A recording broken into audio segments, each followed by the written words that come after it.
Chapter 241 Old Beasts On, Why Didn't You Die Sooner? Titan no longer posed any threat to Jiu Yuina. Jiu Yuina was initially conflicted about whether she should reveal her identity to stop Titan if he wanted to fight to the death. But now it seems that even with Tang San as his backer, this guy is still no match for anyone. It can only be said that they're W. As a reason why he and Niu Tian were assigned by DTN to guard the gates of the Stardo Great Forest. However, Jiu Yuina was naturally unwilling to swallow this insult, as he dared to use Tang San to threaten her. Once this incident is completely over, Titan and Niu Tian must pay the price for their actions. As Jiu Yuina made up her mind, Titan was already extremely frustrated. Damn it, Zhu. T because you're strong doesn't mean you can do whatever you want. Just you wait. Once the God Realm and Douluo continent reconnect, I will immediately tell Tang San what happened here, and he will personally settle accounts with you. I'd like to see if you, the Silver Dragon King, the ruler of all soul beasts, can still maintain this superior attitude when facing Tang San. Titan secretly plotted to complain to Tang San, hoping that Tang San would get rid of Jiu Yuina completely. Titan doesn't even intend to let go of the ferocious beasts in the Stardo Great Forest. Without the protection of Jiu Yuina, the Silver Dragon King, he and Niu Tian would be able to easily crush all the ferocious beasts under their feet.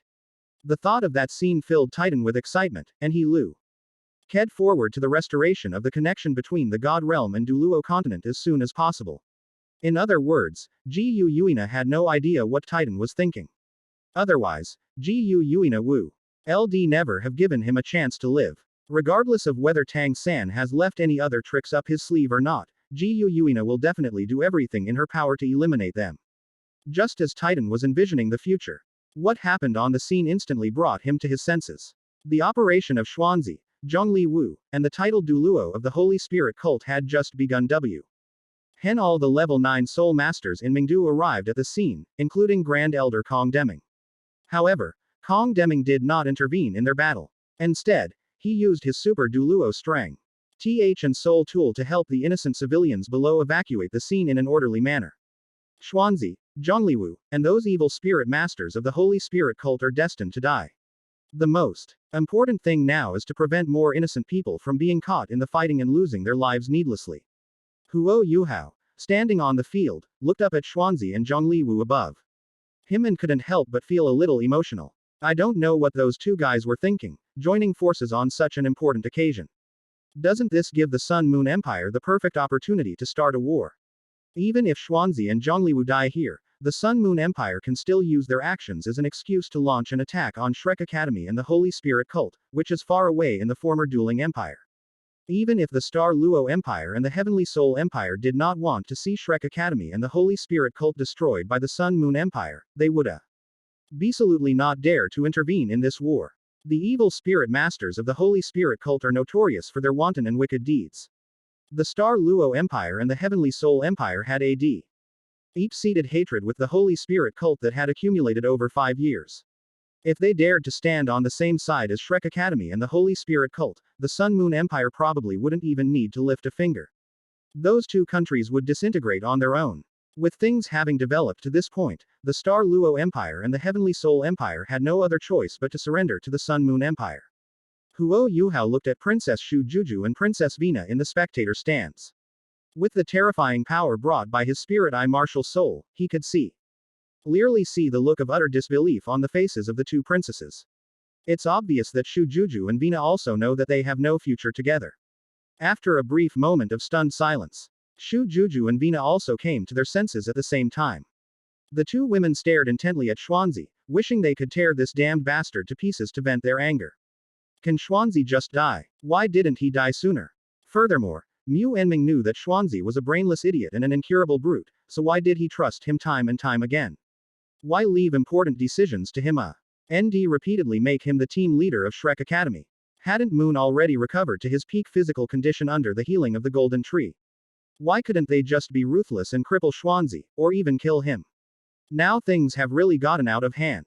Whether it's Shrek Academy, which Xuanzi is loyal to, or their Star Luo Empire and Heavenly Soul Empire, they have all been pushed to the brink of disaster by Xuanzi's cooperation with the Holy Spirit cult.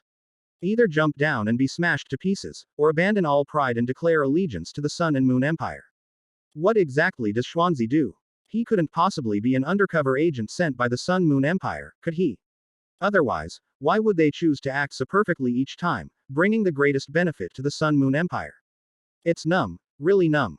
After a long while, he stared at Vina, clearly seeing the despair filling her face. There was absolutely no room for hesitation now. Let's vote. They didn't expect to maintain their high and mighty status after surrendering to the Sun and Moon Empire. I just hope that the Sun and Moon Empire won't exterminate both of their royal families. To Shu Juju and Vina's surprise, after making this decision, they unexpectedly felt completely relieved. Perhaps forcing oneself to endure is the worst possible choice. Is surrendering to the Su and Moon Empire the only correct course of action? For a long time, Vina and I didn't know the answer to this question. But they already understood perfectly well. From the moment Yuhao crossed the continent and arrived in the Sun Moon Empire, he received the attention of the Sun Moon Empire. The fate of the mainland may have already been sealed. The two women felt a pang of sadness, but before they could say anything, a series of exclamations rang in their ears. When they returned to China, Vina and I turned around and were shocked to see Jing Hongshan and Yi Yulin wearing a set of armor that looked incredibly imposing. What? What is this?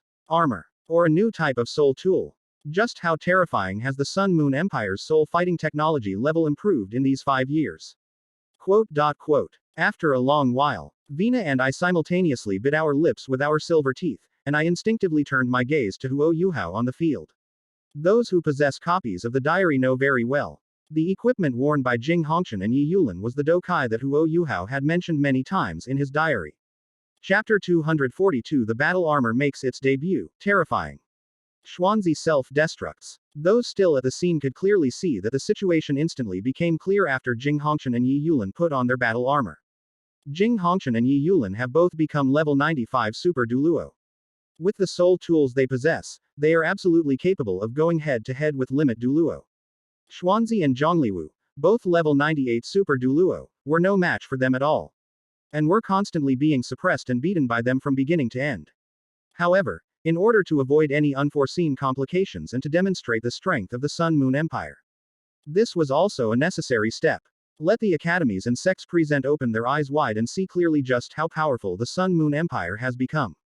Jing Hongshan and Yi Yulin chose to use their 4-word battle armor. From the moment they donned their 4-character battle armor, Xuanzi and Zhongliwu, who were already at a disadvantage, were no match for them. Without even needing the assistance of other soul tools, relying solely on this set of battle armor, he could easily defeat Xuanzi and Zhongliwu. Moreover, the behavior of Jing Hongshan and Yi Yulin is like a signal. Those level 9 soul masters who were originally besieging the evil soul masters of the Holy Spirit cult also took out their battle armor. Seeing this scene, everyone, including Titan, Poison Undying, and the high-ranking members of the sects and academies present, wanted to glare out of their sockets. They simply couldn't understand how the Sun Moon Empire could have advanced its soul guidance technology to such an exaggerated level in just 5 years. To clear up the confusion for these bewildered people, the Emperor of the Sun Moon Empire gave Shu Tianren a wink. Shu Tianren showed no stage fright whatsoever. He stood up and, with the aid of the amplifying soul guide device, spoke slowly and deliberately. I'm sure everyone is curious about what Dean Jing Hongshan and the others are wearing. So let me explain it to you. Feeling the gazes of those people, Shu Tianren's lips curled up slightly, and he was in a very pleasant mood. This equipment is called battle armor. It was developed and created by Yuhao. It allows soul masters to unleash power beyond their own soul power level. Take Dean Jing Hongshan as an example. Suppose he is just a title Douluo who has just reached level 90. But with the support of the 4-word Douluo Kai, he can easily crush any Super Douluo. Even when facing a Limit Douluo, I can definitely contend with him. Take myself as an example. Although I am only an 8-ring soul Douluo, with the support of my battle armor, even a title Douluo would not be my match. As Shu Tianren finished speaking, apart from the sounds of Xuanzi, Zhongliwu, and the evil soul masters of the Holy Spirit cult fighting against the 9th-level soul masters of the Sun Moon Empire, no other sounds were heard. The huge soul master competent Ion venue suddenly fell silent in an instant. Everyone's eyes widened, and their gazes involuntarily turned to Yuhao. They really wanted to crack open Yuhao's brain to see what was inside. At such a young age, he became an 8-ring soul Douluo and even developed and created the terrifying battle armor. What exactly defines a peerless genius? In front of Yuhao, who really has the right to call themselves a genius? The silence lasted for a long time before the sounds of swallowing saliva could finally be heard. Everyone present knew perfectly well that Shu Tianren's explanation of the battle armor to them was not out of any kindness. It was to let them know the power of the Sun Moon Empire, to flex its muscles in front of everyone.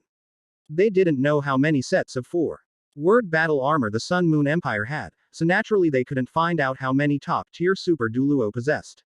Now Shu Juju and Vina were certain that if the Sun Moon Empire attacked Shrek Academy and the Holy Spirit cult, even if the Star Luo Empire and the Heavenly Soul Empire are determined to stand on the same side as Shrek Academy and the Holy Spirit cult, there will only be one final outcome. That would mean certain death. The power of the Sun and Moon Empire has exceeded everyone's imagination. Shu Tianren was warning them that if they didn't pledge allegiance to the Sun Moon Empire soon, once the Sun Moon Empire launches a war of unification, all those stubborn examples will vanish. Those high-ranking members of sects and academies who had already begun contacting the Sun Moon Empire to discuss surrender were filled with relief. On the other hand, those who were hesitant were now convinced that only by joining the Sun Moon Empire could they find their best option. After this incident is over, they will begin preparations to escape from their original location and move to the Sun and Moon Empire. Damn it, what's going on? Why is this happening? Why is this damn battle armor so terrifying? Quote. Zhang Liwu was going crazy. He could sense that after these level 9 soul masters put on their battle armor, the number of Holy Spirit cult title Douluo's participating in this operation was rapidly decreasing. If this continues, it probably won't be long before they are completely wiped out. What Zhang Liwu found most unacceptable was that he, the leader of the Holy Spirit cult, was clearly also on the list of those to be wiped out. Everything was planned so well, so why did it suddenly turn out like this? Suddenly, as if realizing something, Zhou Ngli Wu abruptly turned his head to look at Xuanzi, who was being brutally beaten by Jing Hongshan on the other side. Xuanzi, it's all your fault, you damned bastard. If you hadn't insisted on dragging me into this mess, saying you wanted to kill Yuhao, this peerless genius, ahead of time, how could I have ended up in such a dangerous situation? You deserve to die. Why the hell did I ever believe a brainless idiot like you? Xuanzi remained silent. To be precise, Xuanzi knew his plan had completely failed the moment he sensed the power Jing Hongshan could unleash after donning the battle armor. There's no chance of killing Yuhao now. 5 years. Shrek Academy was held up by the Holy Spirit cult for a full 5 years. However, in these 5 years, the Sun and Moon Empire underwent earth-shattering changes.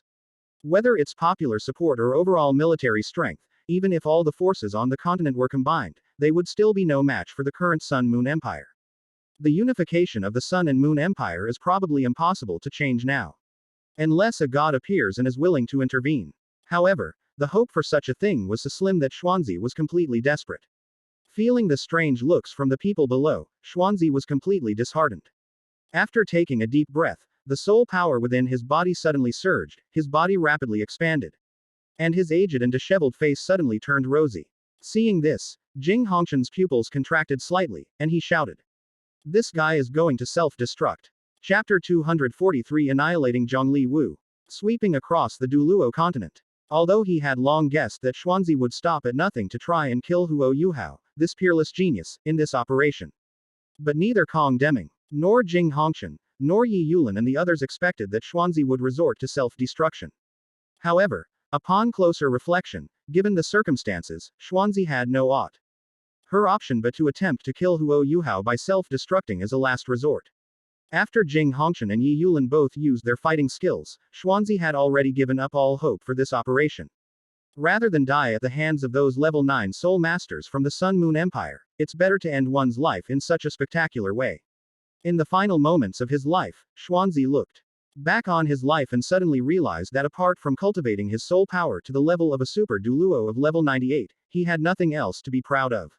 Even though he was a Super Douluo from Shrek Academy, he couldn't defeat an opponent of the same level. This is truly a disgrace to Shrek Academy's reputation. What a failure his life was. Feeling the diverse expressions on the faces of the people present, Xuanzi sighed deeply, having lost all attachment to this world. It's over. It's all over now. After a soft murmur, Xuanzi's level 98 soul power exploded from his body. With a deafening sound, a terrifying explosion swept outwards in all directions. Fortunately, Kong Deming and Jing Hongshan had already been aware of Xuanzi's self-destruction.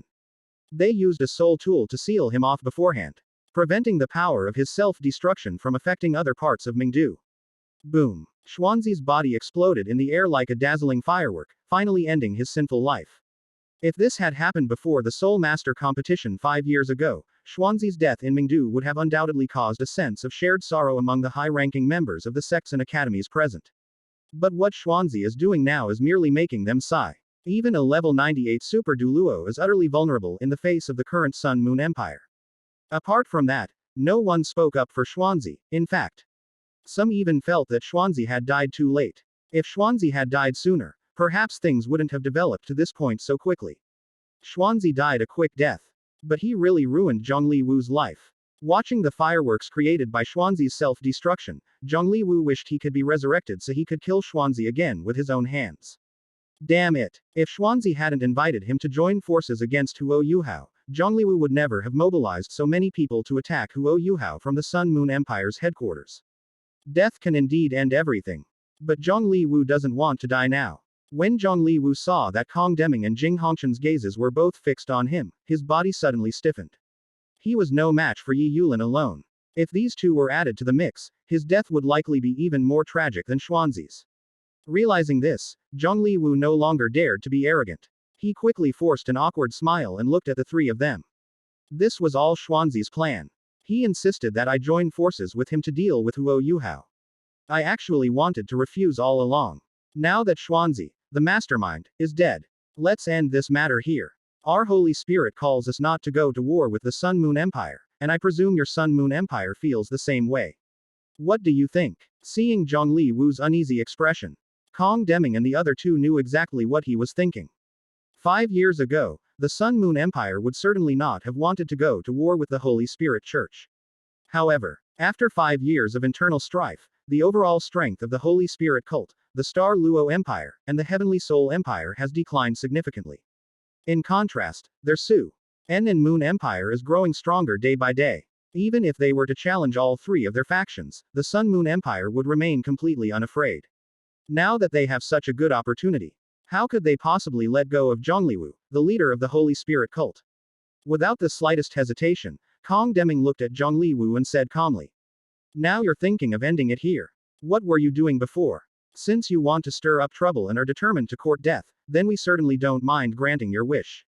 Jing Hongshan picked up the conversation, smiling as she looked at Zhongli Wu in front of her. Sect leader Zhongli Wu, are you planning to have us kill you, or will you choose to self-destruct like Xuanzi? Yi Yulin, standing to the side, snorted coldly. This guy is still clinging to hope. There's no need to waste words on him, just kill him. The three people's words terrified Zhongli Wu, who wished he could flee the scene immediately. But he was also very clear that if the Sun Moon Empire was really determined to kill him, then he would have no chance of escaping. Thinking of this, Zhongli Wu dared not be careless in the slightest. He mobilized his soul power while speaking in a deep voice. You may kill the others, and I, as the leader of the Holy Spirit cult, guarantee that I will absolutely not seek revenge for them. But if you try to attack me, you will surely face a furious retaliation from the Holy Spirit cult. Even if you have something like battle armor, you absolutely cannot withstand the revenge of the two limit Douluos of the Holy Spirit cult. It sounds like it's for the sake of the Sun Moon Empire, but in reality it's still a threat to them.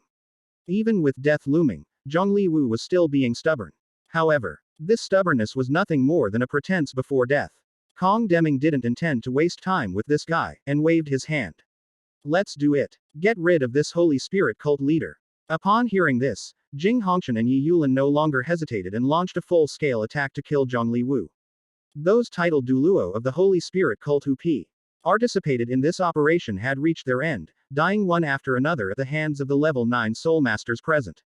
Seeing that they had no intention of letting him go, Zhongli Wu had no other choice. He could only grit his teeth, burn his soul power, and do his best to resist the attacks of Jing Hongshan and Yi Yulin while trying to escape Mingdu. Unfortunately, no matter how Zhongli Wu fought back, it was all in vain. Under the combined attack of Jing Hongshan and Yi Yulin, two top experts of the Sun Moon Empire, Zhongli Wu did not last long before following in Xuanzi's footsteps. The moment the Holy Spirit cult was wiped out, all the members of the sects and academies belonging to the original Douluo Three Kingdoms were completely silent, not daring to make a sound. Fei, AR and anxiety, this is the truest reflection of their inner feelings. The Sun and Moon Empire is about to sweep across the entire continent. Chapter 244 Sacrificing Happiness for the Family, Marrying Yuhao. The Emperor of the Sun-Moon Empire knew how much of a deterrent their ruthless annihilation of Xuanzi, Zhongliwu, and others had been to these guys. At his behest, Shu Tianren, the Crown Prince, stepped forward to appease him. This indicates that the deaths of Xuanzi, Zhongliwu, and others were entirely their own fault. If they hadn't insisted on attacking Yuhao at this crucial moment, the Sun-Moon Empire would never have had the intention of killing him. This also reassured them that the Sun-Moon Empire would not indiscriminately attack everyone. At the same time, Shu Tianren also announced in front of everyone that the Sun-Moon Empire was declaring war on Shrek Academy and the Holy Spirit cult. The Sun-Moon Empire will then take military action against both sides. Hopefully, the Star Luo Empire and the Heavenly Soul Empire will not make a mistake and will not stand on the same side as the Holy Spirit cult, which commits numerous evils. Shu Juju and Vina knew that these words were meant for them. Even though they knew it was a disguised threat, they couldn't muster any anger. The gap between the Star Luo Empire and the Heavenly Soul Empire and the Sun Moon Empire was so vast that they had no choice but to surrender. Shu Tianren had no idea what Shu Juju and Vina were thinking. However, he could clearly discern that the attitudes of the high-ranking members of the sects and academies present toward the Sun Moon Empire had changed once again. They echoed Shu Tianren's words, condemning the Holy Spirit cult and Shrek Academy, which cooperated with them. Their words were filled with contempt and hatred for Shrek Academy and the Holy Spirit cult, and they even claimed that they would help the Sun Moon Empire if it wanted to attack them. It's clear that they're fully prepared to pledge allegiance to the Sun and Moon Empire. Shu Tianren did not dislike their approach. In fact, he was quite pleased with it. They were also prepared to personally receive them and discuss their treatment after joining the Sun Moon Empire. The only two exceptions are Princess Shu Juju and Princess Vina. Shu Tianren did not intend to communicate with them personally, but instead planned to entrust the matter to Yuhao. Let Yuhao test their ideas first, and then the Crown Prince will personally make the final decision.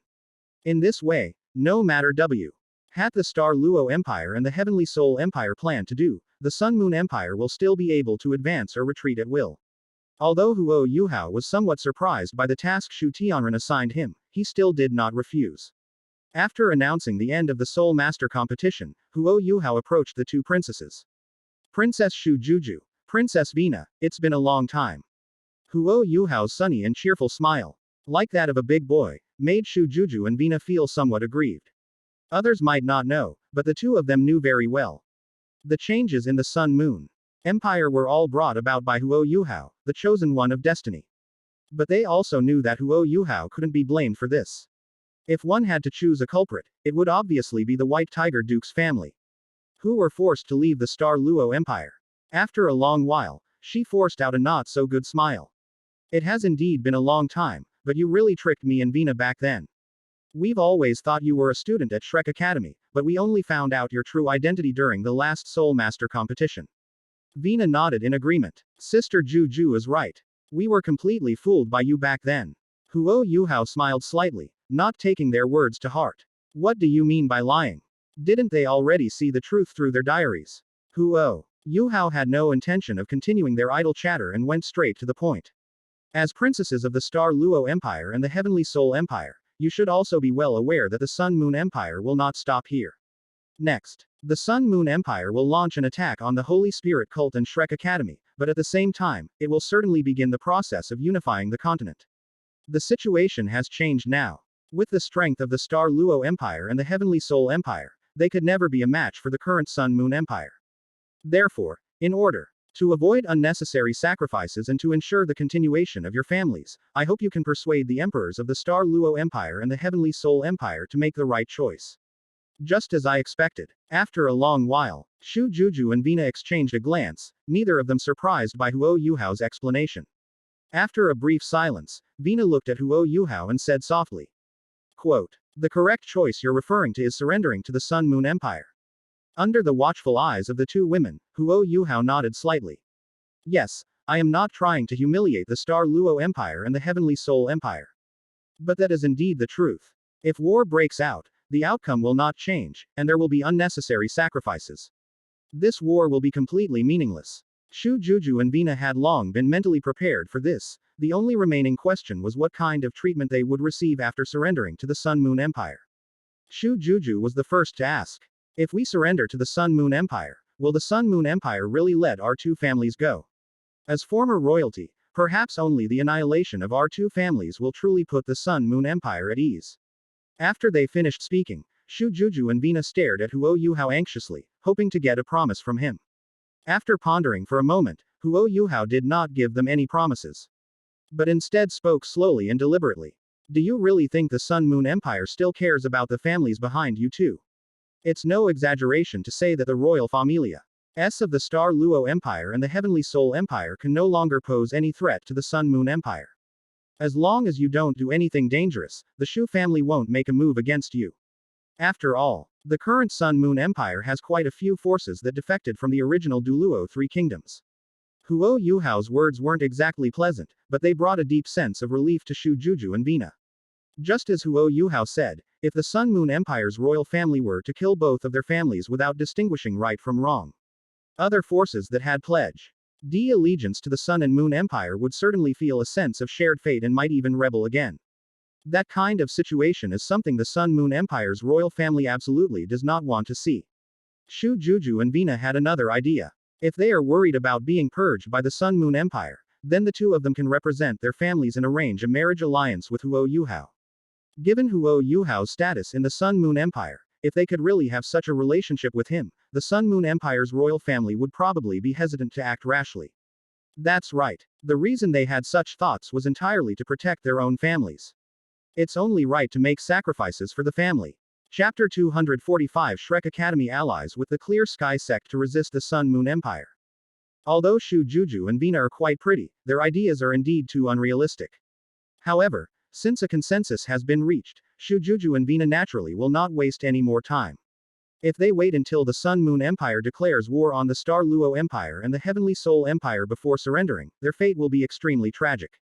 Through Huo Yuhao's introduction, the two women met Shu Tianren, the Crown Prince. After a long negotiation on the matter of surrendering to the Sun Moon Empire, the two sides finally reached an agreement. To avoid any unforeseen complications or accidents, Shu Juju and Vina left Mingdu immediately after the negotiations concluded and returned to their respective countries. Their next task was to convey the Sun Moon Empire's intentions to the Emperor in the shortest possible time. After that, whether they surrendered according to their wishes or otherwise, it was up to the Emperor to make the decision. As they departed, Titan, who had failed to take Wang Donger away due to Ji Yuina's obstruction, led the remaining members of the Houshan sect back. However, before Titan could leave the Sun and Moon Empire, he encountered an unexpected opponent. Seeing Moon hurrying along, Titan raised an eyebrow and asked, "Moon, what are you planning to do? You wouldn't be like Xuanzi, planning to cause a huge disturbance in Mingdu, would you?" Upon hearing this, Moon felt a strong sense of foreboding. He quickly landed in front of Titan and asked a question. What happened in Mingdu? Where is Xuanzi? Has he already made his move? Is the Soul Master competition over? At this moment, Muan had a bellyful of questions he wanted to ask clearly, and he was eager to know whether Xuanzi had already begun to take action. And what kind of fate he had suffered. Titan knew why Moon was so excited, and feeling his gaze, he didn't keep him in suspense but spoke directly and frankly. It's over. Not only is the Soul Master competition over, but Xuanzi and Zhongliwu's operation has also come to an end.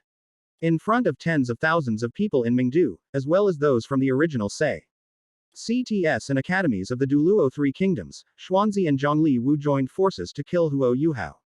However, not only did he fail, he also lost his life. Xuanzi ultimately chose to end his life by self-destruction. As Titan finished speaking, Moon froze on the spot. The next second, Moon clenched his fists, making a cracking sound, and his body trembled slightly with anger. However, N could clearly sense that Moon's anger was not because of Xuanzi's death, but because of his stupidity.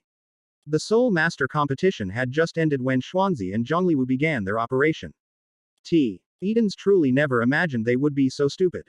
Although he had long known that Xuanzi was not very bright, this was still somewhat beyond his expectations. Titan, recalling his previous plans, immediately fueled Moon's anger with his attitude. Moon, the Sun Moon Empire has officially declared war on your Shrek Academy and the Holy Spirit cult. It won't be long before the army of the Su Moon Empire marches on Shrek Academy and utterly destroys your glorious academy that has lasted for 10,000 years. Upon hearing this, Mu En snapped out of his daze and wished he could have Shu Anzi appear before him right now so he could personally kill this brainless idiot. Shrek Academy was already in a precarious situation, and Xuanzi gave the Sun Moon Empire an excellent excuse to declare war. Mu En felt that Xuanzi did not want to kill Huo Yuhao, this peerless genius, in advance, but rather wanted to see Shrek Academy completely destroyed. Otherwise, why would he do something so incredibly foolish? After taking several deep breaths, Moon finally managed to calm himself down a little. Then, looking at the Titan in front of him, Chen Sheng asked. Could you tell me what exactly happened in Mingdu? And how did Xuanzi and Zhongli Wu's operation fail? Titan would certainly not refuse. After all, he planned to use Moon to fight against the Sun Moon Empire with him.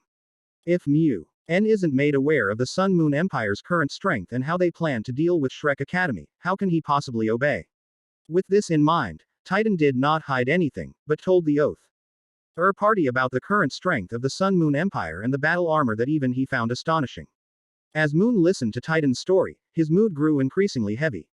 It was precisely because of this that Mu En finally understood why Zanzi would want to kill Huo Yuhao at any cost. Mu En was certain that as long as Huo Yuhao was alive and valued by the Sun Moon Empire, the Sun Mo On Empire would eventually unify the continent. By then, Shrek Academy will be doomed to cease to exist. Even so, Xuanzi is still incredibly stupid. Moon was not Xuanzi after all, and he was not as brainless as him. He quickly realized that Titan's attitude had ulterior motives. After giving Titan a deep look, he immediately asked in a deep voice. What does your Haoshan sect plan to do? Are you going to continue to live in seclusion and not participate in this war that is destined to change the entire continent?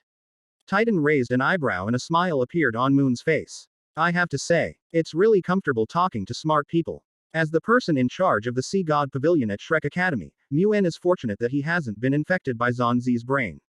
Otherwise, Shrek Academy would probably have been destroyed long ago. Titan didn't keep them in suspense, but spoke slowly. No matter what, our Haoshan sect is also a force in the Douluo continent. The reason we didn't participate in your war with the Sun Moon Empire was because we knew you wouldn't lose. But now the overall strength of the Sun Moon Empire has exceeded the limit. If we let it go, it'll surely sweep across the entire continent. The unification of the continent by the Sun Moon Empire is not what our Haoshan sect wants to see. In fact, Titan didn't care at all who unified the Douluo continent. The only person he truly cared about was Sister Xiaowu, who was far away in the realm of gods. The Titans wanted to get involved in this war to prevent the Sun and Moon Empire from unifying the continent. It was only because she was worried that this would ruin Tang San's grand plan for 10,000 years and that she would receive complaints from Sister Xiaowu. Previously in Mingdu, although Titan ultimately gave up the idea of forcibly taking Wang Donger away due to Ji Yuina's threat. But Titan also vaguely sensed that Ji Yuina did not want to reveal her true identity. Although the exact reason is unknown, this gave Titan an opportunity. As long as he can lead the original Douluo Three Kingdoms and hold out until the God Realm and Douluo continent re-establish contact, everything on the Douluo continent will surely return to normal. Ji Yuina and Huo Yuhao are also destined to pay the price. Chapter 246 Usurpation. Seizing the Star Luo Empire and the Heavenly Soul Empire. To Titan's surprise, after hearing his words, Moon showed no excitement whatsoever. Instead, his eyes began to flicker, and his heart filled with wariness. Mu En is not Xuanzi. Not the kind of fool who can be easily fooled with a few words. Previously, when the Holy Spirit cult was in power, Mu En had proposed that the Haoshan sect intervene and assist them in dealing with the Holy Spirit cult. Moon has not forgotten the faces of Titan and Niu Tian back then. They said that no matter what happens to Douluo continent, their Haoshan sect has no interest in getting involved. Now that the Sun Moon Empire has taken over, Titan has actually offered to join forces with Shrek Academy. If the Titans had no ulterior motives, Moon would even be willing to twist his own head off. Is it because of Wang Donger? What secrets does that little girl hold? Why would Titan and Bull Sky take her so seriously? In order to wrest it from the Sun Moon Empire, they were even willing to abandon the Haoshan sect's millennia-long philosophy of seclusion and choose to participate in the war against the Sun Moon Empire. Mu En couldn't understand what secret Wang Donger was hiding. But he also knew that if he could form an alliance with the Haoshan sect, he would have a better chance of resisting the Sun Moon Empire's offensive. After all, the strength of Niu Tian and Titan is unfathomable. Even if Moon's physical condition were restored to its peak under the healing of the Golden Tree, he would not be confident of defeating his opponent. Since they are willing to participate, Moon will not refuse under any circumstances. The only point is that, if possible, Moon would absolutely not want Shrek Academy to be at the forefront of the battle. Shrek Academy is now too fragile to withstand any further setbacks. Thinking of this, Moon and Titan looked at each other and spoke slowly. Are you serious? Given the historical ties between Shrek Academy and the Clear Sky Sect, I will not refuse to form an alliance with the Clear Sky Sect. But let's make it clear beforehand that Shrek Academy and Clear Sky Sect are on equal footing, not that Shrek Academy will become a subordinate force of Clear Sky Sect, completely subservient to your sect. Titan thought that the bait he had thrown out would make Moon grateful and he would agree without hesitation.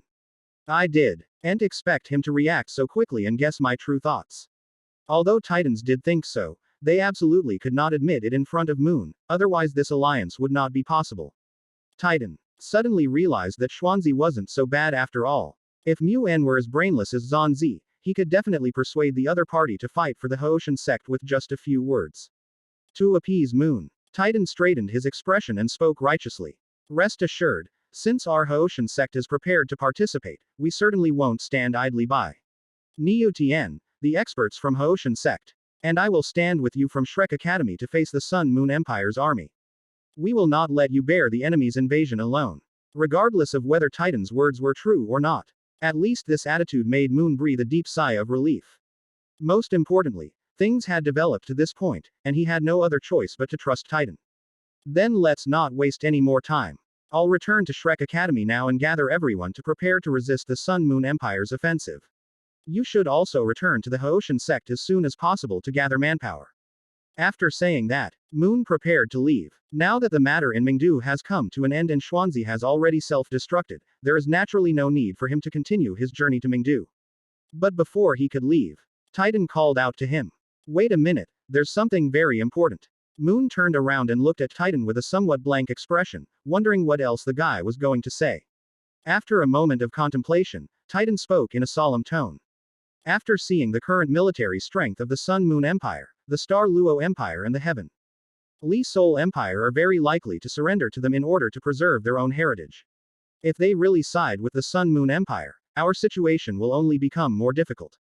Moon's expression turned grave. He knew Titan was right. According to Titan's description, given the current overall strength of the Sun and Moon Empire, if they could join forces with the Star Luo Empire, the Heavenly Soul Empire, and the Dueling Empire, which was occupied by the Holy Spirit cult, to fight against the Sun Moon Empire, they might have a better chance of winning.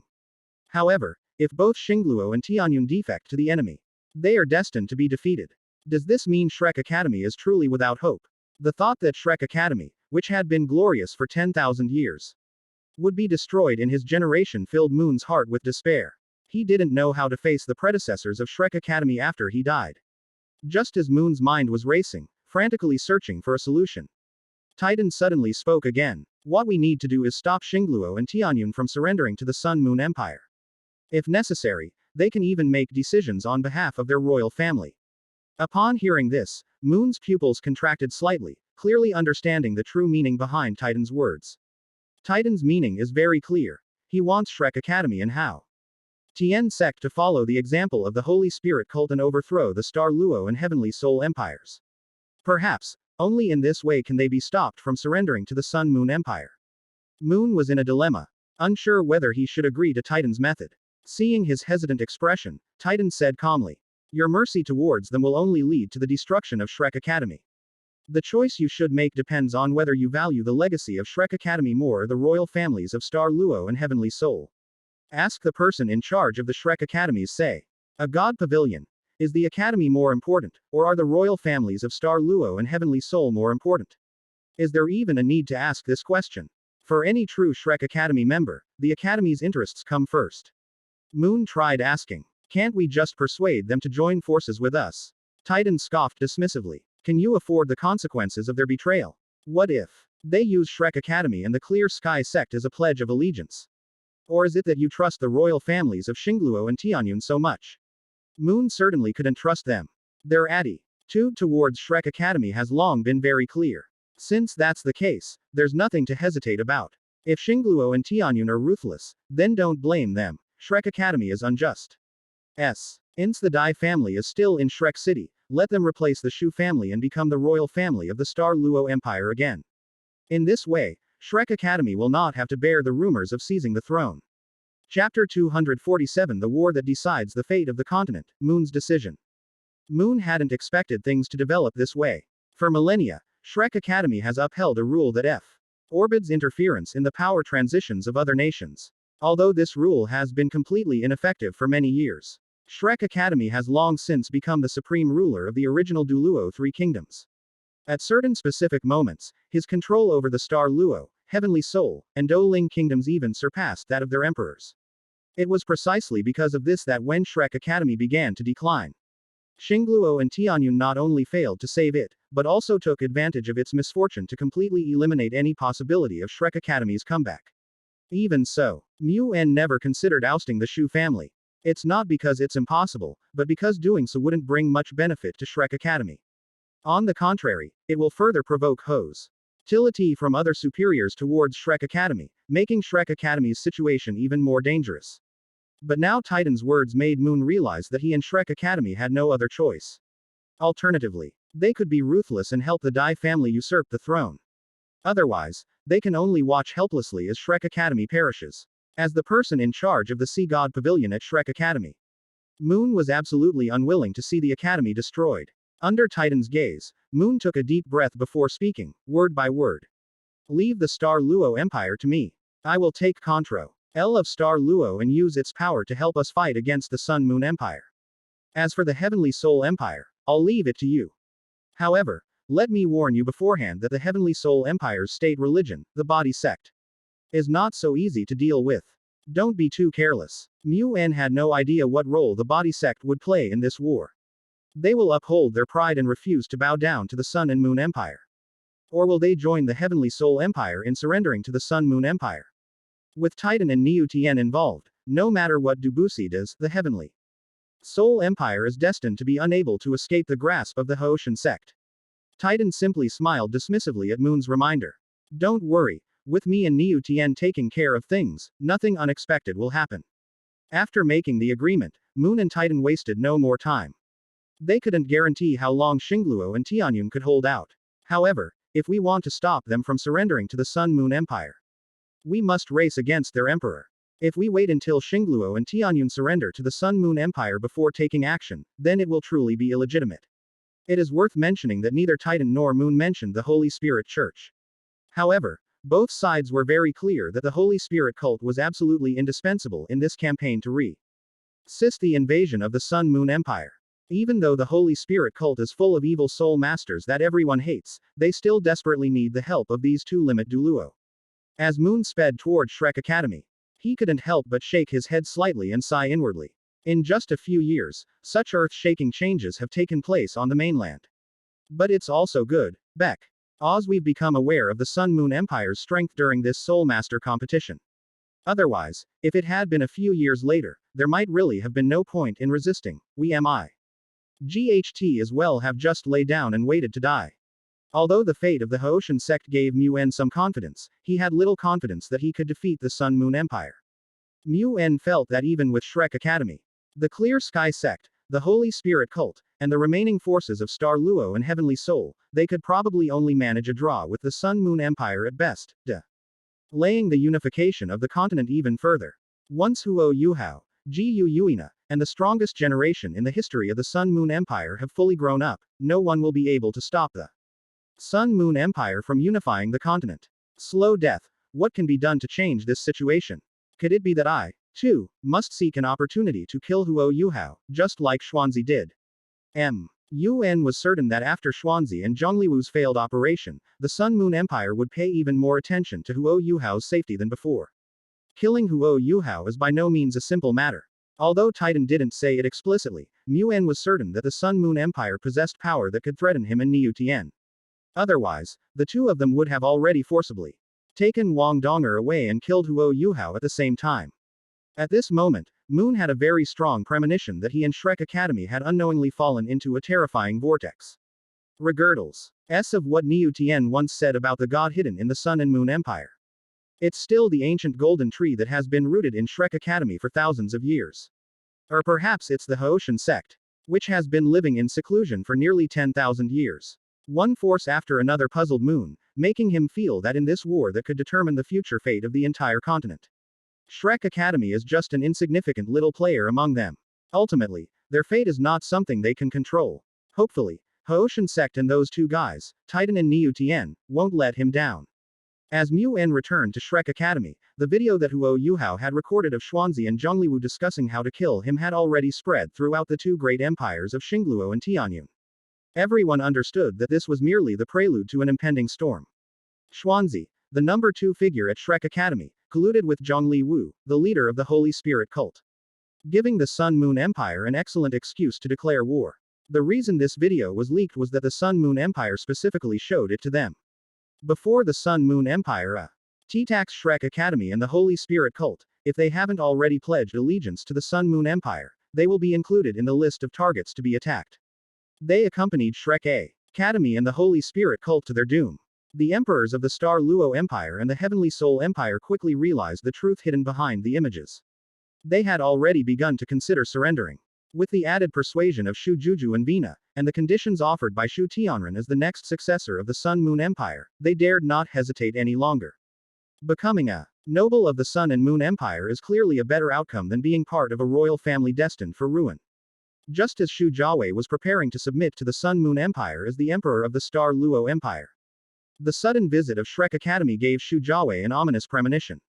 Seeing Dai Hao further solidified his belief. Chapter 248 Ku.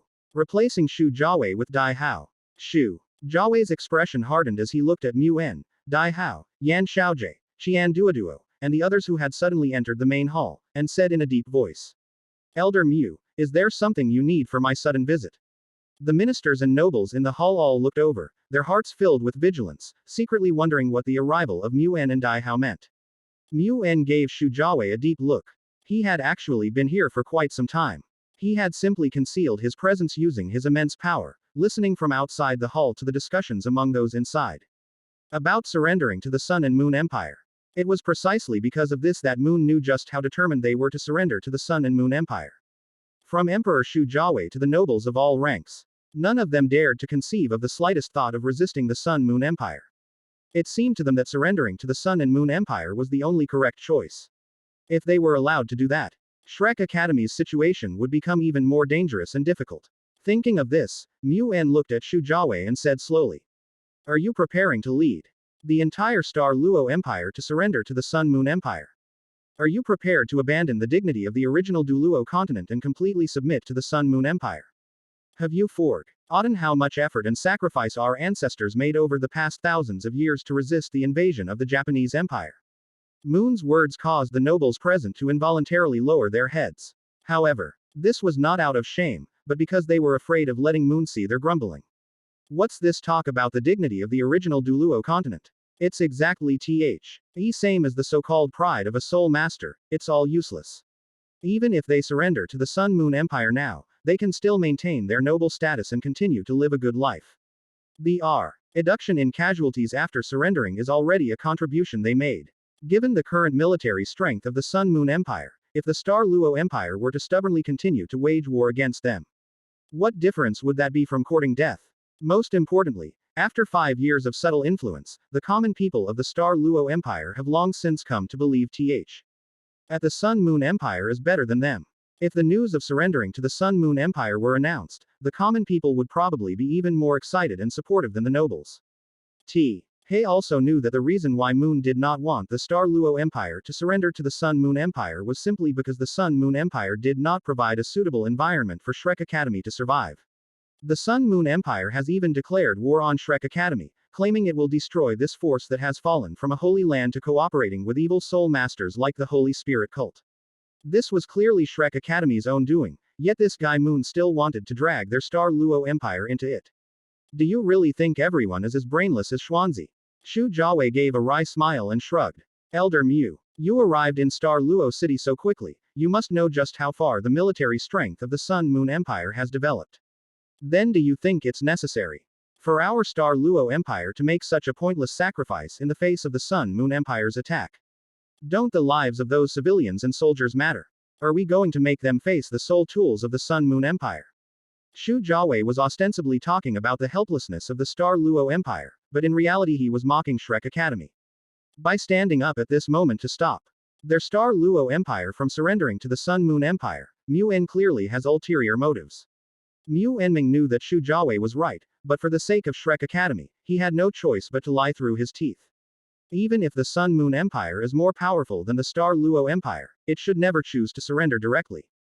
The beauty of the Sun and Moon Empire is nothing but an illusion they've created. Once you actually surrender to the Sun Moon Empire, you will know what their true colors are. Furthermore, once the Sun Moon Empire takes away your rights, they will let go of nobles like you who are likely to be restless. Moon's words left the nobles present looking at each other in bewilderment, unsure of what to do.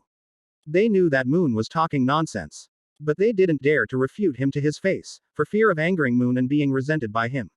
Even though Shrek Academy is on the verge of destruction, Mu En, a level 99 limit Douluo, still has a terrifying deterrent power. Shu Jiawei's expression darkened, and he shook his head slightly as he looked at Mu En. Speak frankly, Elder Mu, what exactly do you want to do here this time? The other nobles also looked up at Moon, wanting to know what this guy was planning to do. We can't just try to persuade them not to surrender to the Sun Moon Empire, can we?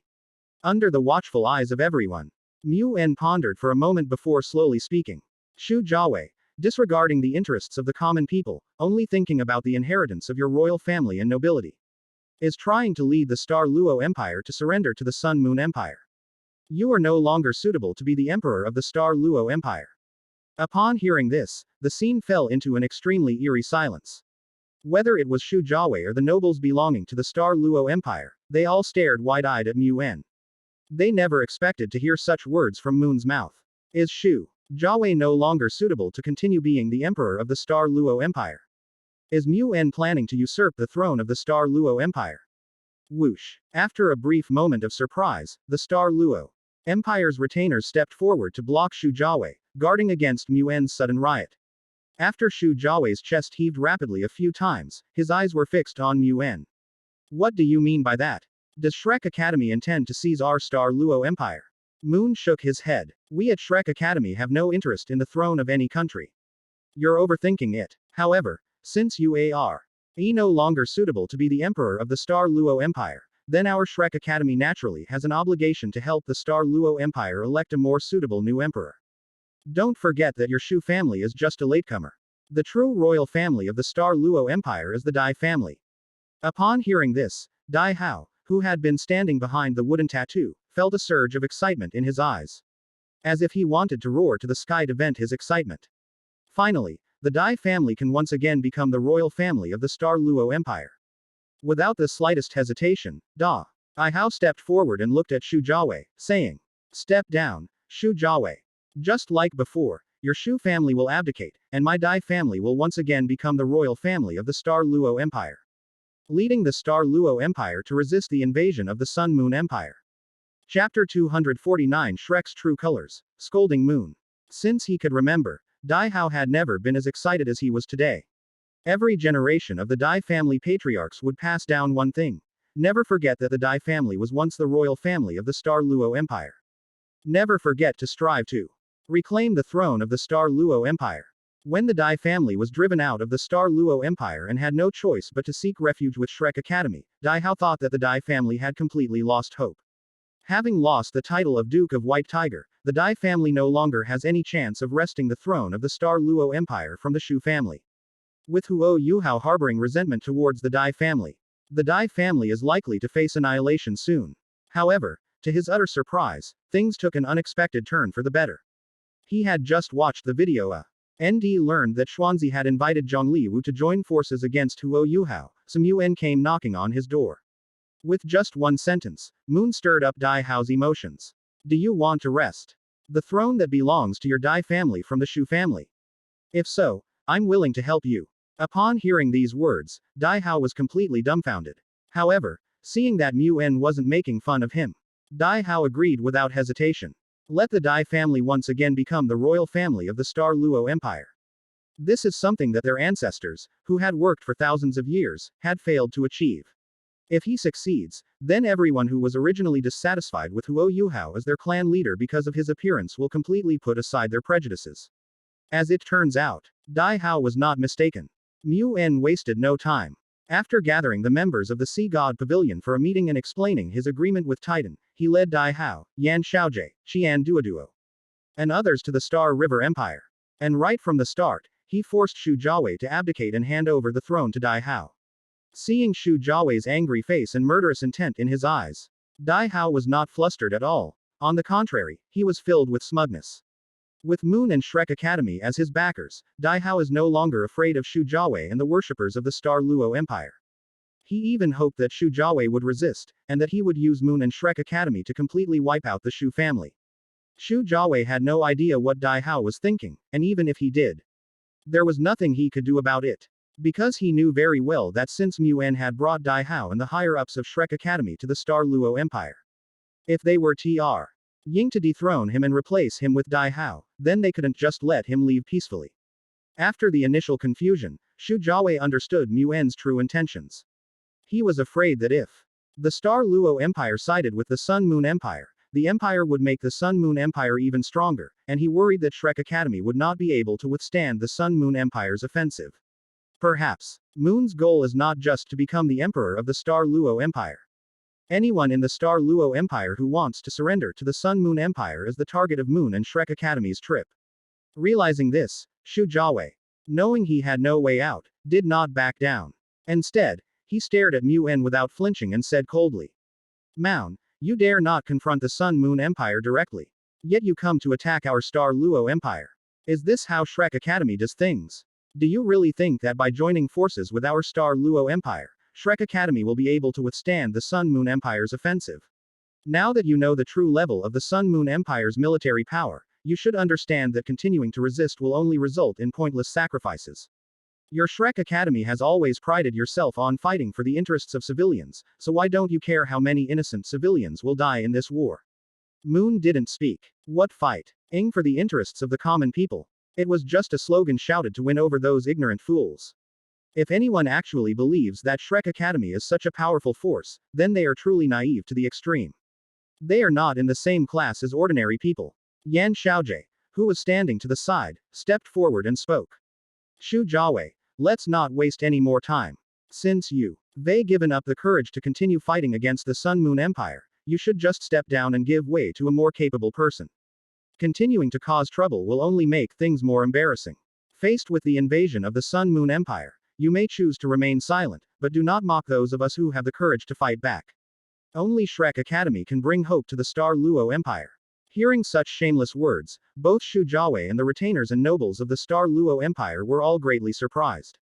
Damn, no wonder they're from Shrek Academy. They can even turn black into white. The fact that someone can be so shameless is enough to make others look up to them.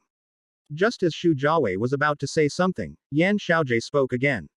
"To correct what you just said, Shrek Academy is not the only one trying to resist the invasion of the Sun Moon Empire. If nothing unexpected happens, by this time, the Haoshan sect has already begun assisting the Tianyun Empire in preparing for the Sun Moon Empire's attack." Haoshan sect, Heavenly Soul Empire. Shu Jiawei's pupils contracted slightly, somewhat unable to believe that this was really true. The Haoshan sect has been in seclusion for thousands of years. Even when the Sun Moon continent and the Douluo continent first clashed and their major empires launched a war, the Haoshan sect did not participate. It was only when the rules of the Soul Master competition were changed, allowing sects to participate, that they realized the Clear Sky sect had not completely disappeared. But the Sun Mu En Empire clearly did not declare war on the Haoshan sect, so why did they take the initiative to get involved in this mess? Could it be because of Moon's and Shrek Academy's instigation? Shu Jiawei didn't know just how strong the Haoshan sect was, but in his opinion, even if Shrek Academy, the Haoshan sect, and the Holy Spirit cult were combined, they would absolutely not be able to stop the Sun Moon Empire from unifying the continent. Most importantly, given that stepping down means certain death, how could Shu Jiawei possibly choose to surrender? Bang! Shu Jiawei slammed his fist on the table and stood up, glaring angrily at Mu En, Yan Xiaojie, and the others opposite him, and roared. "You damned ambitious schemers, you're dreaming if you think you can make the people of the Star Luo Empire pay for your ambitions. As the Emperor of the Star Luo Empire, I will never bow down to evil forces like you. You want to use the Star Luo Empire as a weapon in your hands. To help you resist the soul tools of the Sun Moon Empire. Then let me see if you are qualified. Chapter 250 Wolfish Ambitions. A long and argumentative decision. Unlike Shu Jiawei's righteous indignation, W. Hitch seemed to want to fight to the death with Moon and Shrek Academy. The nobles present all looked at each other, hesitating about what to do. They didn't want to go to war with the Sun Moon Empire. They just wanted to surrender to it as soon as possible. After all, they had already secretly contacted the Sun Moon Empire to discuss what kind of status and treatment they would receive after surrendering. If Shrek Academy were to give up, their fate would be extremely dire once the Sun Moon Empire unified the continent. However, they were filled with fear at the thought of disobeying the orders of Yuan. A level 99 limit Douluo. Moon noticed their hesitation and spoke softly with a hint of kindness on his face. You should give up the idea of surrendering to the Sun Moon Empire. As long as you are willing to cooperate with Shrek Academy to fight against the Sun Moon Empire, I swear in the name of the Sea God Pavilion Master that I will never harm you. Before the nobles could react, Shu Jiawei quickly spoke. Moun's words are not credible. You'd better not believe his so-called oaths. Even if he doesn't attack you, once the war with the Sun Moon Empire begins, he will definitely put you at the forefront of the battlefield. Use the lives of your families to deplete the Sun Moon Empire's military strength and soul tools. By then, not only will you have no way but to surrender to the Sun Moon Empire, but even Moon and Shrek Academy will force you to your deaths. Shu Jiawei's words revealed Yuan's true thoughts, which made Yuan unhappy but also made him sigh. Why doesn't Shrek Academy have many people like Shu Jiawei? They all seem so shrewd, but when it comes to getting things done, they're just like Xuanzi, a bunch of brainless idiots. If it were, and for the series of brainless acts by Xuanzi and Yan Xiaojie, Shrek Academy wouldn't have ended up in such a state. After Shu Jiawei's explanation, the nobles present also noticed the loopholes in Moon's oath, which made them instantly abandon any wishful thinking and no longer have any expectations for Moon and Shrek Academy. Why can't they learn from their mistakes? Why should we still trust these guys from Shrek Academy? If these guys can go so far as to join forces with the Holy Spirit cult, what else are they incapable of? The nobles, no longer clinging to any illusions, ultimately chose to stand with Shu Jiawei and fight together against Moon and Shrek Academy. Shu Jiawei stared at Yuan and said in a deep voice. Moon, as you can see, our Star Luo Empire is now united as one. And no one has raised any objection to surrendering to the Sun Moon Empire. The affairs of our Star Luo Empire are none of your Shrek Academy's business. But if you insist on interfering, then don't blame us for fighting back. Moon shook his head slightly and then sighed. Why bother? Actually, I didn't want to take action in the first place. But since you insist on being so stubborn, and I can only deal with the internal affairs of your Star Luo Empire first, and then deal with the Sun Moon Empire. As soon as he finished speaking, Yuan waved his hand, and Yan Xiaojie, Qian Duoduo, Dai Hao and others behind him instantly sprang into action, launching an attack on Shu Jiawei and the others without hesitation. Knowing they had nowhere left to retreat, Shu Jiawei and the nobles did not sit idly by and wait for their doom, but instead engaged in a fierce battle with them. However, Shu Jiawei also knew that as long as Yuan, the limit Douluo, was around, their fate was already sealed. Thinking of this, Shu Jiawei gave instructions to the worshipper beside him. Take Juju and the rest of the royal family and leave immediately. Head to the Sun Moon Empire and tell them what happened here. Let them know that Shrek Academy has begun its operation. The priest's expression changed upon hearing this. But your majesty, what will you do then? Shu Jiawei shook his head, his face expressionless. I can't leave. Neither Moon nor Dai Hao will let me go. I only hope that the Sun Moon Empire will not go back on its word, so that the bloodline of my Shu family can continue. That would be enough. Shu Jiawei knew he was doomed, so instead of wasting time and energy, he decided to keep Yuan and the Shrek Academy people here, buying Shu Juju and the others enough time to escape. Seeing that Shu Jiawei had made up his mind, the offering glared at Yuan and the Shrek Academy people with eyes full of anger and hatred before gritting his teeth and taking out the palace. They rushed to the location where Shu Juju and the royal family were as quickly as possible. Before Shu Juju and the others could even ask what had happened, the elder used his soul power to lift everyone, including Shu Juju's protector, and began to speed away from the city. After hearing the description given by the priest, and then about what happened in that palace, whether it was Shu Juju or Zhu Lu in the crowd, their expressions changed drastically. They never imagined that Shrek Academy had gone to such an extreme. Yuan and Yan Xiaojie and their ilk are clearly planning to kill Shu Jiawei and all the nobles of Xingluo, and then put Dai Hao in power. Damn it, Are these guys insane? Zulu didn't know whether Moon and the people from Shrek Academy had gone mad, but he herself was certainly on the verge of madness. Originally, it was just a formality that Shu Juju invited her to the palace, representing a strengthening of relations between the Zhu family and the younger generation of the Shu family. In this way, even if they eventually join the Sun Moon Empire, they can still look out for each other. As a result, this happened halfway through the banquet. For no apparent reason, she was taken by the deity to the Sun and Moon Empire with Shu Juju. But what about the Zhu family? Her father is in the main hall. He's one of the nobles Shrek Academy is going to deal with. Once her father dies at the hands of Shrek Academy, how many members of the Zhu family will be able to escape the Star Luo Empire? While others were stunned, panicked, shouting, or even crying, Shu Juju had already calmed down. Knowing that her brother had made a sacrifice for the sake of the Shu family's legacy, she knew she absolutely could not go back to her death and betray his expectations. The only thing she should do is to live well, ensure the continuation of the Shu family, and use the power of the Sun Moon Empire to avenge her brother. Thinking of this, he took a deep breath, looked around. And then, seeing the various reactions of the people in front of him, shouted loudly. Shut up, all of you. What's the use of crying?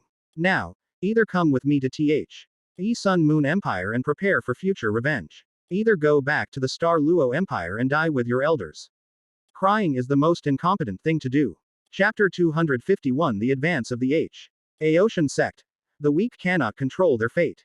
As for Moon and Shrek Academy, it was destined that they would not be able to win over these powerful figures and nobles of the Star Luo Empire. Even if you manage to win them over on the surface, it's impossible to trust them at all. It would be better to exterminate all these people, so that they would never have the chance to join the Sun Moon Empire again. At this point, to be lenient with them would be cruel to Shrek Academy. At the same time that the Star Luo Empire was experiencing this sudden change, the Heavenly Soul Empire was also facing the same situation. After Titan returned to the Haotian sect, he told Niu Tian about what had happened in the Sun Moon Empire and his agreement with Mu En. Niu Tian was immediately filled with doubt and uncertainty. And for a moment he didn't know how to evaluate Titan's idea. Titan is truly ambitious. He wants the Clear Sky sect to abandon its reclusive lifestyle and instead form an alliance with Shrek Academy to fight against the Sun Moon Empire's invasion. But Niu Tian also knew that Titan did this only to buy more time, and at least before the God Realm and Douluo continent re-established contact. The Sun Moon Empire must not be allowed to unify the continent. Otherwise, the difficulty of implementing Tang San's grand plan for 10,000 years would be many times greater. It was precisely for this reason that, after a brief moment of hesitation, Niu Tian agreed to Titan's idea. These two sect leaders personally negotiated with the elders of the Haotian sect, and their powerful strength capable of suppressing all dissent, they forced the elders of the Haotian sect to accept this decision. However, it is worth mentioning that, in addition to the initial displeasure, there was also suspicion about whether Titan and Niu Tian had good intentions. When they finally stepped out of the cloud recesses where the Haotian sect had stayed for thousands of years and onto the mainland again, all the elders and members of the Haotian sect became extremely excited. They knew their purpose was to go to the Heavenly Soul Empire, to overthrow those who were preparing to abandon the national pride of the original Douluo continent and instead surrender to the Sun Moon Empire, and to take their place. Although they felt this was not in line with the way their Haotian sect operated. But this hesitation quickly disappeared completely, replaced by a strong sense of anticipation. What kind of power is their Haotian sect? That is one of the oldest and most powerful sects on the Douluo continent. And they have a god backing them. Many members of the Haotian sect were already skeptical of their long-standing philosophy of seclusion. Many people want to leave the cloud recesses and let the Haotian sect's fame resound once again on the Douluo continent. It's simply because this is an ancestral precept that has been passed down for thousands of years, and above them are two ancient monsters, Titan and Bull, who have lived for who knows how many years. That's why they've been forced to stay obediently in Haotian Fort. But now even Titan and Niu Tian have offered to let them participate in this war that will determine the future of the continent. Having finally gotten such a great opportunity, how could they possibly miss it? These high-ranking members of the Haotian sect have already made up their minds. After seizing the Heavenly Soul Empire, they will not only have to resist the offensive of the Sun Moon Empire, but also launch a counterattack. Hiding in a defensive posture is not the style of the Haotian sect. Now that we've already entered the fray, let's try to become the sole and supreme power on the continent. What right does Sun Moon Empire have to unify the continent? Clearly, their Haoshan sect is far more qualified. With this in mind, Titan and Niu Tian led the Haoshan sect's large contingent to the capital of the Tianyun Empire. Upon arrival, Titan, Niu Tian, and the others had absolutely no interest in wasting words with the emperors and nobles of the Heavenly Soul Empire. Just as Titan said in his previous conversation with Moon, keeping these people from the Heavenly Soul Empire around would do them absolutely no good for their operations. Not only will they not become their help, but they will have to be constantly on guard against their backstabbing, lest these guys secretly defect to the Sun Moon Empire and stab them in the back. Therefore, the Haoshan sect's stance was very clear from the beginning. They were determined to kill all the royal family and nobles of the Tianyun Empire. Even the Body sect, which is the state religion of the Heavenly Soul Empire, including Titan and Niu Tian, as well as the elders of the Haoshan sect, did not intend to let them go. What terrified Dubusi was that neither Niu Tian nor Titan, the Grand Master and Second Master, had even made a move themselves. The elders of the Haoshan sect alone had already suppressed all the powerful figures of the Tianyun Empire. Even as a level 98 Super Douluo, he was no match for the elders of the Clear Sky sect. The Clear Sky sect, which has been living in seclusion for thousands of years, already has 3 limit Douluo. Damn it! How could the Haoshan sect have become so powerful? These reclusive turtles, who don't even have a place to train, why do their soul power levels reach such an exaggerated level? Even if the poison doesn't kill, it will numb people. He was no match for even 1 limit Douluo. Let alone now that he was facing an attack from 3 limit Douluos. Under the offensive of the Haoshan sect, the Heavenly Soul Empire and the Body sect were completely powerless to resist. And their decline was immediately apparent, pushing them to the brink of destruction. After barely managing to block a hammer blow from the Haoshan sect elder, Dubusi, unleashing his full power, turned to look at Niu Tian and Titan on the other side and loudly questioned them. What exactly do you want? Are you guys crazy? Hasn't the Haoshan sect adhered to the philosophy of seclusion for thousands of years? Why would you suddenly break with this philosophy?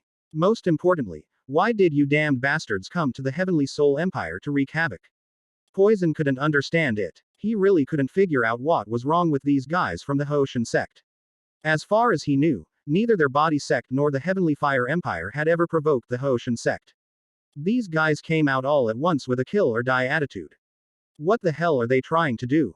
Faced with Dubusi's questioning, Niu Tian didn't even bother to glance at him.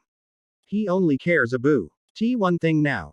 Whether Gu Yuina will get involved while they unite Shrek Academy and the Holy Spirit cult to resist and restrain the Empire's invasion.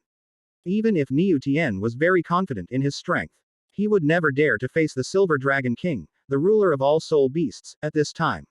Only when the God Realm and Douluo continent re-establish contact, and Tang San personally takes action, can the threat posed by Gu Yuina be resolved. Niu Tian never took the rest of the so-called 9th level soul masters, whether they were from the Body sect or the Sun Moon Empire, seriously. Titan, standing beside him, looked at the enraged Poison Undying and grinned with amusement. Your Body sect and the Heavenly Soul Empire certainly haven't provoked our Haoshan sect. But we don't need any reason to destroy you. The weak are inherently weak. They can't even control their own destiny. Chapter 252 The Destruction of the Heavenly Soul, Poison Undying's Self-Destruction. Upon hearing this, Niu Tian gave Titan a strange look. When did Titan become able to say something so reasonable? While it's true that the weak cannot even control their own destiny, this shouldn't be said by a Titan. If Niu Tian was merely surprised, then Dubusi, the experts from the Body sect, and the retainers of the Heavenly Soul Empire were burning with rage. Undeniably, compared to the powerful figures of the Haoshan sect, they did seem somewhat inadequate. Even so, this is no reason for the Haoshan sect to trample on their lives at will. Damn it, even the Sun Moon Empire gave them time to surrender, instead of starting a war with them right away. As a result, it was the Haoshan sect, these guys who had been living in seclusion for thousands of years, who, upon their reappearance, immediately began to harm their own people, treating the people of their Heavenly Soul Empire as less than human. Are these guys from the Haoshan sect even human? Dubusi knew that these guys were determined to wipe out all the powerful figures from the Body sect and the Heavenly Soul Empire. Poison Undying, who was already proud, would never bow down to the other party at this time. After glaring fiercely at Titan, Poison Undying took a deep breath and shouted loudly, "Everyone, unleash your full power. Even if you die, let these damned bastards know that trying to attack us comes at a price." Yes, Sect Master. The powerful beings within the main body did not back down, On the contrary, they highly agreed with the statement that poison could not kill. They felt that even if they died, they wanted to take a big bite out of the Haoshan sect before they died. Killing one is no loss, killing two is a gain. With this mindset, the people from the Body sect and the Clear Sky sect began a life or death struggle. This desperate counterattack caught the Haoshan sect somewhat off guard. Under the uniquely advantageous conditions of the Haoshan sect, these people could easily improve their soul power level. But they had very little combat experience. Let alone fighting opponents of a higher level, they wouldn't gain any advantage even when fighting opponents of the same level. Especially now, with the powerful figures from the Body sect and the Heavenly Soul Empire fighting to the death, the Clear Sky sect has suffered continuous casualties. Seeing this scene, Niu T. Ian and Titan shook their heads slightly, sighing in their hearts that the Haoshan sect was no longer the Haoshan sect of 10,000 years ago. Their pampered lives have robbed these guys of their fighting spirit. If they hadn't forced the Haoshan sect to change, it probably wouldn't have been long before the Haoshan sect was completely eliminated by the times. After all, Titan had witnessed it firsthand and believed just how terrifying the boost the battle armor developed by the Empire could provide to a soul master. The Haoshan sect, which considers itself invincible, will soon face the Sun Moon Empire, whose technology is many times more advanced. If they suffer a crushing defeat right from the start, it might not be such a bad thing. At least this way they can put aside their pride and learn from advanced experiences to become stronger.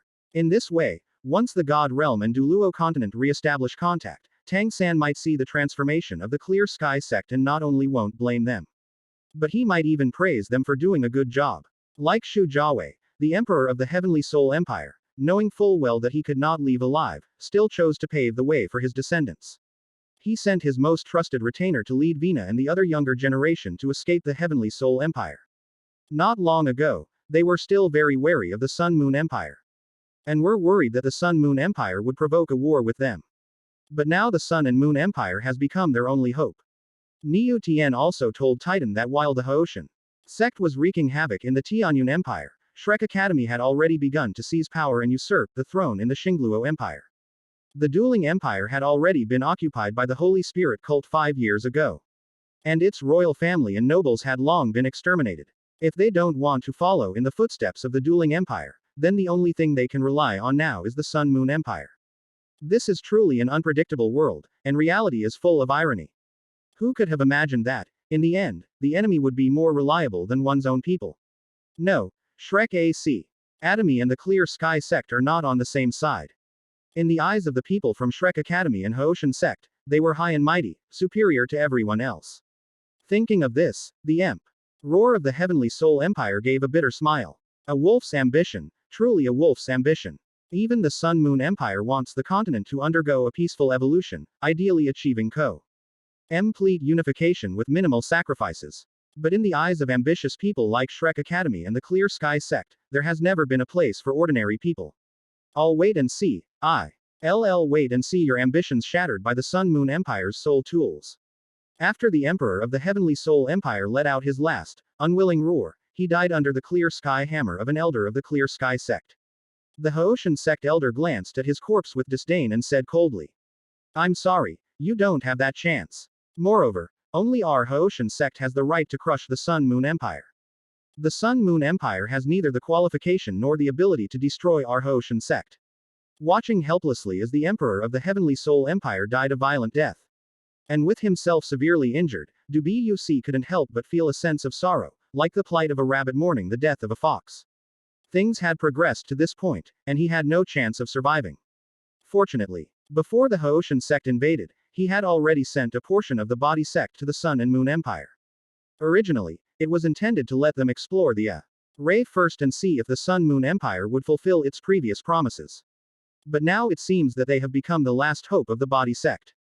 I only hope that Yuhao will take them in out of respect for the original method of cultivating the body martial soul, so that the Body sect's legacy can continue.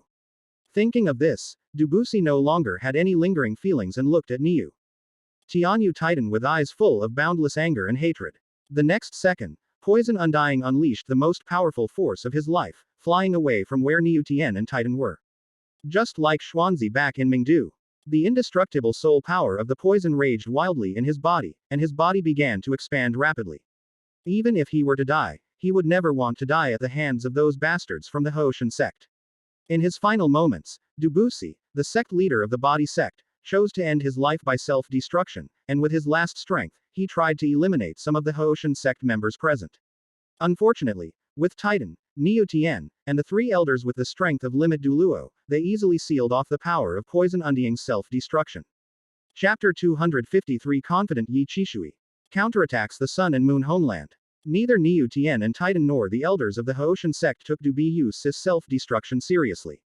Their goal, this time, was to exterminate all those who dared to defy the will of the Hoshan sect.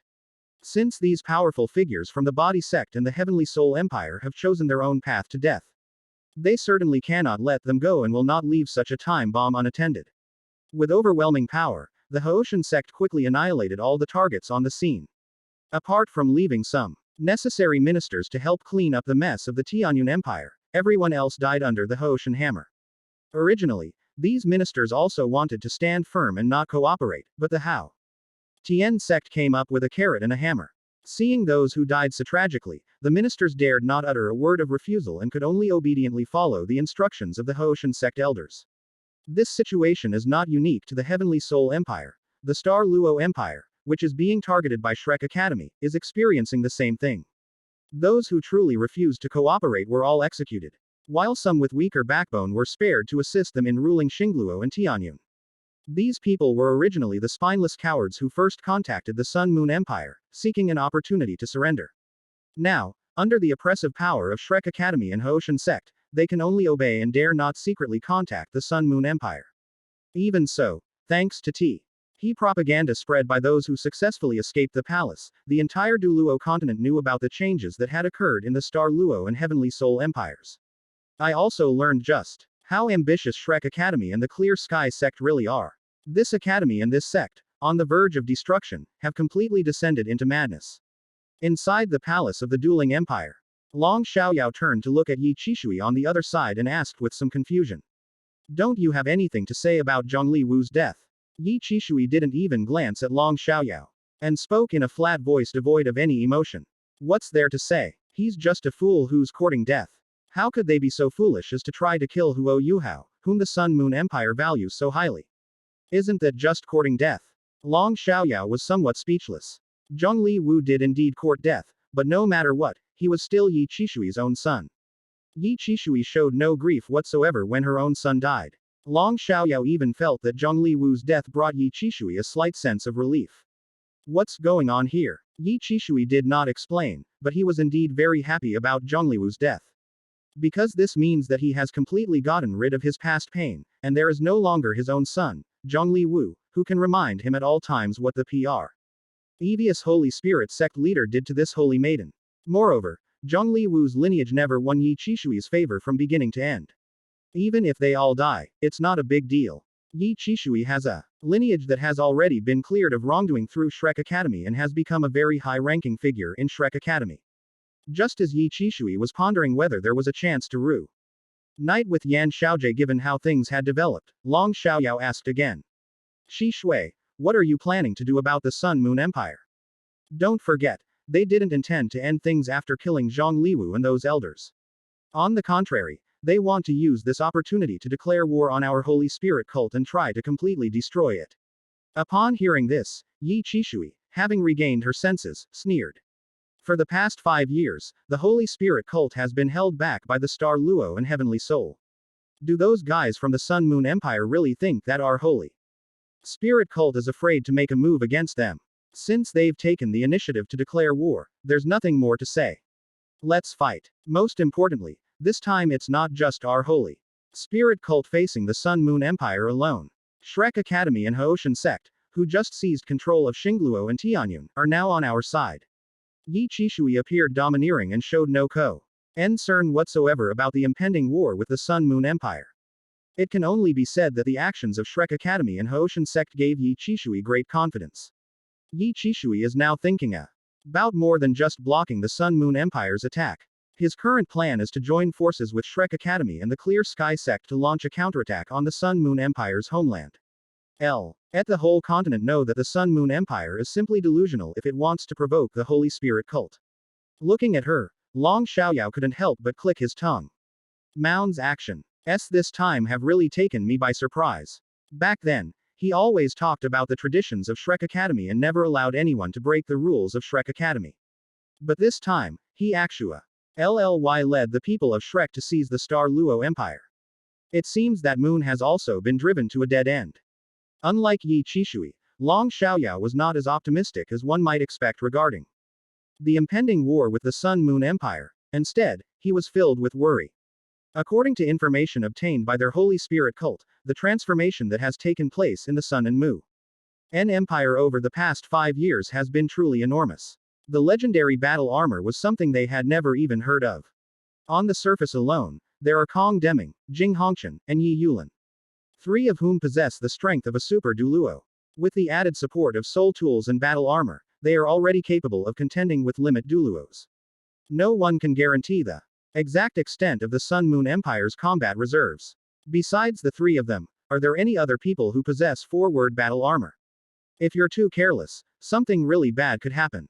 Thinking of this, Long Xiaoyao coughed twice and then quickly reminded Yi Qishui. Don't be too confident, Shi Shui.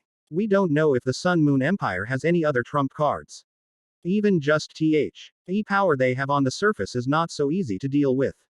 Moreover, even if we can join forces with Shrek Academy and the Hoshin sect this time, we will definitely not have much trust in them. Even if we are able to defeat the Sun Moon Empire in the end, I am certain that Shrek Academy and the Clear Sky sect will join forces immediately to destroy our Holy Spirit cult. No matter what, the Holy Spirit cult is a force composed of evil soul masters. Anyone who wants to unify the continent will never allow such an unstable element as us to continue to exist. It must be said that very few of those who become top-tier experts are not mentally deficient. Unfortunately, as a simp, no matter how believable Long Xiaoyao's words were, they wouldn't be taken seriously by the goddess Yi Qishui. Chapter 254 Driven to desperation by incompetent teammates, war begins. Long Xiaoyao's earnest words were not taken seriously by Yi Qishui, who instead dismissed them lightly. I don't need you to teach me how to do this. Just prepare to join forces with Shrek Academy and the Clear Sky sect, representing our Holy Spirit cult to deal with the Sun Moon Empire. I'll handle the rest. Long Xiaoyao sighed and shook his head helplessly. It's always like this. Over the years, he had long since grown accustomed to Yi Qishui's attitude. Whether it was because he ruined his newlywed relationship with Mu En back then, or because of his love for Yi Qishui, Long Xiaoyao couldn't refuse his various requests. This time, it's clearly the same. Long Xiaoyao didn't say anything more. After giving Yi Qishui a deep look, he turned around and left. Yi Qishui didn't take it seriously, even if she did have some genuine feelings for Long Xiaoyao. But how could a goddess who has been spoiled by a simp possibly lower herself to apologize to him? It's okay. Anyway, Long Xiaoyao will soon turn around and start licking his boots again. Thinking this, Yi Qishui happily began preparing for the war that was about to break out with the Sun Moon Empire. While Yi Qishui was sending people to contact Shrek Academy and the Hoshin sect, the Sun Moon Empire had already learned of the change that had occurred in Xingluo and Tianyun. The Emperor and Crown Prince Shu Tianren of the Sun Moon Empire were filled with sorrow at this matter, so much so that they could hardly suppress the sadness in their eyes. Their initial intention was indeed to allow the mainland to undergo peaceful evolution. If bloodshed and sacrifice can be avoided, that would naturally be the best outcome. However, there is a drawback that cannot be ignored. That is, will the nobles who have come to the aid of Xingluo and Tianyun become thorns planted in the Sun Moon Empire? Even if they can never overthrow the rule of the Sun and Moon Empire, they could still become an unpredictable factor. Even so, the Emperor of the Sun Moon Empire and Shu Tianren did not intend to change their minds. Since the other side has already chosen to surrender, they should naturally give them a way out. But now, Shrek Academy and Hoshin sect have actually wiped out all the nobles of Xingluo and Tianyun. They did exactly what the Holy Spirit cult did in the Fighting Spirit Empire 5 years ago. If it weren't for the presence of Shu Juju and Vina, the survivors who escaped from Xingluo and Tianyun to the Sun Moon Empire, the Sun Moon Empire's emperor and Shu Tianren would probably have burst into laughter. Honestly, they never imagined that Shrek Academy and the Clear Sky sect would lose their minds to this extent. While taking this action may avoid some risks, it will most likely allow Shrek Academy and the Clear Sky sect to exist for a longer period of time than before. But at the same time, the Y are also cutting themselves off from the mainland. From this moment on, apart from Shrek Academy, Clear Sky Sect, and Holy Spirit Cult themselves, no other force can possibly have even the slightest trust in them. Even if they could unite and stop the Sun Moon Empire from unifying the continent, let's take a step back and imagine that. But this resistance will definitely not last long. Beck. Oz internal turmoil is bound to occur within their Star Luo Empire and Heavenly Soul Empire, keeping Shrek Academy and Clear Sky Sect busy running around. Unless they can be as ruthless as the Holy Spirit Church in the past. And exterminate all the civilians who dare to resist them. However, if Shrek Academy and the Clear Sky Sect really do this, then they are truly not far from destruction. One wrong step leads to another. The fate of Shrek Academy was sealed the moment Xuanzi and Zhongliwu stepped forward to kill Huo Yuhao immediately after the Soul Master competition ended. What they didn't expect was that, under these circumstances, the Haoshan sect would actually take the initiative to get involved in this mess. What's the difference between this and actively courting death? After Shu Tianren and the Emperor of the Sun Moon Empire had comforted Shu Juju, Vina, and the others and arranged accommodations for them, he immediately went to Huo Yuhao and told him everything. Hearing Shu Tianren's description, Huo Yuhao was completely dumbfounded. What's going on here? Did Moon, the only one with a brain in Shrek Academy, lose his brain after Xuanzi's death? Was Mu N's brain taken away when Zhanzi self-destructed? This is outrageous. This is really too outrageous. Huo Yuhao swallowed hard, and after a brief moment of astonishment, he understood. Shrek Academy had reached a dead end and gone completely insane. What they did in the Star Luo Empire could indeed lead Shrek Academy to its doom. But if they didn't do that, Shrek Academy would actually be destroyed even faster. Faced with the contrast, even if Moon were the most rational person, he would have no choice but to take the risk. They were trying to secure a last glimmer of hope for Shrek Academy in this desperate situation. Huo Yuhao shook his head slightly, and said with a sigh. Moon was really dragged into a dead end by a bunch of incompetent teammates. If it weren't for the actions of Xuanzi, Yan Xiaojie, and others, how could Shrek Academy, which was as glorious as a holy land on the continent, have collapsed in such a short time? Brother Tianren, you must take this as a warning. Even if the Sun Moon Empire succeeds in unifying the continent in the future, it must never follow in the footsteps of Shrek Academy. Otherwise, the situation Shrek Academy is facing today LD very well be the fate of the Sun Moon Empire in the future. Upon hearing this, Shu Tianren's expression immediately became very solemn. As an ambitious, capable, and highly capable crown prince, Yu Tianren was naturally able to discern that what Huo Yuhao said was true. As a participant, he witnessed firsthand how Shrek Academy gradually led to its demise. Just as Huo Yuhao said, we must learn from Shrek Academy's lesson and never allow the Sun Moon Empire to perish in the future like Shrek Academy. But now is clearly not the time to talk about these things. Shu Tianren nodded repeatedly to indicate that he had remembered it, and then looked at Huo Yuhao in front of him and asked. Yuhao, what do you think our Sun Moon Empire should do next? Should we directly wage war against Shrek Academy, Haoshan sect, and Holy Spirit cult, or should we fan the flames and expose their actions to the public? After both Xingluo and Tianyun are in turmoil, we'll seize the opportunity to strike them down in one fell swoop. Huo Yuhao pondered for a moment, and under Shu Tianren's gaze, he spoke in a deep voice. Let's do these two things together. We cannot give Shrek Academy and Haoshan sect a chance to breathe. Once they have completely taken control of Xingluo and Tianyun, it will only be more detrimental to the Sun Moon Empire. Start the war with Xingluo and Tianyun right now. Chapter 255 The Haoshan Empire. Truly worthy of the Tang family. After listening to Huo Yuhao's words, Shu Tianren decided to take a two-pronged approach. On one hand, they secretly fueled the flames, spreading the story of Shrek Academy and the Clear Sky Sect's actions in the Star Luo Empire and the Heavenly Emperor Kingdom throughout the entire continent. Let everyone know that Shrek Academy is no longer the holy land of soul masters it once was. After abandoning their millennia-old philosophy of seclusion, the Haoshan sect finally revealed their terrifying ambitions. Even the royal families and nobles of the Star Luo Empire and the Heavenly Soul Empire died at their hands, not to mention the common people who had no power to protect themselves. Shrek Academy actually promoted itself quite well at the beginning, saying that it would seize the Star Luo Empire and make the Dai family replace the Shu family as the new emperor in order to save those suffering civilians. Unfortunately, after all these years of development, Shrek Academy is no longer the Shrek it used to be, and of course it can't win the trust of others. As for the Dai family, Shu Jiawei was doing a good job as emperor at the beginning. But Shrek Academy tried to erase all of his achievements with just a few casual words. This is clearly impossible. After all, ever since the Soul Master competition 5 years ago, everyone in the Star Luo Empire has known that Huo Yuhao, the peerless genius of the Sun Moon Empire, should have originally belonged to their Star Luo Empire. If the Dai family hadn't been so blind, forcing Huo Yuhao's mother to her death and even plotting to exterminate him, how could Huo Yuhao have been forced to choose to join the Sun Moon Empire?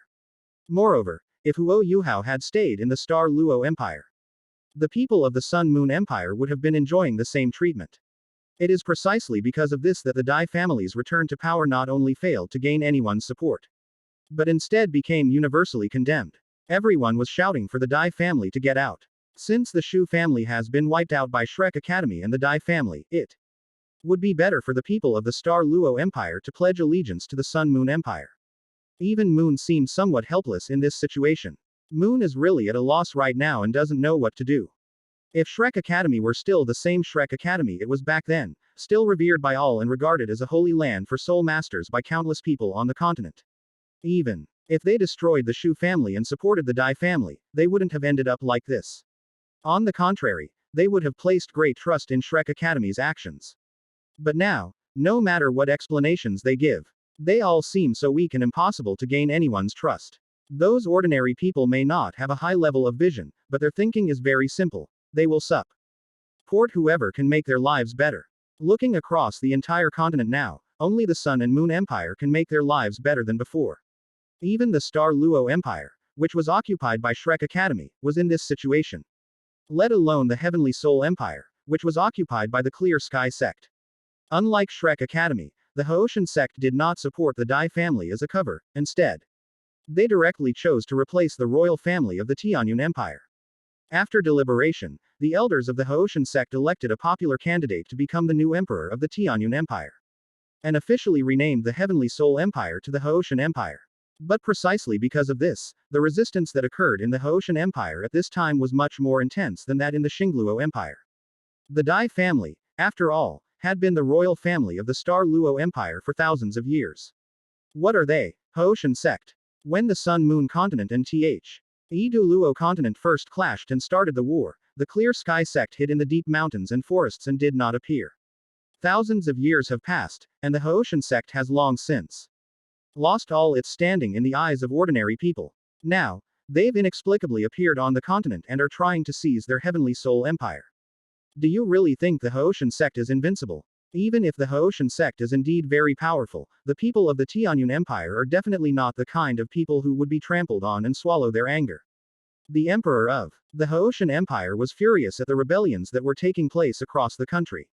From the moment I returned to the mainland from the cloud recesses and chose to participate in this war, T could determine the future fate of the mainland. The goal of the Haoshan sect is very clear. That is to replace the Sun Moon Empire and, under the identity of the Haoshan Empire, completely unify the Douluo continent. Let their Haoshan sect and their Tang family become the sole and supreme rulers of the Douluo continent. How could an ambitious ruler tolerate the rebellion of these ignorant commoners? Without any hesitation or mercy, the emperor of the Haoshan Empire immediately ordered the rebellion to be suppressed by force. Anyone who dares to resist the rule of their Haoshan Empire will only face death. Although some people in the Haoshan sect opposed the order, it was irreversible given the overwhelming support of the majority. They had no choice but to follow the orders of T. He, emperor of the Haoshan Empire, and lead the Haoshan sect to suppress rebellions throughout the country. Although Niu Tian and Titan are the Grand Master and Second Grand Master of the Haoshan sect, they have absolutely no interest in matters concerning the Haoshan Empire. In fact, they were indifferent not only to the fate of the Haoshan Empire, but also to the ultimate fate of the Haoshan sect. It was because of Tang San's instructions that they were made the Grand Master and Second Master of the Clear Sky sect. To protect the Haoshan sect from any unforeseen events, and at the same time, to prevent those guys in the Haoshan sect from becoming too ambitious and causing trouble on the road. Otherwise, Niu Tian and Titan would have left Haoshan sect long ago and traveled freely across the entire continent. Why would they have stayed on the mountaintop all this time? However, as bystanders, Niu Tian and Titan could clearly sense just how far the ambitions of these guys from the Haoshan sect had swelled. They were clearly against lifting the escapist policy at the very beginning. How long has it been? They actually thought they could let the so-called Haoshan Empire sweep across the entire continent and make the Tang family the supreme ruler of the Douluo continent. However, after considering their guess that Tang San's grand plan of 10,000 years might be to seize the God realm. Yu Tian and Titan suddenly felt that the actions of the Haoshan sect were quite reasonable. As expected of the Tang family, they are indeed of the same lineage as Tang San. News of the Haoshan sect renaming the Tianyun Empire to the Haoshan Empire and its use of force to suppress those who resisted their rule has spread throughout the entire continent. Upon hearing this news, Moon fell into a long silence. At this moment, Mu En was certain that the decision he made when he was desperate, making Shrek Academy an alliance with the Clear Sky sect, was absolutely the worst decision he had ever made. These guys from Haoshan sect are just like Xuanzi, they're completely untrustworthy. Chapter 256 Teammate Gap, Moon is in despair. Moon was helpless. He once again felt that accepting the treatment from the golden tree and restoring his body to its peak condition was probably not a good thing. If he had died back then, how could he have endured so much torment? Why wool? We need to deal with all sorts of actions made by this bunch of incompetent teammates. I thought that with Niu Tian and Titan, two top-tier experts, plus the other reserve forces of the Haoshan sect, they would definitely become Shrek Academy's best ally in this war. As a result, before the war with the Sun Moon Empire had even officially begun, those guys from the Haoshan sect had already pulled this stunt. The act of renaming the Heavenly Soul Empire to the Haoshan Empire already reveals the wolfish ambitions of those guys in the Haoshan sect. Titan's previous high-sounding words, Klai, mean that their Clear Sky sect's actions were for the sake of Douluo continent, to unite the original forces of Douluo continent to fight against the Sun Moon Empire, an outsider. But now it seems at what the Haoshan sect truly hates is not that the Sun Moon Empire is about to unify the continent. What they hate is that it wasn't their Haoshan sect that unified the continent. Let's see who Shrek Academy's allies are. The Holy Spirit Cult is an organization composed entirely of evil spirit masters. The Haoshan sect has finally revealed their true colors. Now, even if Moon wanted to aim to the common people of the Star Luo Empire, he didn't know how to begin. Moreover, he couldn't possibly follow the example of the Holy Spirit Cult and the Haoshan sect and kill all the civilians who resisted, could he? Although Moon didn't care about those people's lives or deaths, if he really did such a thing, then Shrek Academy would never be able to clear its name again. Just as Moon W. As feeling disheartened about the future of Shrek Academy, Yan Xiaojie and Dai Hao suddenly pushed open the door and walked in. With a worried look on his face, Yan Xiaojie looked at Mu En, who was in a daze, and said repeatedly, Teacher, the Sun Moon Empire has declared war on us, the Clear Sky sect, and the Holy Spirit Cult. According to reliable sources, the Sun Moon Empire's army has marched to the border. And they are preparing to provoke a war with us. Dai Hao, standing to the side, nodded hurriedly. That's right, Elder Mu, we also need to make preparations in advance. R.S. Tar Luo Empire and the Heavenly Soul Empire border the Sun Moon Empire, unlike the Holy Spirit sect which can avoid directly confronting the Sun Moon Empire. If we really go to war with the Sun Moon Empire, then our Star Luo Empire will definitely be at the forefront of the battlefield. Dai Hao was filled with worry at this moment. He was afraid that the actions of the Clear Sky sect in the Evenly Soul Empire would inspire Shrek Academy. This led Mu En to follow the example of the Haoshan sect, rejecting him as emperor and instead having his own people from Shrek Academy take his place. In that case, even if the Dai family survives and doesn't perish like the Shu family and other noble families in the Star Luo Empire, they will still become a laughing stock across the entire continent. If possible, Dai Hao certainly wouldn't want such a thing to happen. That's why Dai Hao looked at Mu En with a tentative mindset and said, Elder Mu, those retainers of the Star Luo Empire have been eliminated. And our Dai family has no top-tier experts. Therefore, we will have to trouble Shrek Academy to send strong experts to deal with the Soul Master Legion of the Sun Moon Empire this time. Upon hearing this, before Mu En could respond, Yan Xiaojie's face instantly darkened. Dai Hao, what do you mean by this? Could it be that you want Shrek Academy to fight the Sun Moon Empire alone, while you all reap the benefits from behind? Despite being the new emperor of the Star Luo Empire, Dai Hao has absolutely no standing in front of Yan Xiaojie. Dai Hao waved his hands repeatedly in denial, looking extremely nervous and apprehensive. How could that be? Dai Hao, I'm not that kind of person. Of course, I wouldn't just want to take advantage without giving anything in return, as you say. But I hope you can understand that even if our Dai family has two-titled Douluo, we really don't have the ability to face the terrifying Soul Master army of the Sun Moon Empire. Dai Hao's tone was very sincere. And what he said was indeed the truth. Although the Dai family is the successor of the Shrek 7 devils from 10,000 years ago, But it had long since declined. And even the throne was seized by the Shu family thousands of years ago. The Shu family has always been wary of the Dai family making a comeback, so of course they wouldn't give them many resources. The Dai family has already accomplished quite an achievement by cultivating two titled Douluos. A family that has two titled Douluo is considered quite good, even on the entire Douluo continent. However, in this war that would determine the future of the mainland, the Dai family was simply no match for them at this time. Yan Xiaojie had already guessed that Dai Hao wanted to preserve his strength to prevent it from being usurped by Shrek Academy like it was with the Heavenly Soul Empire in the future. But he still showed absolutely no mercy. It's alright. Even if there are only two titled Douluos, they can still play a role in this war. The current Star Luo Empire belongs to your Dai family. As the royal family, your Dai family absolutely cannot miss out on this war. Dai Hao's mood became very heavy. And he really wanted to refuse Yan Xiaojie's request. However, Dai Hao was also very clear that if he refused, it would mean that he would almost break ties with Shrek Academy. Shrek Academy could allow them to replace the Shu family and become the royal family of the Star Luo Empire again, so it could easily drive them out again. Realizing this, Dai Hao forced a very awkward smile. Dean Yan is too kind. How could our Dai family, as the royal family of the Star Luo Empire, not participate in such an important war? Rest assured, as the Emperor of the Star Luo Empire, I will personally lead the army and fight alongside the strongmen of Shrek Academy against the invasion of the Sun Moon Empire. Yan Xiaojie hummed twice upon hearing this, and said noncommittally, "That would be best. I don't want to see the Star Luo Empire fall into turmoil like the Heavenly Soul Empire when we are facing a formidable enemy." This blatant threat left Dai Hao speechless. He could only lower his head to conceal the anger in his heart. Seeing this, Moon's heart sank. The Sun and Moon Empire has already declared war on them, and their own people almost turned on each other. Not to mention the two difficult allies, the Haoshan sect and the Holy Spirit sect. It is foreseeable that their alliance will not be very strong. They must be wary of each other, and no one would be willing to stand at the forefront to face the Sun and Moon Empire. But what about the Sun and Moon Empire? Even if Moon hadn't seen the enemy's Soul Master Legion, he could still imagine it.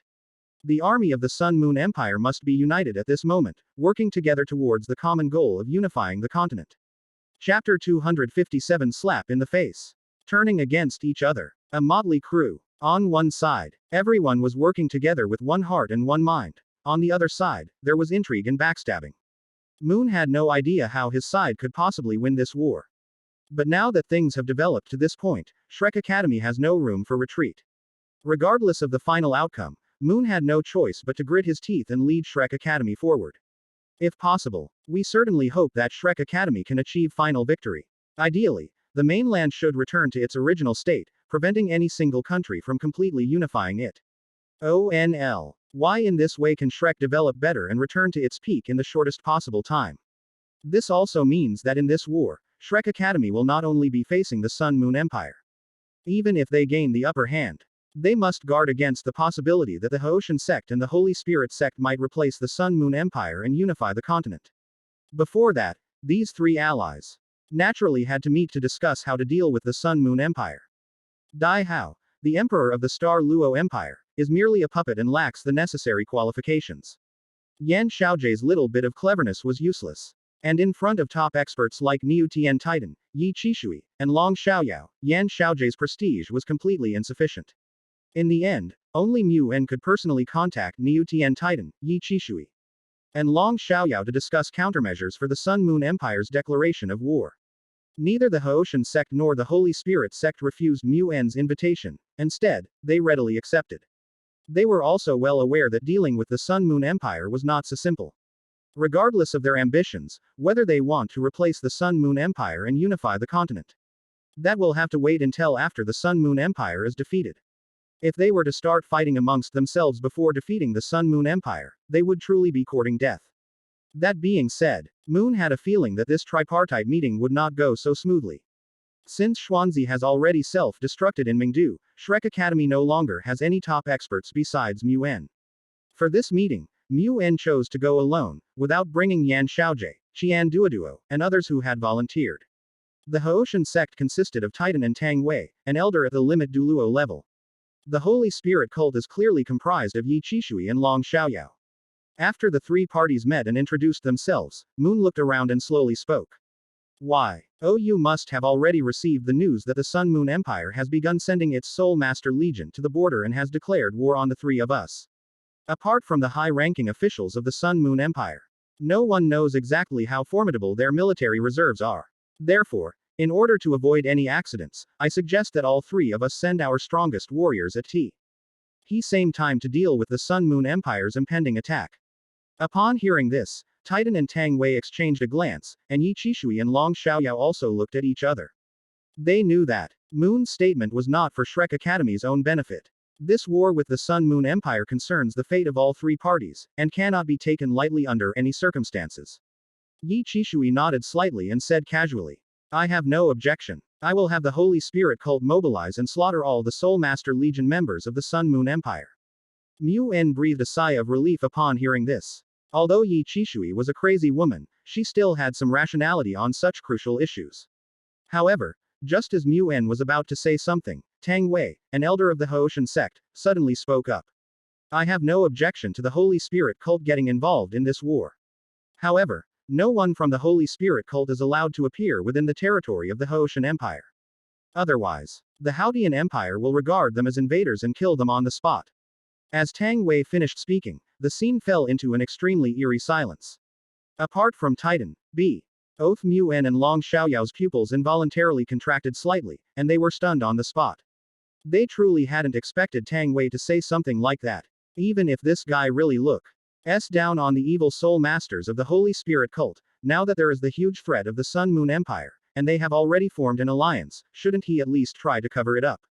Can't you just pretend to be polite? Why did they have to slap Yi Qishui and Long Xiaoyao in the face right in front of them? Does this guy really think the Holy Spirit cult is something that can tolerate being bullied? As it turns out, Yi Qishui was certainly not the kind of person who would passively accept whatever came her way. She was already a notoriously crazy woman, and now that Tang Wei had insulted her to her face. If Yi Qishui could still hold back her temper, then she wouldn't be Yi Qishui, the supreme elder of the Holy Spirit sect. Bang! Yi Qishui slammed her hand on the table and stood up abruptly. Without uttering a word, she attacked Tang Wei directly. Tang Wei had actually heard about the Holy Spirit cult's practices and methods. After provoking Yi Qishui earlier, he was on guard against Yi Qishui suddenly attacking him. Upon seeing Yi Qishui's actions, Tang Wei immediately threw a punch at her. Boom! Tang Wei and Yi Qishui's fists collided, unleashing a deafening roar that echoed through the sky. An extremely terrifying wave swept rapidly in all directions from the location where the two were. The ground around them cracked open, and sand and stones flew everywhere. After exchanging a punch, Tang Wei and Yi Qishui both instantly realized that their opponent's strength was no less than their own. Taking them down is definitely not that simple. Even so, none of them would easily back down. As if by prior agreement, the two simultaneously unleashed their martial spirits, intending to unleash their full power and engage in a fierce battle. Faced with this situation, Mu En and Long Xiaoyao exchanged a glance and prepared to step forward to prevent the conflict from escalating further. The three parties are allies. The Sun Moon Empire hasn't even officially started a war with them yet, so what's going on with them fighting each other? However, before they could intervene, Titan preemptively raised his hand to stop the two of them. Sensing the bewildered looks in Mu En and Long Xiaoyao's eyes, Titan coughed twice. There's no need to stop them. Let them fight it out first. After they're done fighting, they'll probably calm down and have a proper chat. Hearing this, Mu En and Long Xiaoyao thought about it and agreed that it made sense, so they stopped trying to stop him.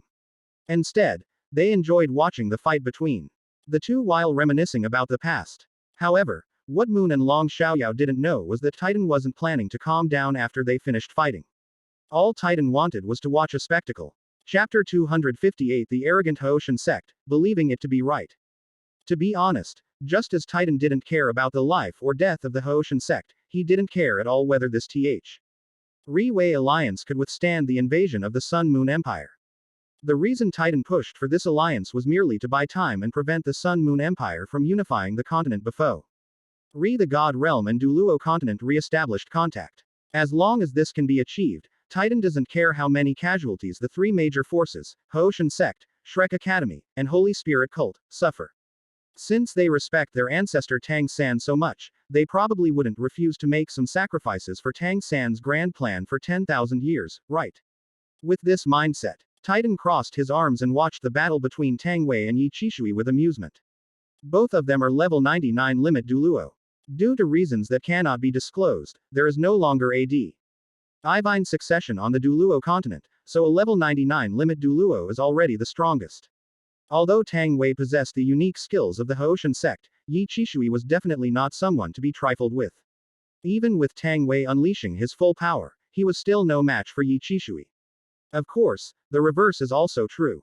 If it were truly a matter of determining both superiority and death, then one of them would naturally suffer injury or death, but the other would certainly not fare any better. Even if it doesn't die, it will definitely be severely injured. With the Sun Moon Empire watching them covetously from the sidelines, even if they dislike each other, they can only endure it in the end. Seeing that the two had lost interest in continuing their fight, Moon stepped in and offered them a way out. That's enough. I invited you here to discuss how to respond to the Sun Moon Empire's declaration of war. As allies, there is no need for the three of us to go to war with each other. Tang Wei withdrew the Haoshan hammer from his hand and snorted disdainfully. Our Haoshan sect will never collude with evil soul masters. Even if we are to deal with the Sun Moon Empire, we will absolutely not accept the help of evil soul masters from the Haoshan Empire's side. Just like I said before, if any evil spirit masters appear within the territory of the Haoshan Empire, our Haoshan sect will kill them immediately without showing any mercy. Mu En's expression was rather unpleasant, even he was now quite annoyed with Tang Wei. If the Haoshan sect were truly as powerful as he claimed, would Titan have needed to extend an invitation to them for an alliance? They've only destroyed one body sect and seized the Heavenly Soul Empire, yet these guys from Clear Sky sect have already become so arrogant. Is it the Holy Spirit cult or their Haoshan sect that are evil spirit masters? Tang Wei didn't give Yi Qishui any face, so Yi Qishui naturally wouldn't give him a friendly look either. Don't think that your Haoshan sect is anything special. You seized the Heavenly Soul Empire, exterminated its royal family and nobles, and didn't even spare the common people. What's the difference between your Haoshan sect and our Holy Spirit sect? Do you really think that by renaming the Heavenly Soul Empire to the Clear Sky Empire, your Clear Sky sect is on the side of justice? Yi Qishui's sharp words instantly turned Tang Wei's face extremely gloomy. Although their Haoshan sect ruthlessly exterminated the royal family and nobles of the Tianyun Empire, they did not even spare the common people who resisted them. However, in the eyes of the Haoshan sect, they were only doing this to save those ignorant people. Those ignorant people don't know what will happen to them once the Sun Moon Empire unifies the continent, which is why they blindly oppose the rule of the Haoshan sect. Their Haoshan sect is certainly on the side of justice. It's completely different from the Holy Spirit cult, which is composed of evil spirit masters. As an elder of the Haoshan sect, Tang Wei would never allow anyone to smear their sect. Thinking of this, Tang Wei glared angrily at Yi Qishui and said in a gruff voice. What, is your Holy Spirit cult provoking our Clear Sky sect? Do you want our Haoshan sect to destroy your Holy Spirit sect before we destroy the Sun Moon Empire? With two Limit Douluo as its leaders, the Holy Spirit cult can definitely be considered one of the top forces. But so what? Compared to their Haoshan sect, the Holy Spirit sect was utterly insignificant. If Yi Qishui insists on courting death, then Tang Wei really wouldn't mind granting her wish. But just like what Zhongli Wu said in Mingdu before, it's Alwa. Ys been the evil spirit masters of the Holy Spirit cult who threaten others, how could others possibly have the right to threaten them? As the supreme elder of the Holy Spirit sect, Yi Qishui was already used to ruling the country at will. And she could order around Long Xiaoyao, a limit Douluo, so she could not tolerate Tang Wei's attitude and threats. Yi Qishui laughed in anger, staring intent at Tang Wei with eyes filled with murderous intent, and said, word by word. Fine, then let me see if you have the right to say such things to me. As the atmosphere grew increasingly tense, it became clear that Tang Wei and Yi Qishui might actually be the first to initiate a war against the Holy Spirit sect on behalf of the Haoshan sect. Moon, who was standing to the side, quickly stepped forward and said in a deep voice. Alright, are you guys still not done? Do you think the Sun Moon Empire doesn't exist? Do you think the Sun Moon Empire can be destroyed with a snap of your fingers?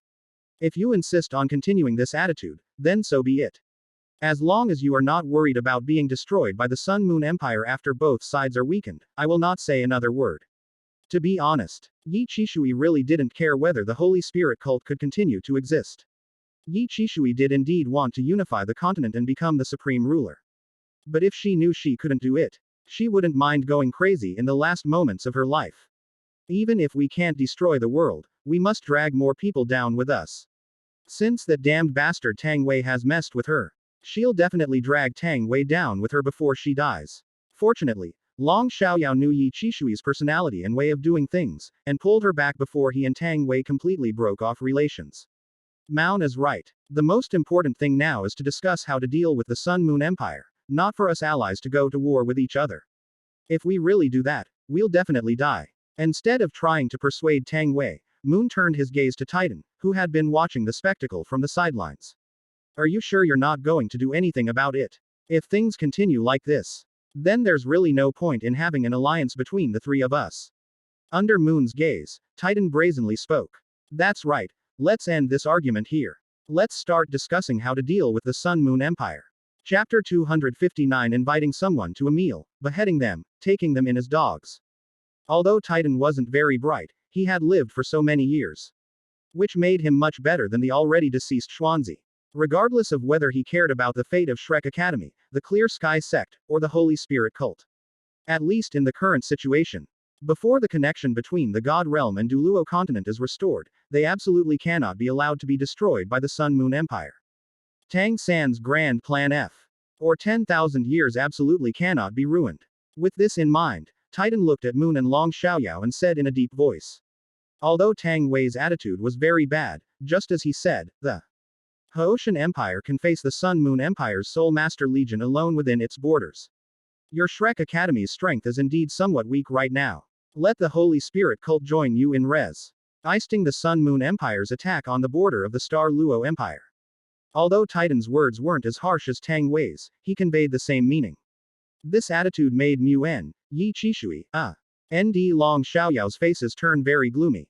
Even though Shrek Academy is indeed much weaker than the Clear Sky Sect and the Holy Spirit cult, Titan and Tang Wei, as allies, should absolutely not adopt this attitude.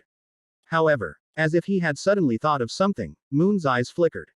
He suddenly realized that this was all done intentionally by Titan and Tang Wei.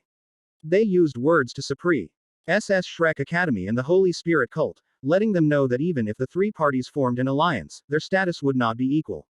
Among the three forces at Shrek Academy, the Clear Sky Sect, the Holy Spirit cult, and the Clear Sky Sect must be the leader. Once this idea is deeply imprinted in your mind, then Haoshan Sect will definitely have the upper hand. If they can truly defeat the Sun Moon Empire, the Clear Sky Sect will definitely use this advantage to replace the Sun Moon Empire, turn around and crush Shrek Academy and the Holy Spirit cult, and unify the continent to realize their ambitions. Shrek Academy is, of course, very familiar with this process of inviting guests, beheading, and taking them in as dogs. Previously, they used it on others. But now the Haoshan Sect has made them their target. However, no matter how unhappy Muan was, the Haoshan Sect was indeed in a stronger position than them, so he could only endure it in the end. Yes, Shrek Academy and the Star Luo Empire do need assistance. Our overall strength is far inferior to that of the Sun Moon Empire. If the Sun Moon Empire seizes the opportunity to create a breakthrough, the situation will instantly become extremely difficult. Moon paused here, giving Titan and Tang Wei a deep look before continuing.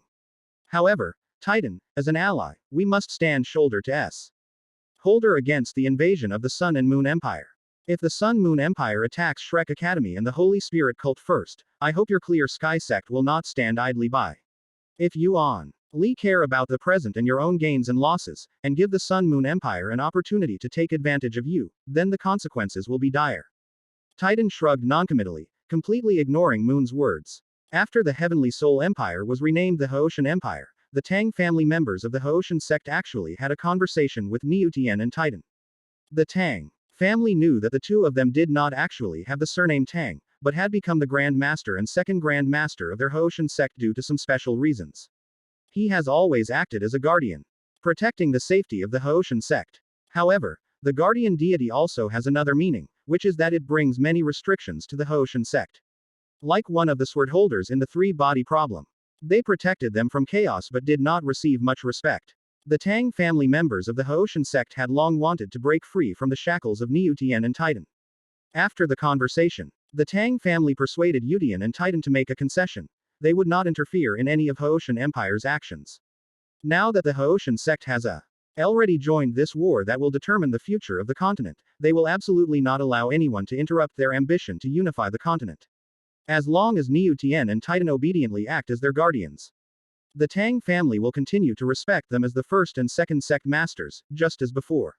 Although Niu Tian and Titan were very annoyed by the Tang family's attitude, they ultimately did not choose to turn against them.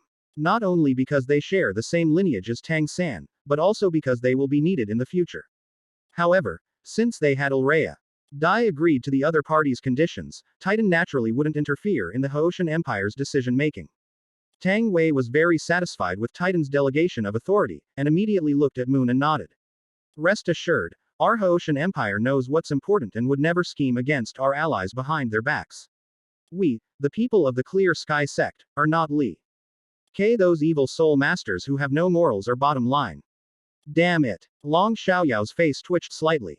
Now, not only was Yi Qishui annoyed by Tang Wei's attitude, but even he was finding it hard to stand. By repeatedly humiliating them to their faces, does the Haoshan sect think the Holy Spirit sect can't survive without them? In Long Xiaoyao's view, at worst they could just abandon everything in the Holy Spirit sect. And he and Yi Qishui could still live a good life wandering the world. On the other hand, isn't their Haoshan sect the one that can't afford to lose in this war? Ong Xiaoyao stopped Yi Qishui from saying what she was about to say, and instead stepped forward to look at Tang Wei and said in a deep voice. If the Haoshan sect does not wish to maintain this alliance, then our Holy Spirit sect is not concerned about withdrawing. Anyway, for us, both the dueling empire and the Holy Spirit cult are things we can abandon at any time. Even if we lose this war to the Sun Moon Empire, Shi Shui and I will still be able to live well. What about your Haoshan sect? Tang Wei's expression changed. He truly hadn't expected Long Xiaoyao to be so decisive in tearing off the pretense of civility. Just as Moon had suspected, he had been suppressing Shrek Academy and the Holy Spirit cult from the very beginning, constantly belittling their strength and status in his words and actions. They were trying to use this method to get Muan, Yi Qishui, Long Xiaoyao, and others used to the Haoshan sect being the most respected in this alliance. Tang Wei had no intention of breaking the alliance. After all, it's uncertain whether Niu Tian and Titan will still help them. With the strength possessed by the Haoshan sect, it is absolutely impossible for them to defeat the Sun Moon Empire alone. Long Xiaoyao's words put Tang Wei in a difficult position, causing Tang Wei's expression to change repeatedly, unsure whether to retreat or advance. Fortunately, the old fox Moon was there. Although he disliked Tang Wei, he had no choice but to offer Tang Wei a way out for the sake of Shrek Academy's future. Alright, Brother Long, I believe Elder Tang Wei didn't mean that either. The Sun Moon Empire's army has already set off. The most important thing now is to return and prepare for battle. Chapter 260 Orange joins the battle, a girl with covetous eyes. With Muan smoothing things over, Long Xiaoyao didn't press the matter further. He didn't even glance at Tang Wei, gave a cold snort, and then looked at Muan and said. Then Shi Shui and I will head back first. We will lead the Holy Spirit cult to the Star Luo Empire and fight against the Sun Moon Empire together with the people of Shrek Academy. After Muan nodded, Long Xiaoyao didn't Li Ner at all and immediately pulled Yi Qishui away with him. Moon glanced at Tang Wei, whose face was alternating between pale and flushed, then looked at Titan beside him and said. Then I'll be going now. Don't forget what we agreed on before, that we would support each other from both sides. If the Sun Moon Empire wants to target someone with all its might, the other side must come to their aid immediately. Before Titan could respond, Tang Wei took a deep breath, forced himself to calm down, and said in a deep voice. Don't worry, our Haoshan sect will not abandon our allies. Muan say. NSED something was amiss and felt that something must have happened between Titan and Tang Wei, and that there might be some disagreements within the Haoshan sect. However, if the Haoshan sect can unite with them to block the Sun Moon Empire's offensive, then this would actually be a good thing for them. At least this way, it won't be so easy for the Haoshan sect to annex Shrek Academy. We absolutely cannot allow the Sun Moon Empire, this jackal, to be driven away only to be swallowed whole by the Haoshan sect, this vicious dog. Muan knew very well that once the news spread that the Holy Spirit cult was going to the Star Luo Empire to join forces with Shrek Academy to resist the Sun Moon Empire, it would cause a huge uproar. Not to mention the common people of the Star Luo Empire, even within Shrek Academy itself. There would certainly be strong opposition to this. After all, in the minds of most people, the evil spirit masters of the Holy Spirit cult are even more despicable than those of the Sun Moon Empire. Thinking about the situation he would face next, Moon couldn't help but feel a headache coming on. If the Clear Sky sect also accepts the support of the Holy Spirit cult like Shrek Academy, Then things will be better. At least they'll have someone to rely on. However, Tang Wei's refusal was so decisive that Moon and Shrek Academy had to bear this alone. Even Mo On didn't know what kind of reason he could come up with to convince those people. However, he was unable to refuse the support of the Holy Spirit sect like the Hoshan sect did. With its current strength, Shrek Academy is simply not enough to fight against the Sun Moon Empire. Especially after the Sun Moon Empire developed the battle armor that could allow a level 9 Soul Master to leap into the level of a limit Douluo. Shrek Academy's so-called pride and glory were utterly defeated. In other words, Xuanzi's attempt to kill Huo Yuhao in full view of everyone in Mingdu blocked Shrek Academy's last escape route. Otherwise, even Mu En might have secretly contacted the Sun and Moon Empire and pledged allegiance to them. After letting out a deep sigh, Mu En sped off towards the location of Xingluo City. It's pitiful that he's an old man who's several hundred years old, yet he still has to travel around and can't rest. Even the upcoming war with the Sun Moon Empire required Mu En's personal arrangement. He had absolutely no capable subordinates, not even a single reliable one. How long can this lingering existence last? Sister Orange, are you sure you want to join the army? And launch an attack on the Star Luo Empire with those Soul Master legions? Looking at the oranges in front of him, Huo Yuhao blinked and asked a question. Without the slightest hesitation or timidity, Orange nodded righteously. That's right, I can't let go of the hatred. Just like you said before, I must take revenge myself. Now that the Dai family has once again become the royal family of the Star Luo Empire. My personal involvement in this war is undoubtedly the best way to seek revenge. Besides, you and I have the same enemy. My revenge against the Dai family is also to avenge you. As she finished speaking, Orange winked playfully. Although she did not let go of the hatred in her heart, that hatred no longer troubled her life or made her live in pain. Because of the copy of the diary, Orange saw hope for revenge from the very beginning, and of course she couldn't remain forever trapped in hatred and pain. Looking at the cheerful Zhu Zi, Huo Yuhao knew that Zhu Zi was not just outwardly cheerful, but actually full of repression inside. Now, she is a truly gentle young woman. Since Zhu Zi had made up her mind, Huo Yuhao naturally wouldn't stop her. Instead, he too K out the soul tool that his son had made from his storage soul tool. Now that you've made your decision, make sure you're safe and bring all of these with you. Zhu Zi did not refuse. Over the years, she had received many things from Huo Yuhao that she had never dared to dream of before. The rewards from the diary dungeon made Orange's talent incredibly powerful, even across the entire continent. There were very few people whose talent could surpass Orange's. Furthermore, she received a battle armor designed by Ji Yuina and crafted with Huo Yuhao's help, making her strength absolutely not to be underestimated. Zhu Zi wasn't the kind of person who would forget kindness, but she really didn't know how to repay Huo Yuhao. Her only thought was that there were so many beautiful girls competing with her for his attention. Even so, Orange will never give up. Orange leaned close to Huo Yuhao's ear and whispered something. Then I'll be going now, Yuhao. Please take good care of yourself during this time. When I get back, I will definitely give you a very important gift. After saying that, Orange quickly turned around and left with Kiki. With Huo Yuhao's sharp eyesight, he LD clearly see that Zhu Zi's ears had turned bright red. It was obvious that the gift she mentioned was exactly what Huo Yuhao was thinking of. Once the oranges were out of sight, Ji Yuina stepped forward and said calmly. Reluctant to let her go. Why didn't you stop her? Even if he's quite strong, in this war, he's just a minor, insignificant character, isn't he? Ji Yuina wasn't deliberately belittling oranges, but rather stating a fact. In this war that determined the future of the continent, titled Douluo were as common as dogs, and super Douluo were everywhere. With Zhu Zi's strength, even with the support of the battle armor, it definitely wouldn't have much of an effect. Huo Yuhao shook his head slightly. This is the ideal that Orange has always adhered to, so of course I won't stop her. Huo Yuhao does not intend to participate in the main battle in the short term, he has other equally important things to do. However, Huo Yuhao felt that his days ahead would not be peaceful. Even the oranges knew that it was ripe and ready to be eaten. How could the other beautiful girls possibly let Huo Yuhao go? Chapter 261 Stealing Shrek's Hometown, Target, Yin. Huo Yuhao knew that these beautiful girls were all eyeing him covetously, seeing him as something as tempting as Tang Sanzong.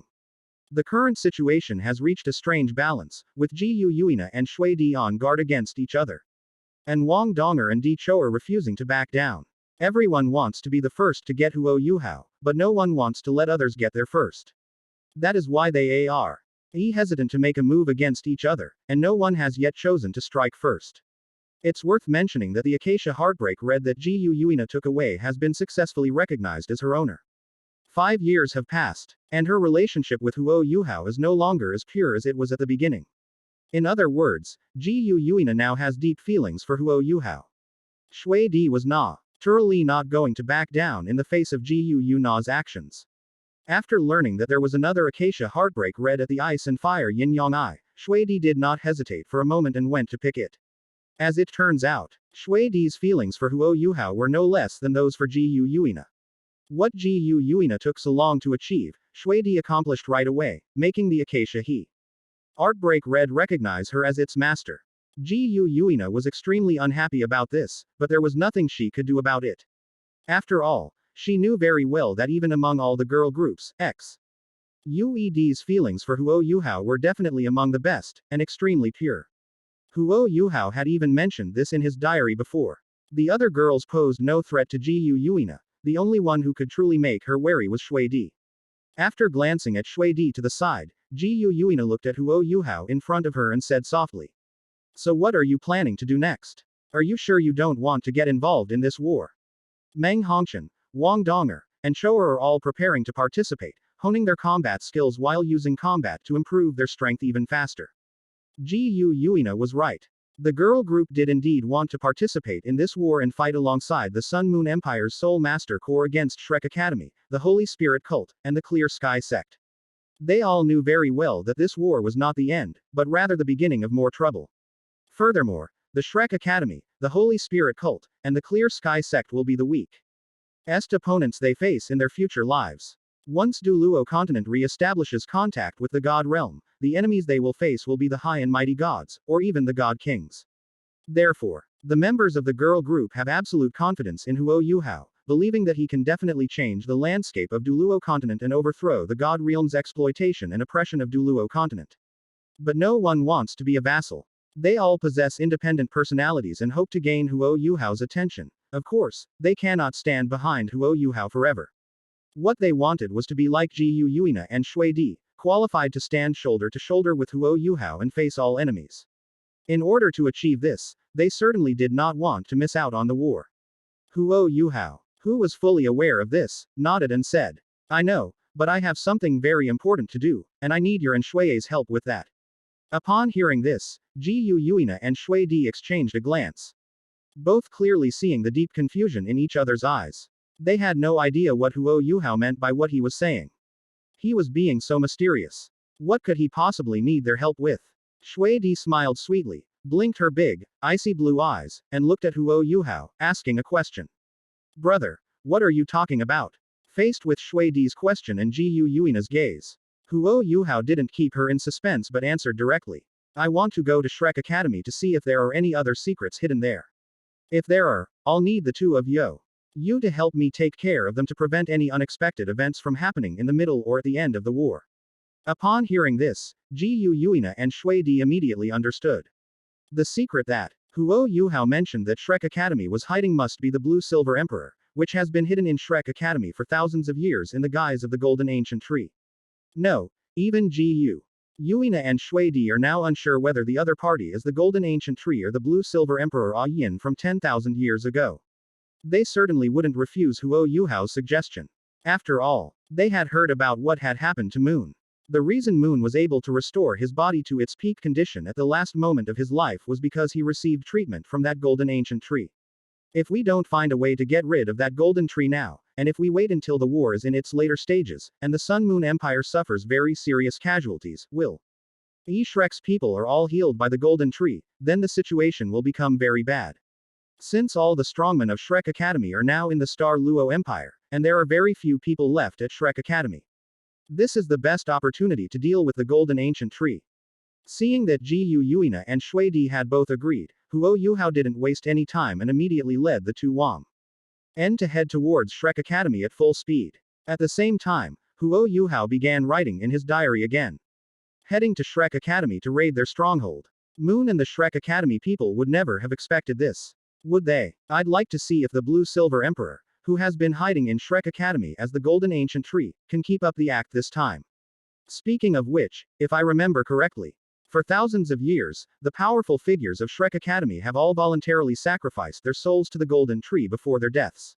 In their own view, the reason why the Golden Tree occasionally displays its own will is because of the sacrifices of its ancestors, who, even after death, can change their identities and continue to protect their descendants. But they had no idea that their actions would only become fuel for Ah Yin to grow stronger. It's unknown what kind of backup plan Tang San left for his mother, but the souls she's devoured over the past few thousand years have already made her a god-level powerhouse. It's a pity I still don't know where that Hooshan Douluo is hiding. Otherwise, I could have taken care of Ah Yin and Tang Hao in one go and seen how Tang San could carry out his subsequent plans. The reason Tang San arranged for them to be on Douluo continent was so that, when the grand plan for 10,000 years went awry, they could be the ones to correct everything. I'm really getting more and more excited to see how Tang San will react after he discovers what's happened on Douluo continent. Chapter 262 Huo Yuhao's Speculation. The Ruthless Tang San. After seeing Huo Yuhao's latest entry in his diary, the girls on the other side all turned their attention to Wang Donger. They knew who the Yue Silver Emperor Huo Yuhao was talking about was, and what kind of relationship he had with Wang Donger. Therefore, they were also curious to know whether Wang Donger would have any other opinions. When Huo Yuhao was preparing to lead Jiu Yuina and Shui Di to attack the Blue Silver Emperor, facing the gazes of the crowd, Wang Donger showed no sign of distress, shrugging slightly and speaking nonchalantly. Why are you all looking at me like that? I've already said it before. Wang Donger is just Wang Donger, and she has no relation to Tang San's family whatsoever. I have no relatives, I am an orphan. Wang Donger's words were very resolute, and there was not a trace of lingering affection for her family in her words. The damage that Tang San, Niu Tian, and Titan inflicted on her was simply too great. For Wang Donger now, family affection is not only devoid of warmth, but is also full of calculation, which will only make her a tool to bind Huo Yuhao. Furthermore, Wang Donger was also very clear that from beginning to end, in the eyes of Tang San's family, she was only a temporary substitute. Once her mission is complete, she will be replaced by Tang San's real daughter. Wang Donger still remembers the contents of the diary she saw on the first day she obtained the copy of the diary and read the entry written by Huo Yuhao. Forget about forgetting past grievances with a smile. What she has to do is repay blood with blood, and tooth with tooth. Wang Donger is determined to personally repay the harm that Tang San, Niu Tian, Titan, and the others have caused her. Thinking of this, Wang Donger looked around and said to Meng Hongqian, Di Choer, and the others. Let's set off too. Don't forget how important this war is to the Sun Moon Empire. As the strongest generation of the Sun Moon Empire, we must play a role in this war. Meng Hongqian and Di Choer exchanged glances. They knew that Wang Donger wasn't just being stubborn, she had truly let go of that so-called family affection. Since that's the case, there's nothing more to say. Wang Donger wants to repay the pain and harm caused by Niu Tian, Titan, and the others, so as her good sisters. They should of course give her their full support. Jiu Yuina, what are your plans for dealing with the Blue Silver Emperor? As the three were about to arrive at Shrek Academy, Shui Dl looked at Jiu Yuina and asked the question that had been bothering her. What methods did Jiu Yuina plan to use to deal with the Blue Silver Emperor? It wasn't that Shui Di let it slip, rather, Huo Yuhao described his guesses to Jiu Yuina and Shui Di at the same time he wrote them down in his diary. He did this because he didn't want to see Jiu Yuina and Shui Di cautiously testing the waters, and even AF. Tear seeing the true face of the golden ancient tree, they had to pretend to be extremely surprised. Not to mention Shui Di, even Huo Yuhao was very curious about this question. Regardless of the circumstances, Jiu Yuina is the ruler of all soul beasts. Although the Blue Silver Emperor is a plant-type soul beast, as long as it is a soul beast, it should, in principle, obey Jiu Yuina's orders. How to deal with the Blue Silver Emperor is, of course, up to Jiu Yuina. After pondering for a moment, Jiu Yuina shook her head slightly and said, although she is different from Niu Tian and Titan, she did not directly betray the soul beast race, and even chose to take human form as early as 10,000 years ago. However, she did not take her former identity as a soul beast into account at all, and even helped Shrek Academy fight against the soul beasts of the Stardow Great Forest during that beast tide. Since we have different stances, there's nothing more to say. If we lose this war, the outcome will be extremely tragic.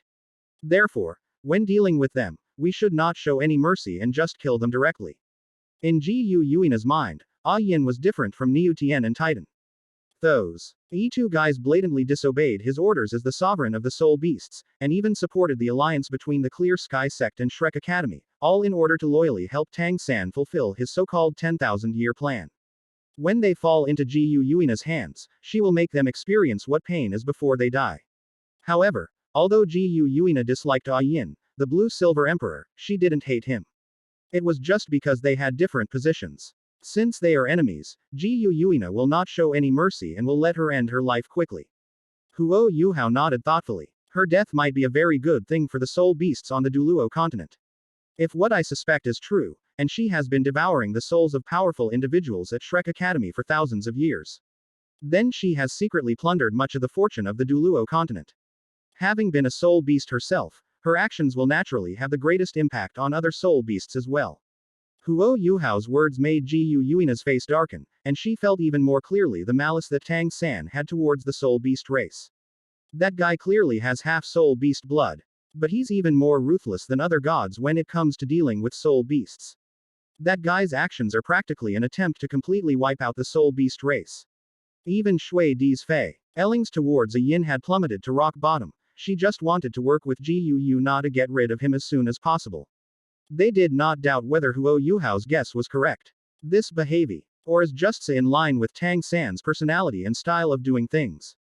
Since Tang Hao and Yin are tools for Tang San to control Douluo continent, in order to prevent Douluo continent from escaping his grasp, he will naturally try every means to plunder the fortune of Douluo continent. Let Yin, a former soul beast, plunder the fortune that originally belonged to the soul beast race, and let Tang Hao, a human, fully absorb the fortune of the human race. Ultimately, Tang Hao replaced the will of the Douluo continent. They completely turned Douluo continent into the Tang family's backyard. Isn't this exactly what Tang San is plotting? Most importantly, if he could completely control the Douluo continent, he could have it continuously provide him, the sea god, with the power of faith. Until Tang San's strength surpasses that of all the god kings. By then, what will become the Tang family's backyard will not only be Douluo continent. Even the god realm will become Tang San's domain. Any god who dares to defy his will either be stripped of his divine position by Tang San, or he will be replaced by his own people. Just then, Shrek Academy came into view of the three of them. Yuhao, Ji Yuina, and Shui Di immediately spotted the golden ancient tree located in the very center of the sea god lake. Yuhao said softly, "Let's go see if things are as we suspect." Chapter 263 Ji Yuina's plan, making Yin a mythical beast. Since Shrek Academy is located at the intersection of the three kingdoms of the original Douluo continent, and the Star Luo MP, Ri and Haoshan Empire are blocking its way when it goes to war with the Sun Moon Empire, Shrek Academy does not need to worry about encountering any risks. That is why very few strong individuals remained at Shrek Academy. The vast majority had already joined the battlefield. Gong Changlong, who is in charge of the Shrek Academy Coliseum, is already the strongest among those who remain. Although they were titled Douluo, they did not immediately notice the arrival of Yuhao, Ji Yuina, and Shui Di. The three of them didn't intend to waste any time and went straight to the golden ancient tea. Relocated in the very center of the sea god lake. Sensing the fluctuations emanating from the golden ancient tree and the powerful aura of fortune emanating from her, Ji Yuina's expression instantly darkened. He could clearly sense that, just as Yuhao had said, this golden ancient tree, which was transformed from the blue-silver emperor, had been secretly plundering his fortune. Now, how the fortune contained within the golden ancient tree cannot compare with that of Yuhao, the chosen one of destiny. However, compared to the auspicious beast of Dichoer's Star Do Great Forest, it is already in no way inferior. And may even be slightly superior. While the fortune plundered by the golden tree may have some impact on humans, the soul beast race is the most affected. While Yuhao, Ji Yuina, and Shui Di were fighting the two golden ancient trees, the will of the golden ancient trees was also watching them. Ripples appeared around the golden ancient tree, as if it air conversing with Yuhao and the other two. Faced with the question about the golden ancient tree, Ji Yuina, with a calm and composed expression, coldly replied without hesitation. "Come out and talk, stop playing tricks here. Otherwise, I won't hesitate to uproot you." The fluctuations emanating from the golden ancient tree suddenly stopped. She could clearly sense that Ji Yuina was not joking. Furthermore, as the blue-silver emperor from 10,000 years ago and now the golden ancient tree, Yin, although she did not recognize Jiu Yuina's true identity, could still sense the Emily terrifying power contained within her body. Even though she had become a god-level powerhouse after devouring the souls of Shrek Academy's strongmen over the past thousands of years, and with the abilities given to her by Tang San, she still had no confidence in defeating her opponent. Seeing that Jiu Yuina's eyes were becoming increasingly dangerous, Yin dared not hesitate any longer. Why? A slight sway of the branches of the golden ancient tree, Yin appeared in her appearance from 10,000 years ago. Although Yin was filled with doubts and felt that the other party had ill intentions, she still managed to force a gentle smile and looked at Jiu Yuina to ask, "Is there anything I can help you with?" Jiu Yuina raised her eyelids slightly and asked in a completely emotionless tone. Blue Silver Emperor. Upon hearing this, Yin's expression changed instantly, alarm bells rang in her mind, and the smile on her face vanished. Who are you? What do you want to do at Shrek Academy? That shouldn't be the case. How could they possibly know his or her real identity? Yin couldn't understand this, but she had already raised her guard to the highest level against Yuhao, Jiu Yuina, and Shui Di. Yin knew very well that, barring any unforeseen circumstances, the only people who knew her true identity, besides Tang Hao who was also hiding in the Douluo continent, were her son Tang San, who was still in the god realm. None of the other beasts on the continent or the people of Shrek Academy could possibly know that her true identity was actually the Blue Silver Emperor from 10,000 years ago. The fact that the girl in front of her had revealed her identity so clearly filled Yin with a sense of foreboding. Faced with Yin's question, Jiu Yuina didn't waste any words. Her pupils slowly narrowed, and the aura of the Silver Dragon King, the ruler of all soul beasts, surged out from her body. The slight pressure, seemingly penetrating to the very soul, caused Yin to involuntarily take a step back, her beautiful and gentle face filled with horror. She thought of a person, or more precisely, a dragon. You're the Silver Dragon King. Jiu Yuina suppressed her aura and gave a cold snort. HMPH. It's me. Yin was a little flustered. As the Blue Silver Emperor from 10,000 years ago, although he had never been in contact with Jiu Yuina, he knew what this Silver Dragon King meant among soul beasts. Even though Yin has Tang San, a God King level son, the Silver Dragon King's innate sense of superiority is not so easy to get rid of. Unlike Niu Tian and Titan, she didn't dare to speak recklessly even in front of Jiu Yuina. Jiu Yuina's aggressive attitude, in particular, made Yin's mind race as she pondered what the other party's purpose was in coming here. Could it be that she found out about the mistress's long-term plan? Or is it that she came here to confront me because she knew my identity, and question why I helped Shrek Academy resist the beast tide of the Stardow Great Forest? In just a moment, Yin thought of many possibilities. To verify her suspicions, Yin mustered her courage and looked at Jiu Yuina tentatively. Asking her question, "May I ask what brings Lord Silver Dragon King here? Is there anything I can help you with? If Lord Silver Dragon King has any needs, I will certainly not refuse and will do my best to help you." In fact, Yin had already realized that the God Realm and Douluo continent had lost contact. Otherwise, with a son of God King level as her backer, she would never have been so subservient to Jiu Yuina. Even Niu Tian and Titan, those two watchdogs, could use Tang San's name to threaten Jiu Yuina, let alone Yin, her own mother. Just as Yin was anxiously waiting for Jiu Yuina's response, Jiu Yuina couldn't help but fall into deep thought, weighing how she should deal with Yin. Being merciful to the enemy is being cruel to oneself. Jiu Yuina was well aware of this principle, so she would never show mercy to Yin. However, upon seeing Yin and sensing the aura of fortune emanating from her, Jiu Yuina changed her mind. There is truly a better way than to kill Yin directly. That is to make Yin a new auspicious beast of the soul beast race, so that the soul beast race can achieve better development. After all, even if Yin is killed, her luck will simply dissipate into the world. However, if she were to become a mythical beast like Di Choer, it would undoubtedly bring countless benefits to the soul beast race. Thinking of this, Jiu Yuina looked at Yin and said in a deep voice, "There is indeed something that requires your help. When the king needs you to become a guardian beast of the soul beast race, protecting the soul beasts so that they can grow better." Chapter 264 Signing a master servant contract and modifying Yin's soul. Jiu Yuina still remembers what Yuhao once wrote in his diary. That is, in the original trajectory, she, the Silver Dragon King, the ruler of all soul beasts, did not play any role for the soul beast race at all. Even when she was blinded by love, she abandoned The Soul Beast clan without hesitation and went to the God Realm with Tang San's son. This matter has always bothered Jiu Yuina. She is clearly not that kind of person. She has always been trying to change the fate of the Soul Beast race. How could she do such a thing? Now that such a great opportunity has presented itself, one that could make the fortunes of the Soul Beast race even more prosperous, Jiu Yuina certainly wouldn't let it slip by. As for what to do with Yin, just like Huo Yuhao made Ma Xiaotao and Tang Ya his sole servants, he could have them sign a master servant contract. Jiu Yuina did not think this was cruel.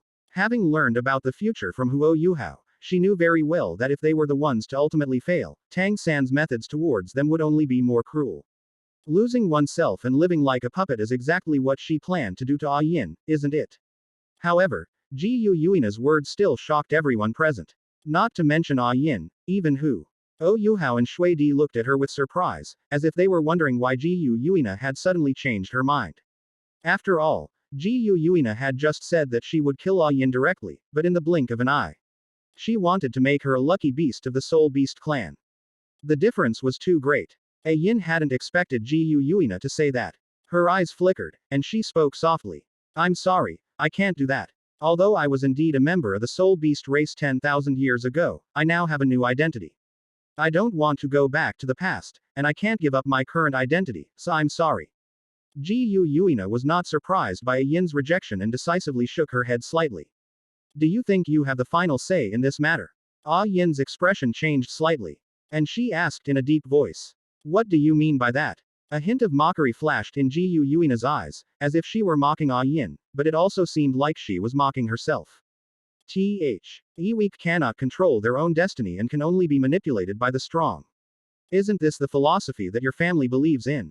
Your good son has been scheming against the Soul Beast clan all along. Just because the Soul Beasts are not as strong as him. No matter what he does, they can only be manipulated by him, right? Now, Yin was truly panicked. Yin knew that Jiu Yuina, the Silver Dragon King, had already discovered Tang San's grand plan, but she didn't know how much she knew. What exactly happened? Why did the God Realm and Douluo continent suddenly lose contact? What is the mistress facing now? Has she encountered any danger? Furthermore, what should she do in the face of the Silver Dragon King's sudden attack? According to Tang San's previous statement, the Silver Dragon King should have been recuperating in the Stardow Great Forest at this stage, so why did he have to get involved in this mess? Yin knows that Jiu Yuina is currently in the Sun Moon Empire. The reason she chose to treat Mu-En was so that Mu-En could lead Shrek Academy to continue fighting against the Sun Moon Empire and prevent Tang San's grand plan from being ruined. But things have developed to this point. And Yin is now at a loss. With the Divine Realm out of contact and Tang Hao not by his side, if Jiu Yuina is truly determined to attack him, Yin has no confidence that she can escape. Under these circumstances, Yin had no choice but to bite the bullet and say it. Has Lord Silver Dragon King misunderstood something? When did Xiao San ever scheme against the Soul Beast clan? No matter what, Xiao San has half Soul Beast blood. He would only help the Soul Beast race to become better. How could he possibly scheme against the Soul Beast race? Moreover, I haven't forgotten my former identity as a Soul Beast. If Xiao San really schemes against the Soul Beast race, I will absolutely not allow it. To Yin's surprise, after hearing her words, Huo Yuhao, Jiu Yuina, and Shui Di all had extremely strange expressions, as if they had heard the funniest joke. It can only be said that Yin's skill in lying through her teeth is still not up to par. She says has absolutely no credibility. Why would Tang San want the Soul Beast race to become better just because he has half Soul Beast blood? Are you kidding me? That guy would scheme against even his own daughter. And he would even turn his own parents into his tools. What wouldn't he scheme against? Jiu Yuina had lost interest in continuing to waste time talking to Yin, and turned to Huo Yuhao to ask. Huo Yuhao, can you make her sign a master servant contract like Ma Xiaotao and Tang Ya, and modify her soul perception so that she willingly becomes a mythical beast of the Soul Beast race? Upon hearing this, Huo Yuhao's expression immediately became extremely unusual. Should we have Yin sign a master servant contract? Then he will modify Yin's soul perception.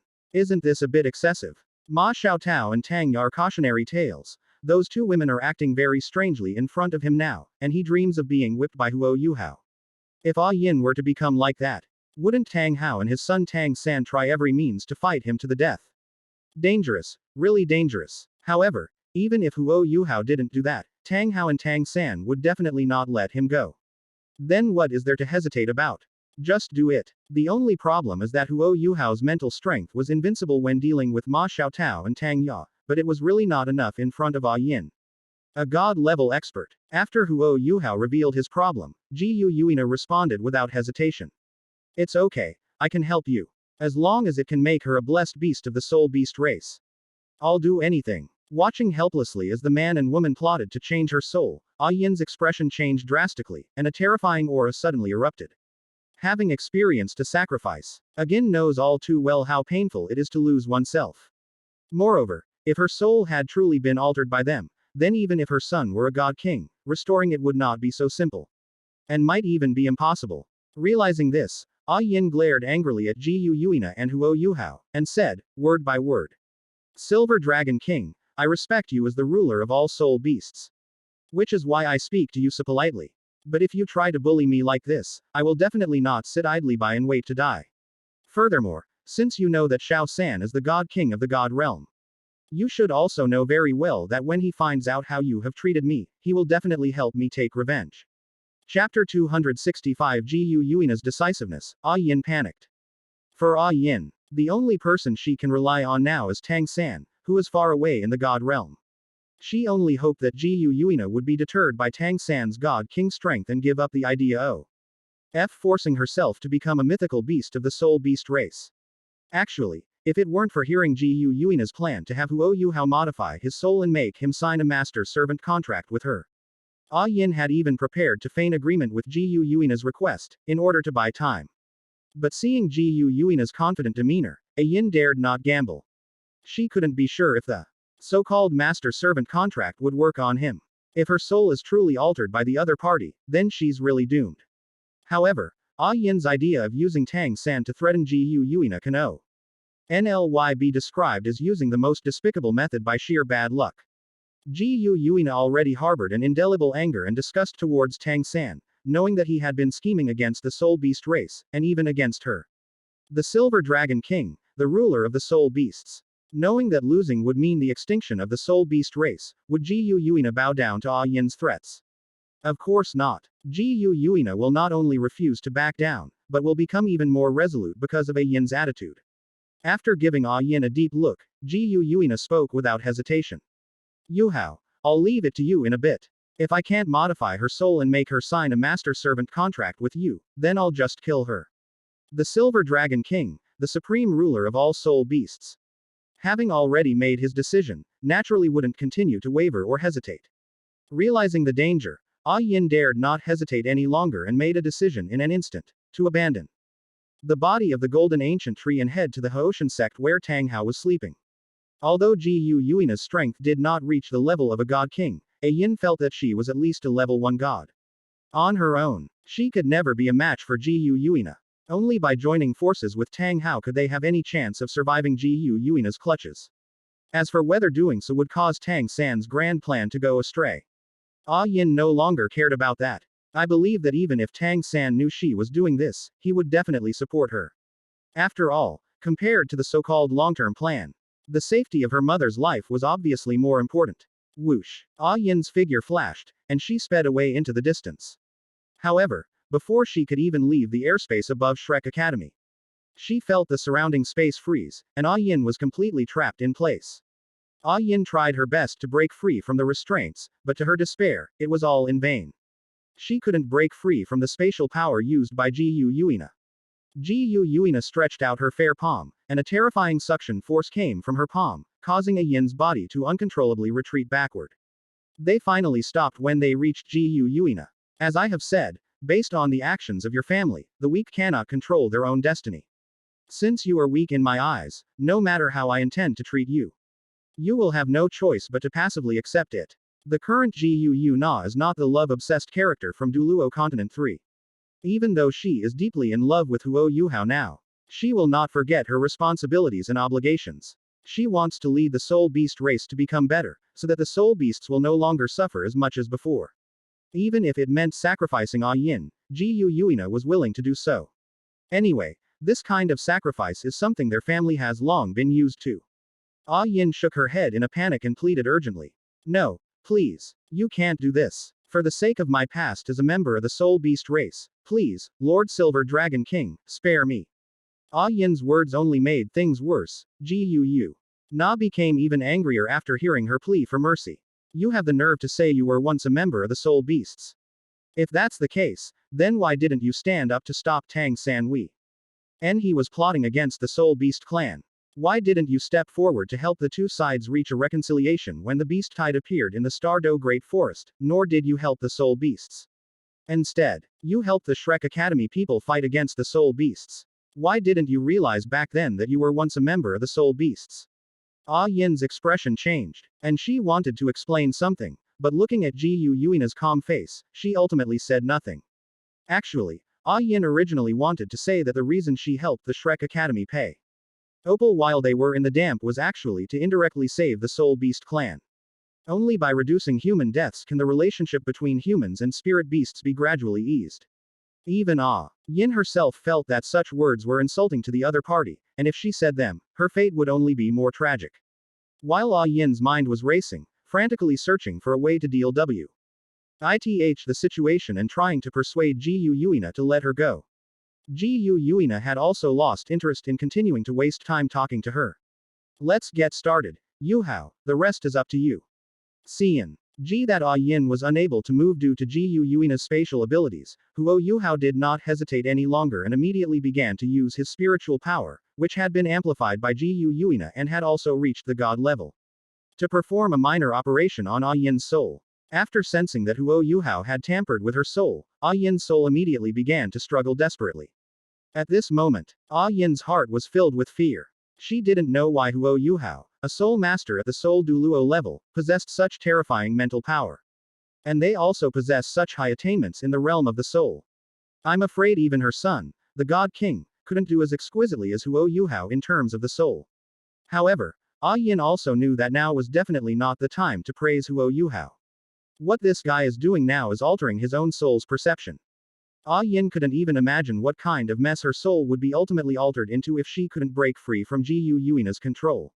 Even a fool could tell that by then, she might forget her husband Tang Hao and son Tang San, becoming their sole slave, forever loyal only to them. As the Blue-Silver Emperor from 10,000 years ago, having endured so many hardships to attain such a status, Ah Yin would absolutely not accept such an ending. Just as Ah Yin launched a frantic counterattack, Gong Changlong, who remained at Shrek Academy, finally noticed the anomaly. Looking at Yuhao and the other two, as well as Ah Yin, who looked panicked but made no move, Gong Changlong shouted. Who are you? What are you doing? Chapter 266 Tang San. I feel like something's wrong. Gong Changlong's old face was full of vigilance as he looked at Yuhao, Gu Yuina, Shui Di, and a Yin with a wary expression. When they turned around after hearing the voice, Gong Changlong froze on the spot upon seeing the four people's faces. Yuhao. Gong Changlong exclaimed involuntarily, his heart filled with boundless turmoil. As a titled Douluo of Shrek Academy, Gong Changlong had naturally seen Yuhao's photos. He knew very well just how terrifying a threat this young man, hailed as a peerless genius, posed to Shrek Academy. According to the elders of the Sea God Pavilion at Shrek Academy, if it weren't for Yuhao, Shrek Academy would never have fallen to such a state. Even if the Sun Moon Empire were stronger than them, they would never dare to start a war rashly. Now that it has been confirmed that he is Yuhao, the identities of the two girls beside him are self-evident. They must be Gu Yuina and Shui, the strongest generation of the Sun Moon Empire. Gong Changlong couldn't guess why Yuhao would bring Gu Yuina and Shui here when the Sun Moon Empire was at war with Shrek Academy. And when the Clear Sky sect was at war with the Holy Spirit cult.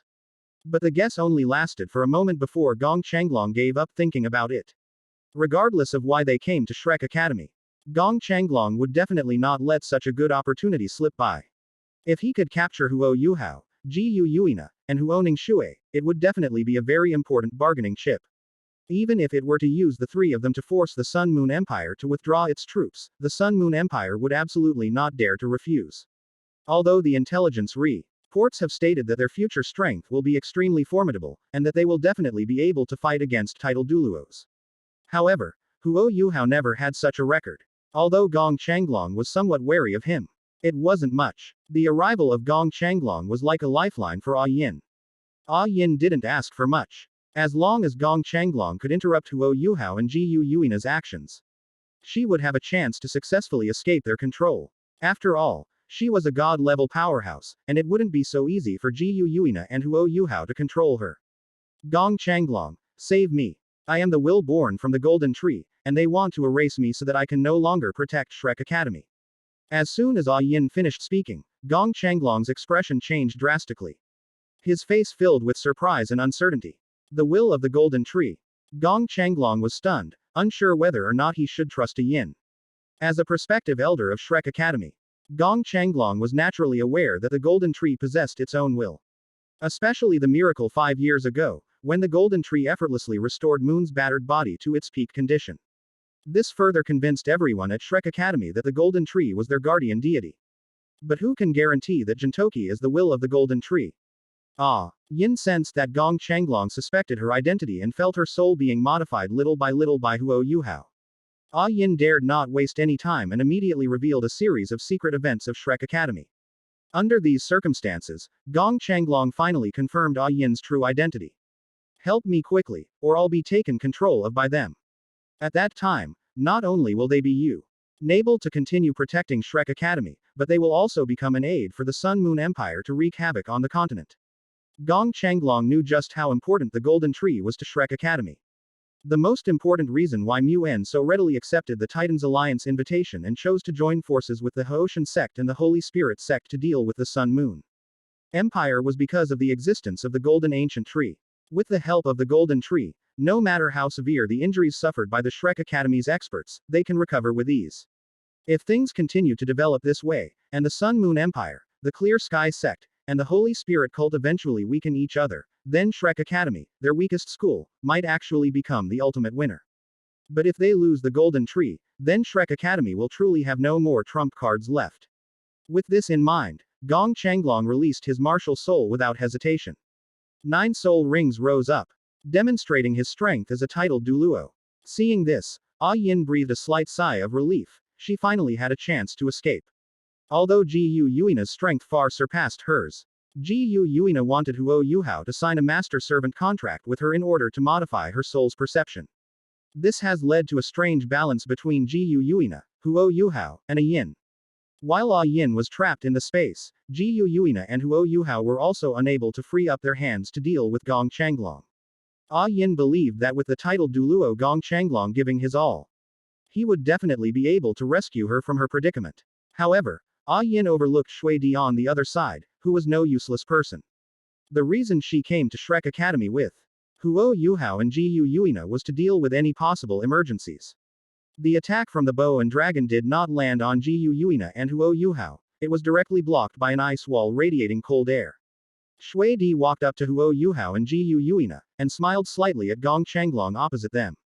I won't allow anyone to hurt my brother. Gong Changlong's face darkened, realizing that he might have underestimated his opponent. Huo Ningxue, like Huo Yuhao, also possessed a martial soul that had reached the level of ultimate ice. Even if he is a title Douluo, the overwhelming strength of Hai's martial soul is not something that can be easily broken.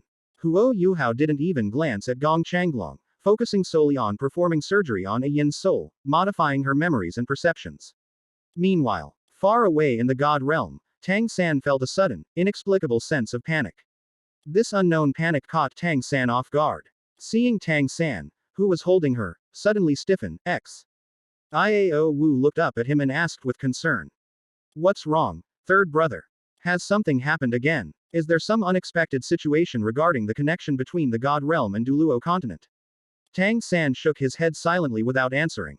He still couldn't sense the existence of Douluo continent, clearly indicating that he hadn't yet re-established contact with the God realm.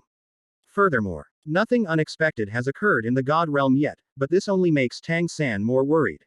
He always felt that something terrible might have happened on Douluo continent, ND that the situation there might have already slipped out of his control.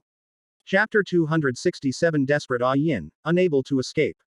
Tang San felt that some unexpected things had happened on Douluo continent. And those things were likely to have a huge impact on his grand plan of 10,000 years. This speculation made Tang San somewhat anxious, and he was eager to restore the connection between the God realm and Douluo continent.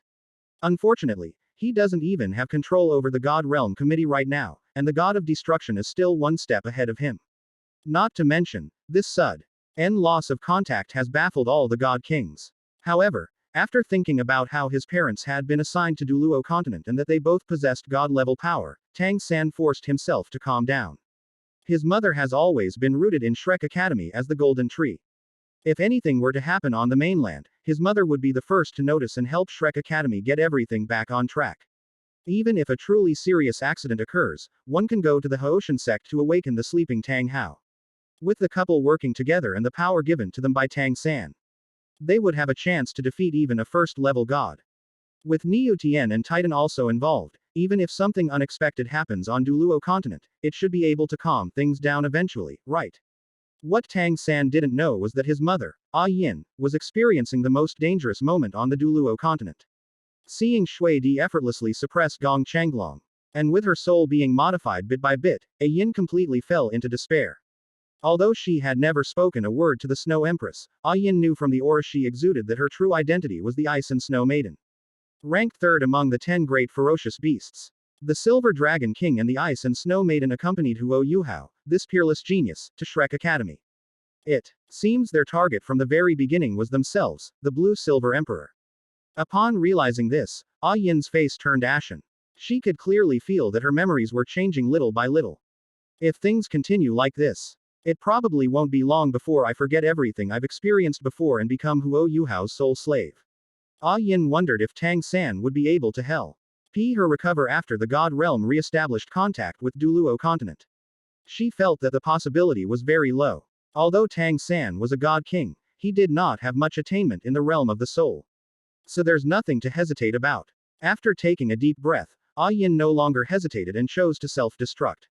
Since even if she dies, her son can bring her back to life, Yin has no worries. And most importantly, his own death would definitely serve as a wake-up call for Tang San, making him realize something was wrong. He might revive himself in the God Realm immediately.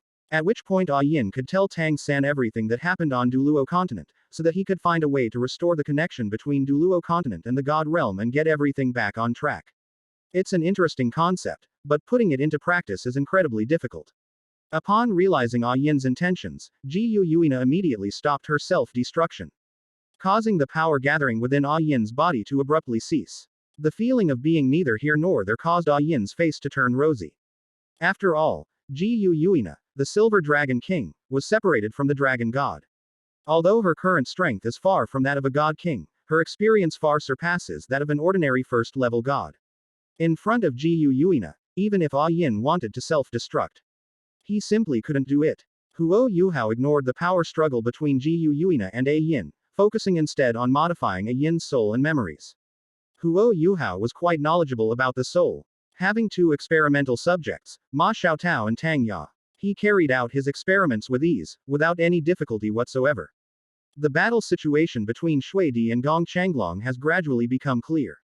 With the support of her battle armor and the strength of her martial soul, even though Shui Di is currently only an 8-ring soul Douluo like Yuhao, her strength can easily crush ordinary titled Douluos. Gong Changlong is considered mediocre even among titled Douluo. Otherwise, he wouldn't be so old and still haven't managed to join the Sea God Pavilion and become one of the elders. The commotion at Poseidon Lake drew everyone who remained at Shrek Academy to gather there. Having no other options, Gong Changlong could only place his hopes on these younger generations. He hoped they would join him in dealing with Shui Di, and then rescue one of the golden ancient trees from Yuina and Yuhao. As for the younger generation of these academies, will there be any casualties in this battle? In the current situation, Gong Changlong can no longer care about anything else. Come quickly and join me in dealing with Huoning Shui. These 3 guys are after the golden ancient tree. They want to steal the golden ancient tree that belongs to our Shrek Academy. If they succeed, Shrek Academy will be finished. Upon hearing this, the Shrek Academy juniors, who had been hesitant, dared not waste any more time, fearing that they would be unfairly burdened with a huge accusation. If in the end Nguyen and Yan Xiaojie push the blame for the loss of the golden tree onto them, they won't be able to bear it. Despite being surrounded by these people, Shui Di showed no sign of panic. Apart from Gong Changlong, the strongest among those who remained at Shrek Academy was only at the level of a soul Douluo. Moreover, these guys from Shrek Academy still reject soul tools as always. Let alone new high-tech items like battle armor, they are unwilling to even equip themselves with a complete set of the most ordinary soul tools. Dealing with such an opponent is a piece of cake for Shui Di. Shui Di took out the Ice Soul Sword, which Huo Yuhao had personally crafted from her storage soul tool. The moment she grasped the Ice Soul Sword, snowflakes fell from the sky like ice crystals, turning what was a beautiful day into this. This NK known change made Gong Changlong and the others from Shrek Academy feel uneasy, as they had a feeling that something bad was about to happen. As if to confirm their guess, when the snowflakes fell on them, the biting cold hit them so quickly that they had no time to react. Some of them became ice sculptures, reflecting beautiful colors in the sunlight. Seeing this, Gong Changlong's pupils contracted slightly, and he was about to say something. However, his mouth had only just opened when a flash of sword light appeared, and Gong Changlong felt a slight chill on his neck before the world began to spin before his eyes. The head of the Bo-Long dragon was completely separated from its body. Chapter 268 Leaving Shrek Academy. Huo Yuhao's scheme. Sold out instantly. Before Gong Changlong could react, his life had come to an end. He was so preoccupied with worrying about the younger generation in the academy that he forgot that he was the one Shui Di cared about the most. Even thou. Gong Changlong had a strong sense of foreboding at the last moment, with snowflakes falling from the sky. How could Shui Di, who had the home advantage, possibly give Gong Changlong a chance to dodge? Perhaps in the final moments of his life, Gong Changlong was also pondering, for whom did he live his entire life? Shui Di didn't even glance at Gong Changlong's corpse. She picked up the Ice Soul Sword and began to swing it at the Shrek Academy students opposite her. Laugh. The sound of air being torn apart rang out as one ice sculpture after another was cut in half by the Snow Emperor. In just a few breaths, all those who tried to besiege Shui Di and rescue Yin perished. Having defeated all her opponents, Shui Di retrieved the Ice Soul Sword into her storage device. She regained her gentle and lovely appearance. Watching her brother Huo Yuhao constantly tampering with Yin's soul, unable to escape, and unable to self-destruct, Yin, at a loss, could only close her eyes and passively accept the situation. 2 lines of clear tears slid down her cheeks. Yin didn't know what her future fate would hold. But she felt that Tang San's grand plan for 10,000 years I'd have been wrong from the very beginning. If it weren't for that so-called grand plan, and if she hadn't schemed against the Soul Beast clan and the will of the Douluo continent, how could she have ended up in such a predicament? After signing the master-servant contract, she probably will never remember that Tang Hao was once her husband and Tang San was her son, and will only be wholeheartedly loyal to Huo Yuhao. From this day forward, she will completely lose herself and will never be free again. Yin felt that her fate was very tragic, but what she didn't know was that if she hadn't chosen to resist, Huo Yuhao and Jiu Yuina would have ended up like her, forever becoming Tang San's lackeys, with no self or life left. Even Shui Di, by becoming Huo Yuhao's soul spirit, would indirectly become Tang San's ally. It's just that Tang San's methods were used on Yin. Yin's reaction was so strong. Does it mean that Yin herself knows that this approach is wrong? In any case, once the bowstring is fully drawn, there is absolutely no reason to pull it back. After everything was dealt with, Yin's soul was modified, and she signed a master-servant contract. Huo Yuhao finally stopped. Shui Di stepped forward and looked at Yin, whose eyes were closed, and asked with a curious expression. How did it go, brother? Did you succeed? Huo Yuhao nodded with a relaxed expression. It's a success. From this moment on, she will serve us forever and steadfastly fulfill the master-servant contract she just signed. Upon hearing this, not only Shui Di, but even Jiu Yuna couldn't help but show joy. Feeling that this trip to Shrek Academy had yielded even greater gains than expected. With Yin, the fortune of the Soul Beast race will become even more prosperous. Furthermore, as the Blue-Silver Emperor, and with Tang San managing to obtain the Golden Ancient Tree body for her, Yin possessed an exaggerated and unimaginable healing ability. With Yin around, no matter how serious the injuries the Soul Beasts suffer, as long as they don't die on the spot, they can easily recover. In terms of healing, even Biji, one of the ferocious beasts in the Stardew Great Forest, is absolutely no match for Yin. Under the watchful eyes of Huo Yuhao, Jiu Yuina, and Shui Di, Yin slowly opened her eyes. Yin smiled at Huo Yuhao in front of her and said gently and respectfully, Owner. Yin's voice sent a shiver down Huo Yuhao's spine, and he felt as if something was wrong with the blood in his body. How should I put it? A large number of people admire the legacy of Cao Cao. And there is certainly a reason for that. As Huo Yuhao sensed something was amiss, Ji Yuina and Shui Di also noticed the abnormality, causing their expressions to instantly darken. Shui Di glanced at Ji Yuna with some dissatisfaction, suddenly feeling that Ji Yuna's decision to make a yin the new auspicious beast of the Soul Beast clan might not be a good one. This might not be so good for them. At least not. Ji Yuina stared at a yin with a somber expression and said coldly. Behave yourself. Otherwise, I won't hesitate to kill you and let your fortune return to the world. Ah Yin blinked her big, bright eyes and looked at Ji Yuina with a somewhat blank expression, asking her question. Lord Silver Dragon King, what did Ah Yin do wrong? Ji Yuina, who was initially filled with anger, felt somewhat embarrassed after sensing Ah Yin's sincere attitude. She suddenly realized that she might have misunderstood Ah Yin. Perhaps Ah Yin didn't intentionally lure Huo Yuhao. Or is it that she has always been like this? Could this be the natural allure of a perfectly ripe peach? Ji Yuina and Shui Di exchanged a glance, and the same thought simultaneously came to mind. They felt it was time to take their relationship with Huo Yuhao to the next level. If another woman beats them to it, Ji Yuina and Shui Di will have nowhere to turn and will have no one to blame but themselves. However, both of them were also very clear that the other party would absolutely not back down on this issue.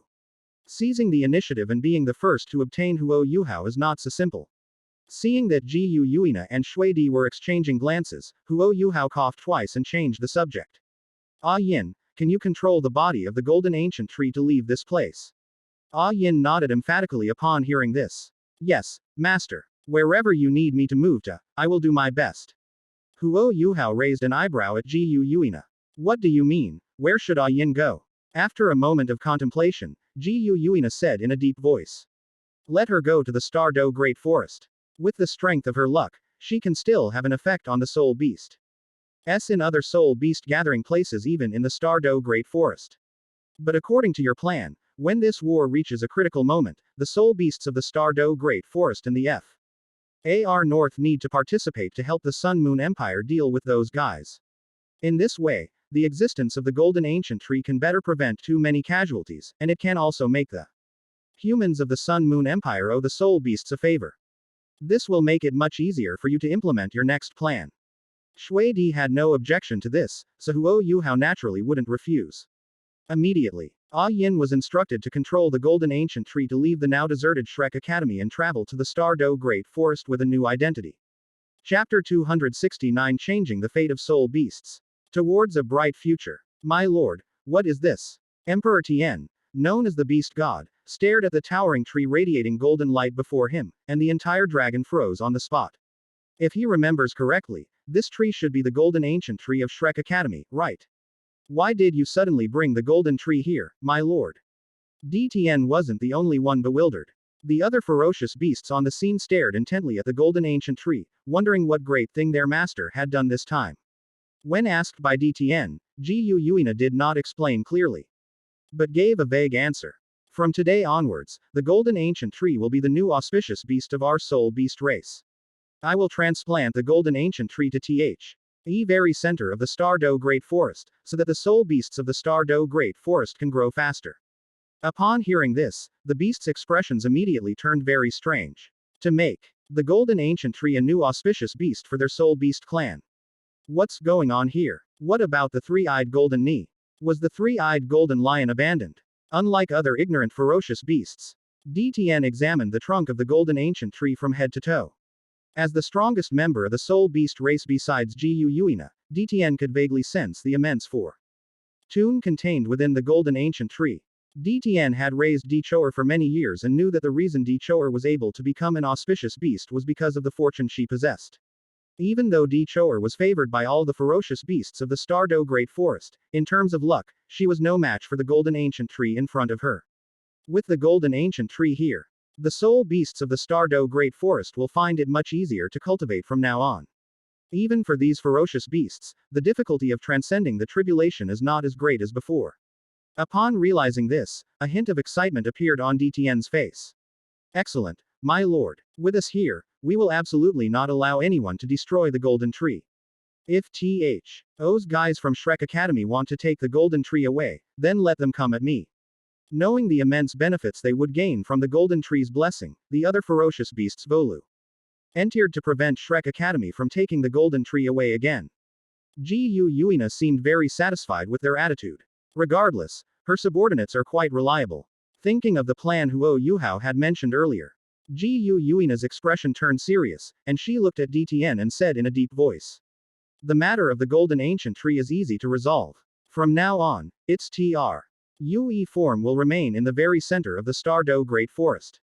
If any of the important soul beasts in the Stardow Great Forest suffer serious injuries that even Bai Ji cannot heal, you can bring them to the golden ancient tree for treatment. There is one more thing. Ji Yuina looked around and spoke slowly. You should also know that the Sun Moon Empire and Shrek Academy, as well as the Clear Sky Sect and the Holy Spirit Cult are currently at war. This war will determine the future situation of Douluo continent and who will be the ruler.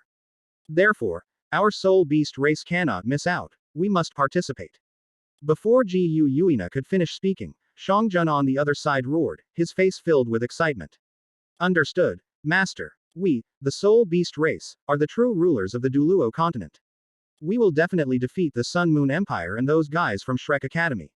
Upon hearing this, Ji Yuina's forehead was immediately covered with black lines. He chose to take back what she had just said, since not all of her subordinates were reliable. At least this Shangjun is just as brainless as those guys from Shrek Academy and the Holy Spirit Cult. To prevent these guys from saying anything more outrageous, Ji Yuina interrupted them directly. Shut up. Who said that's what I meant? What I'm saying is that you should all wait for my instructions at any time. When I ask you to join this war, you must join forces with the Sun Moon Empire to deal with Shrek Academy, the Clear Sky Sect, and the Holy Spirit Cult. As Ji Yuina finished speaking, the ferocious beasts couldn't help but burst into laughter, and even DTN couldn't help but curl the corners of his mouth. Shangjun is as brainless as ever. They claim they can defeat all foe RCES and make the soul beast race the true rulers of the Douluo continent. Do they really think it's that easy? Even if we take a step back and assume Ji Yuina as their soul beast race really could do such a thing. However, once the connection between the God Realm and Douluo continent is restored, what awaits the Soul Beast clan will be the wrath and reckoning of those guys from the God Realm. Given the level of vigilance those beings in the God Realm have towards the Soul Beast race, how could they possibly allow the Soul Beast race to become the true rulers of the Douluo continent? The Lord once said that the opportunity to completely change the fate of the Soul Beast race lies in Yuhao.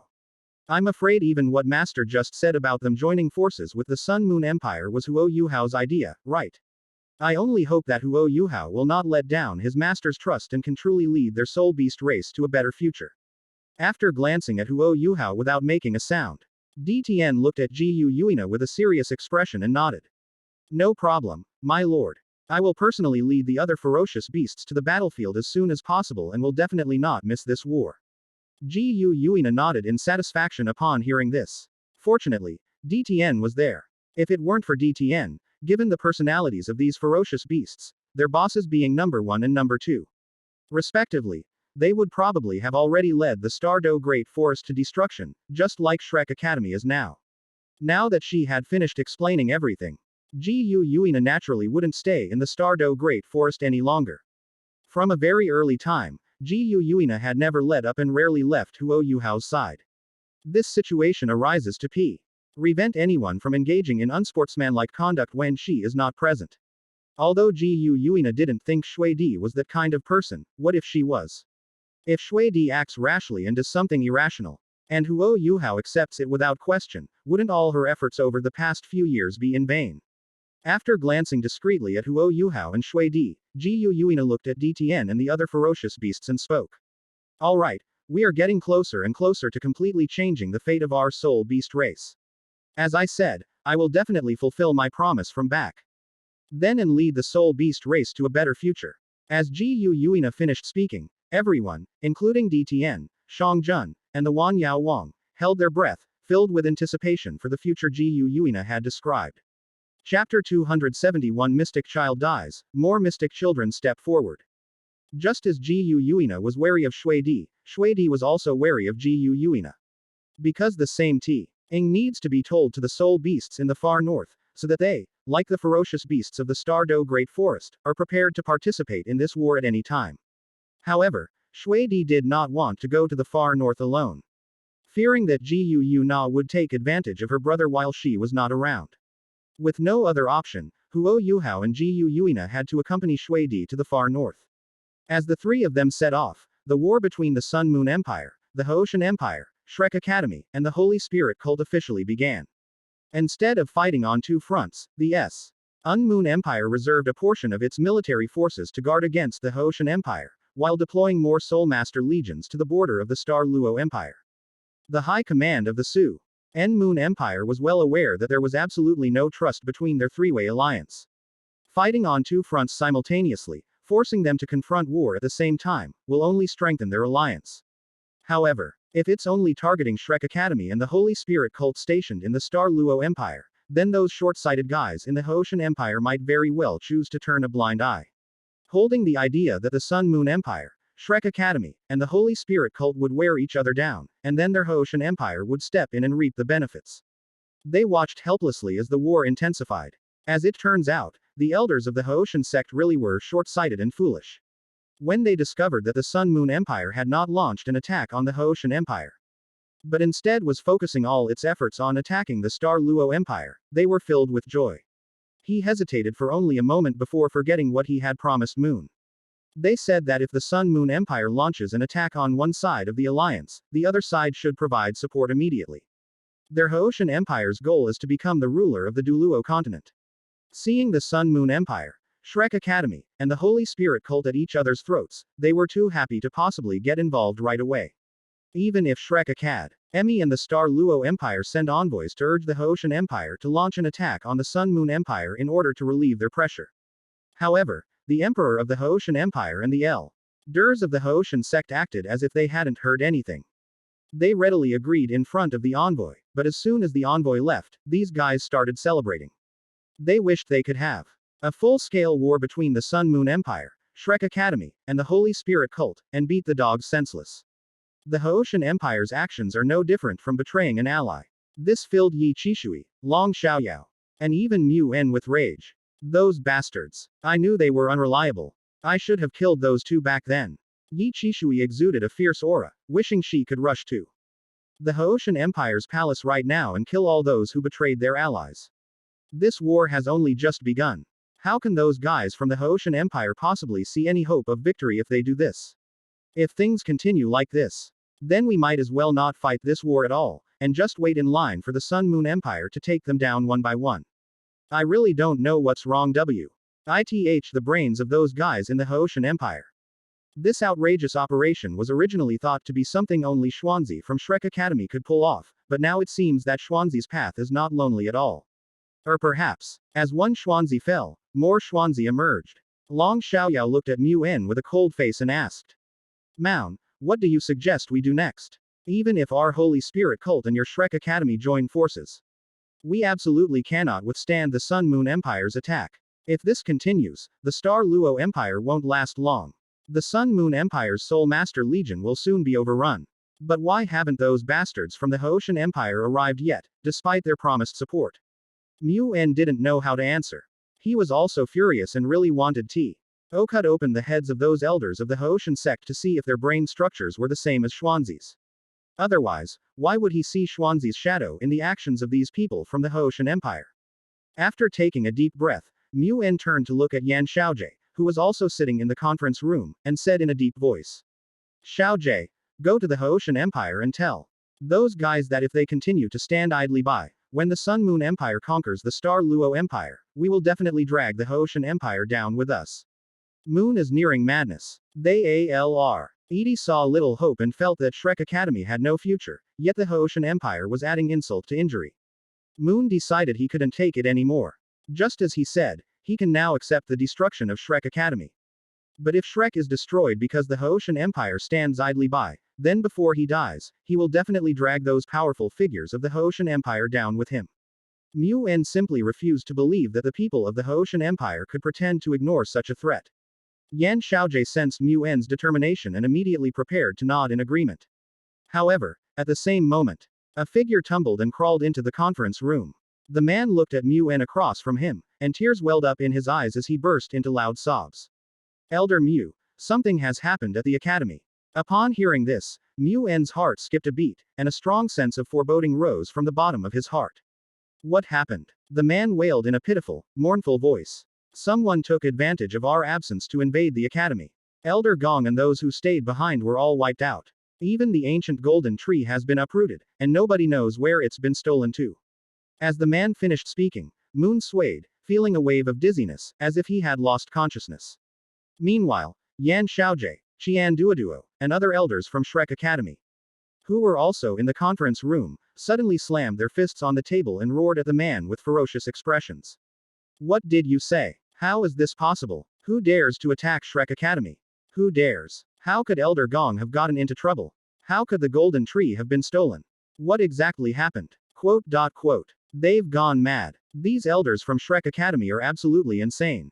I thought that the death of Gong Changlong and the others who stayed behind was the limit.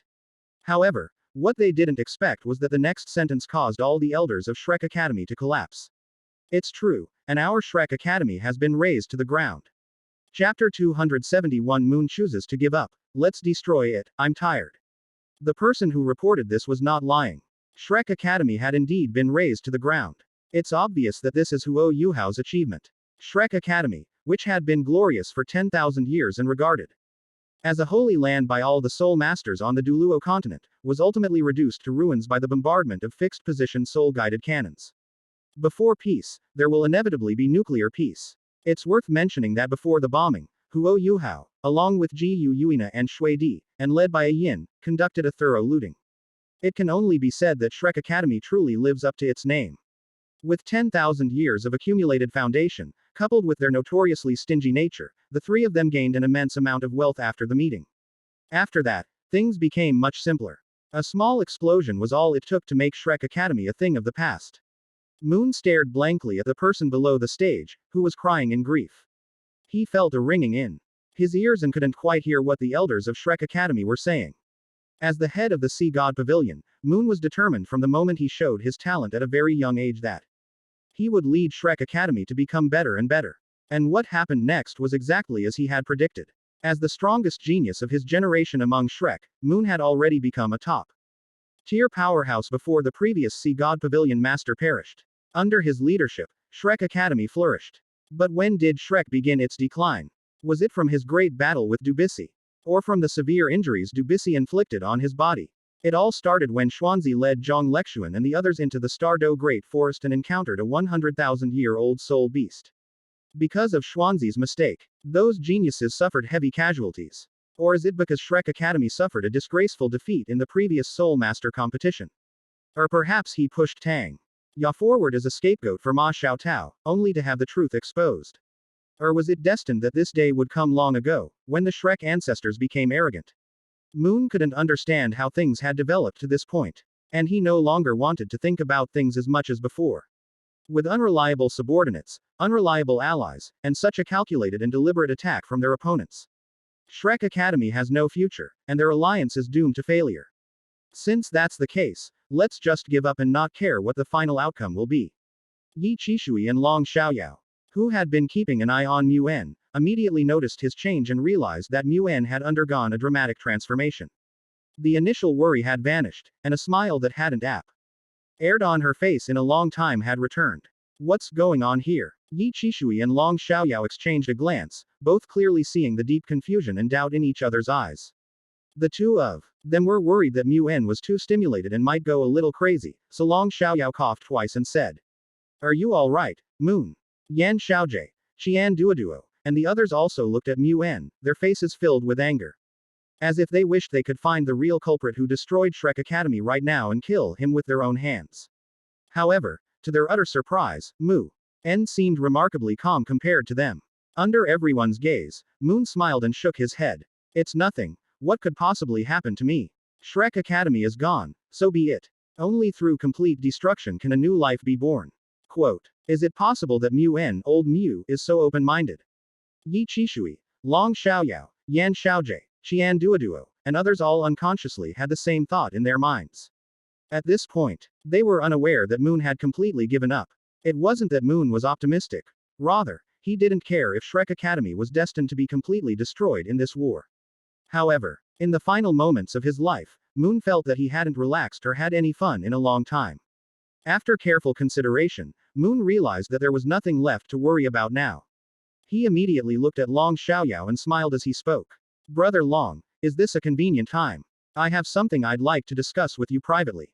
Upon hearing this, Long Xiaoyao looked at Mu En suspiciously. Somewhat puzzled, unable to guess what Mu En wanted to say to him. However, he thought it was very likely because of the actions of those fools in the Hoshan Empire, so he did not refuse.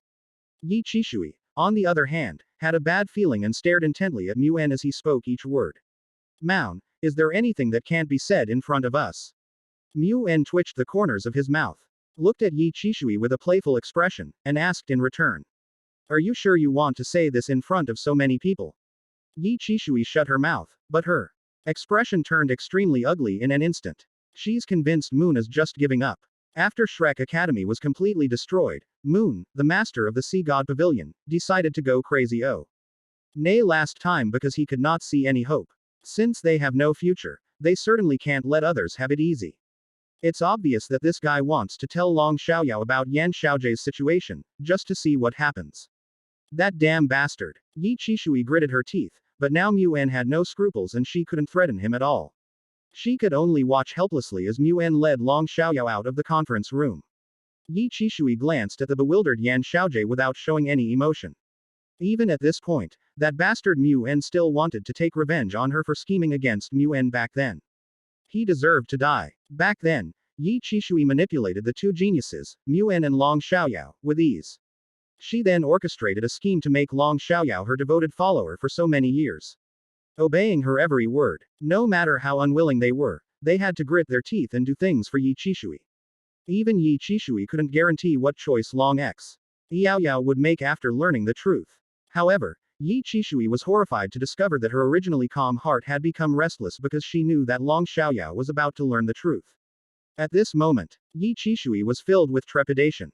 Her concern was not that Long Xiaoyao knew the truth. What she worried about was that once Long Xiaoyao found out it was all her conspiracy, he would abandon her. Although she always verbally treated Long Xiaoyao as a servant, Yi Qishui herself did not realize that she had actually long been used to Long Xiaoyao's company. No matter what troublesome things they encounter, they can entrust them to Long Xiaoyao to handle without hesitation. Yi Qishui couldn't imagine what it would be like if she lost Long Xiaoyao. Just as Yi Qishui was feeling uneasy about this, Long Xiaoyao, who learned the truth from Mu En, felt a chill run down his spine, realizing that he had been a clown for over 100 years. Chapter 272. A simp will deceive himself. The Hoshan sect's decision. Long Xiaoyao felt as if two big words were written on his forehead. Clown. More than 100 years of devotion, more than 100 years of companionship. More than 100 years of unwavering devotion, only to discover in the end that they had been living in a deception. He finally fell in love, but Yi Qishui made him lose so completely. He was completely numb. Long Xiaoyao was numb all over. He didn't know what to say, or how to evaluate Yi Qishui's scheming. Looking at the silent Long Xiaoyao, Mu En patted him on the shoulder and said slowly. Stop trying to deceive yourself. I know you noticed something was wrong a long time ago. It's just because I don't want to leave Yi Qishui that I choose to deceive myself and comfort myself that I did this because I made a mistake back then. But the one who's wrong isn't you, it's Yi Qishui who's been manipulating us from beginning to end. Long Xiaoyao's expression changed repeatedly, but he remained silent. His lips pursed. Mu En was right. Long Xiaoyao had realized something was wrong many years ago. But he knew very well that if the matter were brought up, neither he nor Yi Qishui would have a way out. And they would eventually have to go their separate ways. Long Xiaoyao didn't want to leave Yi Qishui. Even living in a lie was better than being separated from Yi Qishui. But now that Mu En has revealed his true colors, Long Xiaoyao has no choice but to face reality. However, the only thing that Long Xiaoyao did not expect was that Yan Xiaojie, the dean of He Marshal Soul Department of Shrek Academy, was actually his and Yi Qishui's descendant. Long Xiaoyao took a deep breath and looked at Mu Muan, asking in a deep voice. Moun, is what you said about Yan Xiaojie true? Moon nodded slightly. I have no need to deceive you, and I disdain lying about such things. If you don't believe what I'm saying, you can go and ask Yi Qishui yourself. At this point, she probably won't continue to deceive you. Upon hearing this, Long Xiaoyao slowly lowered his head, his fists clenching unconsciously, his heart filled with turbulent emotions. So, it turns out that Long Xiaoyao also has descendants. Previously, When looking at Zhongli Wu's lineage, Long Xiaoyao appeared calm on the surface, but his heart was filled with hatred and jealousy. He harbored resentment towards the previous leader of the Holy Spirit cult, wishing he could find a way to resurrect him and kill him with his own hands to vent his hatred. But he now realizes that he and Yi Qishui already had offspring. After a long while, Long Xiaoyao, who had finally calmed down, looked at Mu En in front of him and spoke slowly. Moon, you said before that although Yi Qishui verbally chose you, she actually chose me and used me in this way to make me her tool forever. Moon nodded. That's true. The reason I left so decisively back then was because I realized this. I thought you would realize the truth soon. But I never expected that you would choose to turn a blind eye to the truth and pretend to be deaf and dumb for so many years. Long Xiaoyao looked somewhat embarrassed. But finally let out a long breath and said, now that things have come to this, there's no point in talking about them anymore. You said it yourself, Shi Shui actually liked me from the very beginning. But she was afraid that I would abandon her after I found out the truth, so she resorted to this desperate measure. Even so, I won't leave her. As for Yan Xiaojie, let's leave it at that. Don't tell him the truth. And don't let him know that we are his elders. Moon was stunned. His head was buzzing. He considered many possibilities and the various actions Long Xiaoyao might take. The only thing I didn't expect was that Long Xiaoyao would choose to forgive Yi Qishui, and even thought that Yi Qishui could do this because she liked him and was afraid that he would choose to leave. Is this love? No. Is this what a simp is? Even without women deceiving them, a simp will deceive himself. Mu En didn't want to talk anymore. After giving Long Xiaoyao a deep look, he waved his hand and left. I will send Yan Xiaojie to the Haoshan Empire and ask them to send reinforcements to help us deal with the Sun Moon Empire. Since you don't intend to leave Yi Qishui, then be prepared to face this war together with the Holy Spirit cult. Long Xiaoyao turned and walked in the opposite direction from Mu En, and spoke in the same manner. I will protect Qishui and I will never let her be harmed before I die. All Moon wants to say is, whatever makes you happy. Being a simp to the point of being like Long Xiaoyao is beyond redemption. I was hoping to see something funny. But I ended up seeing a clown putting on a great show, which wasn't bad at all. Since the Haoshan Empire has made up its mind to sit back and watch the tigers fight, and wants to watch the Sun Moon Empire, Shrek Academy, and Holy Spirit cult weaken each other. Even though Mu En sent Yan Xiaojie to seek help, it still didn't achieve any results. On the contrary, it convinced the high-ranking officials of the Haoshan Empire that what they were doing was the right thing to do. The hatred between the Sun Moon Empire and Shrek Academy and the Holy Spirit cult runs deeper. Although their Haoshan Empire is powerful, it is still somewhat underestimated by the Sun Moon Empire. Normally, this kind of thing would greatly anger the elders of the Haoshan sect. But at this time, they were very satisfied. However, they also knew that defeating the Sun Moon Empire would not be so easy. Since we've already spoken to the two sect leaders, Neotian and Titan, and told them not to get involved in this war. If the Haoshan Empire wants to defeat the Sun Moon Empire, it must rely on the power of Shrek Academy and the Holy Spirit cult. It was precisely for this reason that, although the people of the Haoshan Empire did not participate immediately, they sent people to closely monitor the battle situation and prepare to join the war at any time. As the war between the Sun Moon Empire and Shrek Academy and the Holy Spirit cult intensifies, the Clear Sky sect discovers that the Sun Moon Empire's girl group is displaying power far greater than they had imagined. The legendary battle armor, in particular, greatly excited the Haoshan sect members. A single set of 2-word battle armor can grant a person power comparable to a titled Douluo. The 4-word battle armor directly surpasses that of the limit Douluo. If their Haoshan Empire could also possess battle armor, it could absolutely sweep across the entire Douluo continent and become the sole ruler of the Douluo continent. Unfortunately, let alone battle armor, the Clear Sky sect knew nothing about even the most ordinary soul tools. Therefore, after discussions among the high-ranking officials of the Haoshan Empire, a decision was reached. After they win this war, if we cannot keep all the technology of these soul tools in our own hands, then we must destroy them all and not let anyone else have them. Chapter 273 Master. Would you like Yin to examine your body? Because of the presence of Mu En, Yi Qishui, and Long Xiaoyao, 3 limit Douluo, the Sun Moon Empire dispatched 3 level 9 Soul Masters th 4-word battle armor to participate in this war. However, the battles of these 6 top experts are not on the same battlefield as the others, in order to prevent their battles from falling behind those of weaker individuals. The battle between the 6 of them is not so simple to determine a winner, or rather, they are still relatively restrained for the time being, and have not gone so far as to fight to the death. Everyone knows that limit Douluo like them can unleash unimaginable terrifying power before they die. If you cannot gain an overwhelming advantage and insist on fighting to the death. Even if you manage to kill your opponent, you will definitely suffer severe injuries or even lose your life. For the 3 level 9 soul masters of the Sun Moon Empire, they still have a bright future ahead of them. Which is completely different from Yuan, Yi Qishui, and Long Xiaoyao, 3 guys whose lives have come to an end. In other words, the Sun Moon Empire still needs to GU art against any unusual movements from the Haoshan Empire, and cannot mobilize all its powerful warriors to deal with Shrek Academy and the Holy Spirit cult. Otherwise, with twice the number of experts of the same level, they could easily kill Yuan, Yi Qishui, and Long Xiaoyao. However, they didn't care about that. Even if these 3 guys lived a little longer, it wouldn't be a big deal. In any case, in this war against Shrek Academy and the Holy Spirit cult, the Sun Moon Empire has been steadily gaining an advantage. The members of the girl group all made huge contributions in this war. And countless Shrek Academy and Holy Spirit cult members died at their hands. It's only because Tang Ya and Ma Xiaotao survived. Otherwise, Yi Qishui and Long Xiaoyao would probably have gone mad and recklessly fought against the powerful figures of the Renyu Empire. What pleased Yi Qishui and Long Xiaoyao even more was that Tang Ya and Ma Xiaotao's performance was also very satisfactory.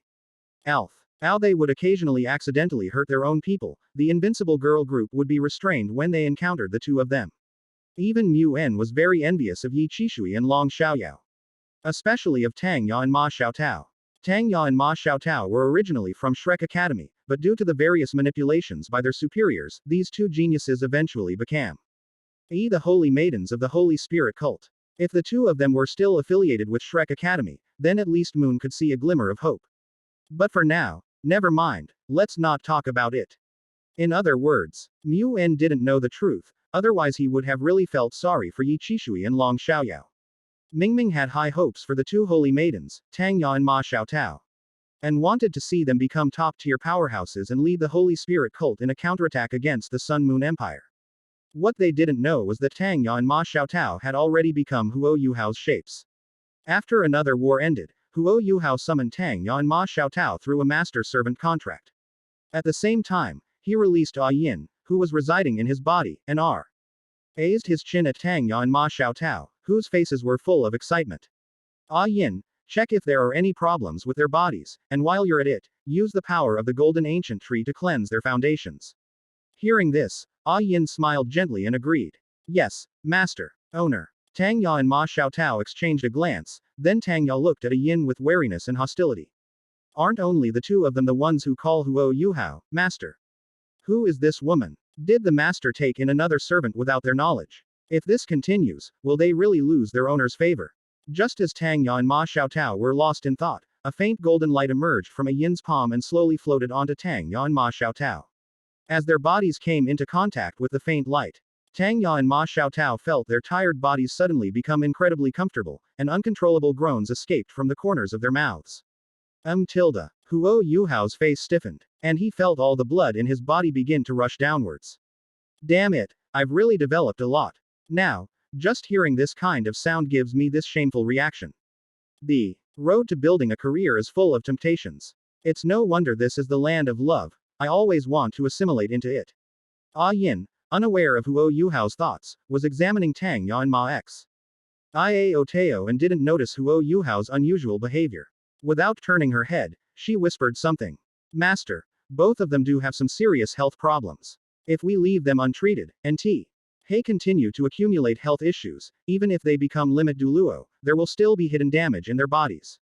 As an evil spirit master, Ma Xiaotao has now accepted the evil fire. Though she doesn't experience the same pain as when she fought against the evil fire before, her body will definitely not feel good under these circumstances.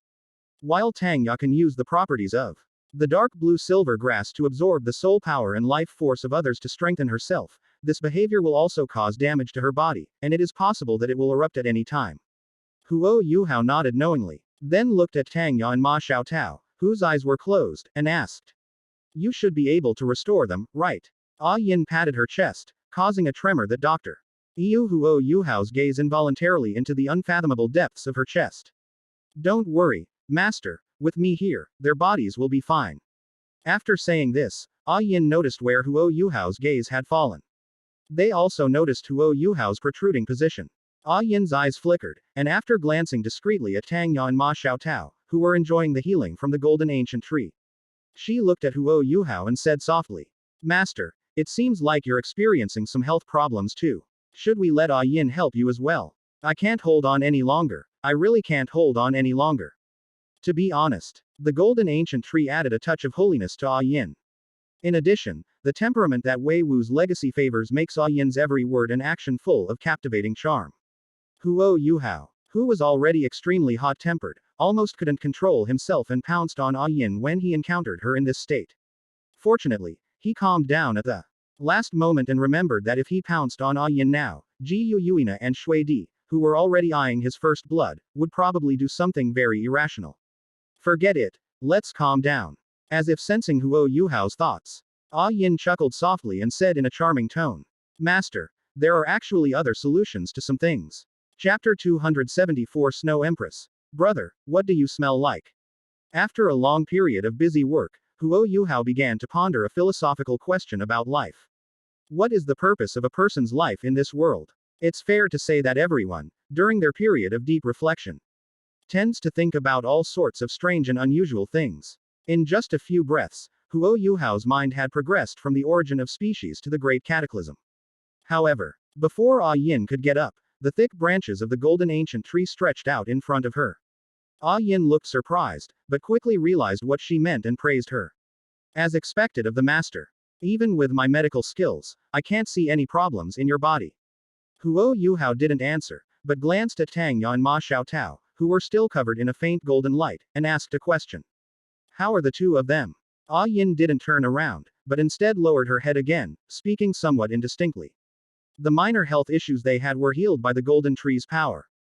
But to further improve their physical condition, they need to undergo the golden tree's baptism, which will probably take 1 or 2 hours. Yes, very good, a very flexible baptism time. Huo Yuhao didn't speak again, but just narrowed his eyes, feeling the power of the golden ancient tree flowing through his body.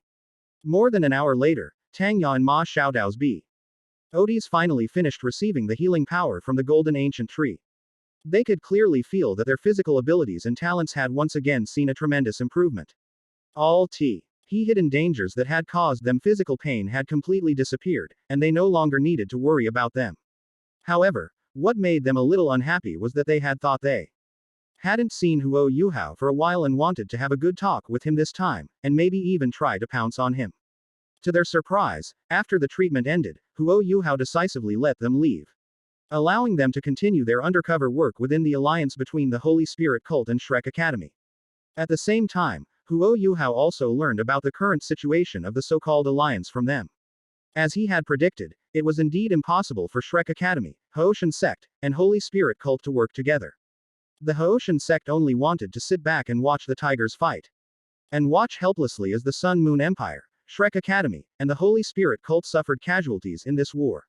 Even Shrek Academy and the Holy Spirit Cult, who fought side by side against the Sun Moon Empire, harbored their own ulterior motives and each wanted the other to stand in their way.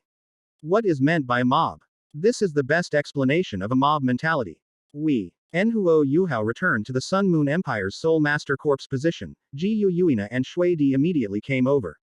The two of them felt that Huo Yuhao had changed, but they couldn't quite put their finger on what it was. After scrutinizing Huo Yuhao for a long time, Ji Yuina finally spoke up and asked, How's it going? Huo Yuhao, who was secretly relieved, quickly answered the question, AF.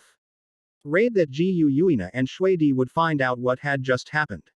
Maun has already started to give up, accepting the reality that Shrek has no future. As for how this war will ultimately turn out, Moon probably doesn't care anymore. As for Yi Qishui and Long Xiaoyao, they probably never cared about the outcome of this war from beginning to end. Long Xiaoyao only cares about Yi Qishui, after realizing that it is impossible for Yi Qishui to become the sole ruler of Douluo continent, she may only want to make a scene in the last moments of her life. If this war continues like this, we probably won't even need to do anything ourselves. Shrek Academy and the Holy Spirit Cult will take the initiative to drag the Clear Sky sect into the fray. Ji Yuina and Shui Di nodded as if they understood. But they didn't really pay much attention to this kind of thing. With Huo Yuhao around, they don't need to worry about these messy things at all. What they really wanted to know was, How the changes in Huo Yuhao had occurred. As if suddenly sensing something amiss, Shui Di leaned closer to Huo Yuhao, sniffed the air, and then asked with a suspicious look. Brother, what's that smell on you? Upon hearing this, not only Ji Yuina, but also Meng Hongshan, Wang Donger, and Di Chou'er all turned their gazes at the same time. Under the watchful eyes of the girl group members, Huo Yuhao spoke without changing his expression. I just had Yin heal Tang Ya and Ma Xiaodao's bodies. It's probably because the power of the golden ancient tree also fell on me. Huo Yuhao's explanation put all the women at ease. They all knew what had happened at Shrek Academy, and they also knew that Yin, like Tang Ya and Ma Xiaotao, had become Huo Yuhao's sole servant. Furthermore, they had already undergone examination and treatment by Yin, who used the power of the golden ancient tree to cleanse their bodies. To distract them from this matter, Huo Yuhao looked at the girls in front of him and said, in this war, we must not hold back at all. We must put greater pressure on Shrek Academy and the Holy Spirit cult, forcing them to drag the Haoshan Empire into the conflict. Since the Haoshan Empire has made it clear that it intends to sit back and watch the tigers fight, they will not easily get involved. If Shrek Academy and the Holy Spirit cult are pushed too far, their hatred for the Haoshan Empire could instantly surpass that for the Sun Moon Empire.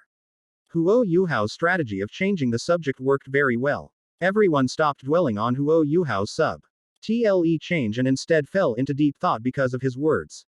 The girls understood that Huo Yuhao was right. Don't be fooled by the fact that the Sun Moon Empire is currently locked in a fire battle with Shrek Academy and the Holy Spirit cult. On the surface, it seems that they have driven each other to the brink of defeat. But perhaps in the minds of Shrek Academy and the Holy Spirit cult, what truly caused them to lose their future was the so-called ally, the Haoshan Empire. After all, in their original vision, as long as Shrek Academy, the Holy Spirit cult, and the Haoshan Empire joined forces without reservation, they would definitely be able to stop the Sun Moon Empire's attack. There is even a strong possibility that they could launch a counterattack against the Sun Moon Empire and replace it as the new ruler of the Douluo continent. But now, because the Haoshan Empire stands idly by, they have lost this hope. If Shrek Academy and the Holy Spirit cult really fall into a dead end, will they let the Haoshan Empire, the culprit, get away with it? That's obviously impossible. Chapter 275 My Haoshan Empire is invincible. Tang Wei, the war between the Sun Moon Empire and Shrek Academy and the Holy Spirit cult is becoming increasingly fierce, and Shrek Academy and the Holy Spirit cult are completely at a disadvantage. If things continue to develop like this, it won't be long before the Sun Moon Empire defeats Shrek Academy and the Holy Spirit cult. By then, it will be your Haoshan Empire's turn. Are you still planning to stand idly by? Don't forget, the Haoshan Empire is now on the same side as Shrek Academy and the Holy Spirit cult. If they are defeated by the Sun Moon Empire, then the Haoshan Empire will definitely not have a good end either. Niu Tian and Titan looked at Tang Wei in front of them and said a long string of words of advice with profound meaning. Tang Wei and the other two elders exchanged glances before casually looking at Niu Tian and responding. Grand Master, you and Second Master need not trouble yourselves with this matter. With the few of us here, we will absolutely not allow any accidents to happen to the Haoshan Empire. Another elder also said with a smile. Tang Wei is right. Grand Sect Master, don't forget the agreement you made with us before. From now on, you and the Second Sect Master will be in charge of the affairs of the Haoshan Sect. As for the Haoshan Empire, we guys are still able to move around, so leave this small matter to us. These three elders, who held the highest positions and were the strongest in the Haoshan sect, had already reached a consensus. They knew that Niu Tian and Titan were not ordinary people, and that their strength far surpassed that of these limit Douluos. Even so, they were absolutely unwilling to let outsiders control the highest power of the Haoshan sect forever, even if these two outsiders were chosen by their ancestors. However, Tang Wei and the others also knew that with their strength, they were simply unable to eliminate Niu Tian and Titan. Furthermore, the existence of Niu Tian and Titan is actually a good thing for the Haoshan sect. If they really encounter troubles they can't solve, with Niu Tian and Titan's help, the Haoshan sect's lineage will definitely not be broken. However, when these Tang family members of the Hao Tian sect were preparing to make great strides and try to replace the Sun Moon Empire as the sole ruler of the Douluo continent, they would never allow Niu Tian and Titan to continue to be above them. That is why they made an agreement with Niu Tian and Titan. The affairs of the Haoshan sect remain the same as before, left to the two of them to handle. However, the Haoshan Empire, built by the Tang family, absolutely cannot be interfered with by these two. Only when the supreme power of the Haoshan Empire is in the hands of the Tang family can they truly feel at ease. Titan's face instant. Li turned extremely gloomy upon hearing the three elders' response. Compared to Xuanzi, Titan is indeed more intelligent, but not by much. Titan was already very unhappy with these three guys who wanted to break free from their control. Now they dared to say such things to his face. Did they really think he and Niu Tian were the watchdogs of the Haoshan sect? Titan snorted coldly, and a terrifying aura burst forth from his body as he glared angrily at Tang Wei and the other two. What do you mean by these words? Are you accusing Niu Tian and me of meddling too much? Do you think the Haoshan sect no longer needs us and wants to kick us brothers aside? You don't really think that your mere Haoshan sect can deal with the current Sun Moon Empire, do you? What a bunch of ignorant idiots. Titan really doesn't know where these guys get their confidence from. Even he and Niu Tian had to think twice about whether to start a full-scale war with the Sun Moon Empire. After all, if they angered Ji Yuina, who was hiding her identity in the Sun Moon Empire, then his and Niu Tian's lives would be in danger. As a result, these guys from the Haoshan sect have become so arrogant. How has it come to this point that they even dare to disobey him and Niu Tian? From the moment Haoshan sect descended from cloud recesses and arrived on Douluo continent to unleash their power, they have been invincible. This situation caused everyone in the Haoshan sect to gradually become arrogant, even the three strongest elders, including Tang Wei. They felt they had already given Niu Tian and Titan enough face. At least the affairs of the Haoshan sect were still decided by these two. But Titan dared to treat them like this. Do they really think the Tang family has no temper? Bang. Tan. Ji Wei slammed his hand on the table and stood up abruptly, meeting Titan's gaze without flinching, and said coldly. Whether our Haoshan Empire can defeat the Sun Moon Empire is none of the second sect master's concern. Even if we fail, it's not a big deal. At least our Tang family can afford to lose. 10,000 years ago, when the Clear Sky sect faced the Spirit Hall, they suffered a defeat. But so what? In the end, didn't our Clear Sky sect have the last laugh? And we even produced a great deity like ancestor Tang San. When Tang San was mentioned, Tang Wei and the other two showed reverence and longing on their faces. As if they wished they could be in the same era as Tang San and serve that ancestor Tang San. Tang Wei's words left Niu Tian and Titan speechless. Although the Y already knew how much Tang San had brainwashed these guys from the Clear Sky sect. But every time I see them making that face at Tang San, I can't help but feel a wave of nausea. These idiots, what kind of good person do they think Tang San is? Niu Tian and Titan knew very well what kind of person Tang San was 10,000 years ago. If these guys were born 10,000 years ago, Tang San would Avenue respectfully acknowledged their ancestry first, and then thoroughly humiliated them after Tang San became powerful. However, that's not the most important thing right now. Niu Tian and Titan have been keeping a close eye on the war between the Sun Moon Empire, Shrek Academy, and the Holy Spirit cult. Just as Niu Tian said, under the relentless pursuit of the Sun Moon Empire, Shrek Academy and the Holy Spirit cult are in increasingly dangerous situations. In contrast, their Haoshan Empire had decided from the beginning to stand by and watch the war on the other side escalate. It was as if they had forgotten the agreement they had made with Muan, Yi Qishui, and Long Xiaoyao, and forgotten that the other party was an ally of their Haoshan Empire. Niu Tian was genuinely curious. Didn't these guys ever consider that if the Sun Moon Empire defeated Shrek Academy and the Holy Spirit cult, it would sweep across the Haoshan Empire with the momentum of a great victory? Or are these foolish fellows from the Haoshan sect blinded by ambition, believing that their Haoshan Empire is invincible? Regardless of his motivations, Niu Tian didn't want to see this happen. Chapter 276 Niu Tian. Tang Hao and a Yin are the last hope. Niu Tian stopped the tense atmosphere between Tang Wei and the other two and Titan, waved for everyone to sit down, and looked at Tang Wei and said slowly. Don't underestimate the Sun Moon Empire, Tang Wei. The level 9 soul masters that the Sun Moon Empire sent to deal with Shrek Academy and the Holy Spirit cult were not even at their limit. They must have other powerful individuals with forward battle armor, but they haven't let them participate in order to guard against the Haoshan Empire. If you insist on sitting on the sidelines and watching the tigers fight, then once the Sun Moon Empire swallows up Shrek Academy and the Holy Spirit cult, the Haoshan Empire will definitely follow in their footsteps. Tang Wei's expression changed, but he didn't show Niu Tian the same disrespect he had shown before.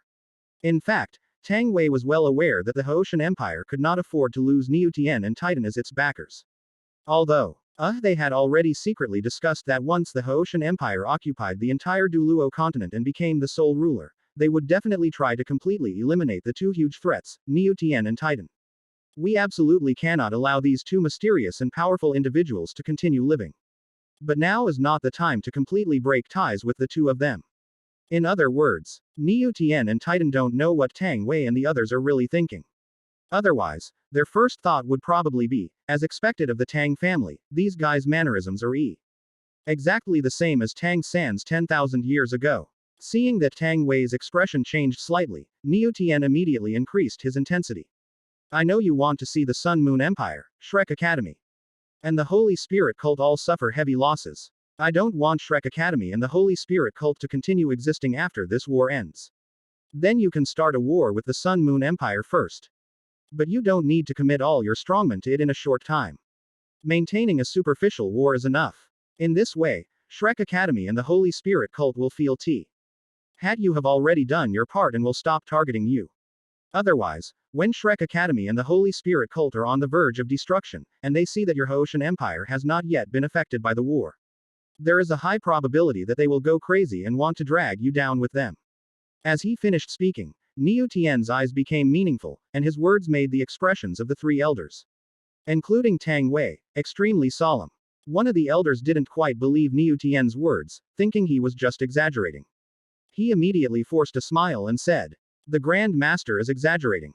Even if Shrek Academy and the Holy Spirit cult are on the verge of destruction, they should still fight the Sun Moon Empire with everything they have. The Sun and Moon Empire was the real culprit that led to their downfall. What does that have to do with our Haoshan Empire?" Upon hearing this, Niu Tian chuckled.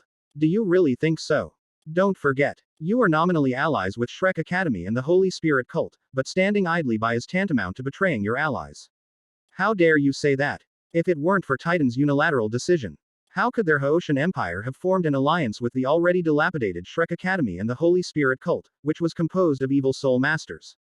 Tang Wei glared at Titan with some annoyance, took a deep breath, and barely managed to calm his agitated mood. "Understood, Grand Master. We will handle it accordingly. But hopefully, something like what happened to the second sect master, who unilaterally formed an alliance between Shrek Academy and the Holy Spirit cult on behalf of our Haoshan Empire, will not happen again." After saying that, Tang Wei led the two elders away. Seeing the closed door, Titan's face immediately showed a fierce look. He snorted coldly and exhaled 2 puffs of white breath from his nostrils. "These damned bastards. If it weren't for Tang San, I would have ripped their heads off long ago." Since the God Realm lost contact with Douluo continent, Titan no longer had the same restraint in speaking, and even dared to call Tang San by his full name, which even the God King was unwilling to address him by. If Tang San knew, I wonder if he would think that Titan was already courting death. Niu Tian shook his head slightly and sighed. These brainless guys can't be relied on. Let's wait and see. If they continue to be outwardly compliant but inwardly defiant, we'll find an opportunity to awaken Tang Hao and have him pay. RSO Nally lead the Haoshan Empire against the Sun Moon Empire. Upon hearing this, Titan's expression changed drastically, and he was immediately filled with worry. Don't be fooled by his current dismissive attitude towards Tang San. It's only because he knows Tang San can't possibly hear what he's saying. If we wait until the connection between the God Realm and Douluo continent is restored, even if Titan had 2 more lives, he wouldn't dare to address Tang San by his full name in this way. But as Niu Tian said, if Tang Hao is awakened from his slumber, and this disrupts Tang San's long-term plan, then the two of them will really suffer a lot. Thinking of this, Titan looked at Niu Tian with a hesitant expression and tried to persuade him. Isn't this a bit inappropriate? Letting Tang Hao sleep in the Clear Sky sect was a decision made by Tang San himself. If the two of us awaken Tang Hao without Tang San's consent, even if we don't ruin Tang San's grand plan, he will definitely make things difficult for us. Titan wasn't slandering Tang San, he was just naturally petty. Especially after the other party became the God King, he would not allow anyone to disobey his will. Despite their high status in the Haoshan sect and the fact that the divine official's strength surpasses that of the entire Douluo continent, these two are not to be underestimated. But if they really angered Tang San, then everything they had would be taken away instantly. Even seeing Xiao Wu, whom they long for day and night, would never have the chance again. Niu Tian knew where Titan's worries came from, and after a sigh, he said with utter helplessness, "There is no other way. The Haoshan sect is unreliable, Shrek Academy and the Holy Spirit cult are on the verge of destruction. And the Sun Moon Empire's march toward unifying the continent is unstoppable. If the two of us personally intervene, it's hard to guarantee that the Silver Dragon King won't take action against us. If the Silver Dragon King is truly determined to stand with the Sun Moon Empire, then with our combined strength, we can only be slaughtered at his mercy. Titan was speechless. Back in Mingdu, he could sense the killing intent emanating from Jiu Yuina. Titan can guarantee that if he had acted with Xuanzi and Zhongliwu at that time, he would have died a very terrible death. The Silver Drago N King is truly a sword hanging over their heads. Niu Tian rubbed his temples and said helplessly. Now we can only place our hopes on Tang Hao and the Blue Silver Emperor. Before the connection between the God Realm and Douluo continent is restored, the two of them are the last hope. Chapter 277 The weeds must be cut at the root. Raising Ah Yin. What do you mean, Tang Wei? Are we really going to pretend to go to war with the Sun Moon Empire, just like Niu Tian suggested? The two elders of the Haoshan sect looked at Tang Wei, wanting to know his thoughts on the matter. For these elders of the Haoshan sect, who have lived in the cloud recesses for thousands of years and have never experienced power struggles or intrigue, their thoughts are very simple. That is, brute force can overcome any technique. In the face of absolute power, any conspiracy or trickery is utterly ineffective. This mindset also led to the fact that the people of the Haoshan sect had very simple thoughts. Tang Wei, an elder with the strength of a limit Douluo, is arguably the smartest among them. Faced with their questions, Tang Wei pondered for a moment before slowly replying. Don't worry, Niu Tian is just exaggerating. Let alone whether Shrek Academy and the Holy Spirit cult would dare to be that crazy. Even if they really dared to launch an attack on our Haoshan Empire, they would only be courting death. Moreover, Niu Tian is not making concessions, but is scheming against our Haoshan Empire. They say we only need to pretend to follow the Sun Moon Empire, but once war breaks out, it will be impossible to control. One wrong move and it could lead to a full-scale war between our Haoshan Empire and the Sun Moon Empire. Tang Wei's words enraged the two Haoshan sect elders, who wished they could go back and question Niu Tian right now to see what this so-called Grand Sect Master was up to. So you really want to help Shrek Academy and the Holy Spirit cult? Why don't Niu Tian and Titan just go and join them? Fortunately, Tang Wei stopped them at the last moment, preventing them from actually breaking ties with Niu Tian and Titan. Looking at the two angry and bewildered people, Tang Wei spoke slowly. Ignore those two. From now on, they will still be the Grand Master and Second Grand Master of the Haoshan sect, just like before. We, the true direct descendants of the Haoshan sect, have already established the Haoshan Empire. Those two guys no longer have the right to point fingers at us. What they think is not important. What is important is that we first appease Shrek Academy and the Holy Spirit cult, so that they don't actually do anything crazy when they are on the verge of destruction, just as Niu Tian said. The two elders exchanged a glance and nodded slightly in agreement. Isn't Yan Xiaojie from Shrek Academy still in our Haoshan Empire? Should we send him away? The two elders of the Haoshan sect were very annoyed with Yan Xiaojie, and wished they could expel him from the Haoshan Empire. Since receiving Mu En's order to come to the Haoshan Empire for help and not to leave before the Haoshan Empire joins the battle, Yan Xiaojie has been staying in the Haoshan Empire. Yan Xiaojie would visit Tang Wei and the other two elders every day, trying his best to persuade them. Unfortunately, his strategy was completely ineffective, and only made Tang Wei feel that his plan was perfect. They felt that if things continued like this, the Sun Moon Empire, Shrek Academy, and the Holy Spirit cult were destined to suffer mutual destruction, ultimately allowing the Haoshan Empire to gain the upper hand. Hearing that the two of them wanted to drive Yan Xiaojie away, Tang Wei shook his head and refused. Ignore them. Whether Yan Xiaojie stays in the Haoshan Empire or not will not affect us. If he wants to stay here, let him stay here. Anyway, when Shrek Academy and the Holy Spirit cult are on the verge of destruction, he will leave on his own. By the way, although we won't be at war with this empire in the short term, we should still gather intelligence on the geniuses of the Sun Moon Empire during this time. Once the war starts, apart from those so-called four-word battle armor masters, the first thing we need to deal with is those geniuses. We absolutely cannot let them continue to live. Although Tang Wei was extremely arrogant, he also knew just how terrifying the talents of the strongest generation of geniuses in the Sun Moon Empire were. If they are allowed to escape and given the opportunity to grow. Even if the Haoshan Empire wins this war, it will certainly pay a heavy price in the future. We must nip it in the bud. We must not give them a chance to make a comeback under any circumstances. To be precise, apart from a few necessary soul masters who need to be kept around to help the Hoshan Empire develop soul tools, the vast majority of people in the Sun Moon Empire are already on the death list of these powerful figures in the Hoshan Empire. One of the elders seemed to suddenly realize something, turned around and glanced at where Niu Tian and Titan were, then whispered something. What about Wang Donger? And what should be done with this so-called young sect leader? Apart from Niu Tian and Titan, no one else in the Hoshan sect knew Wang Donger's true identity.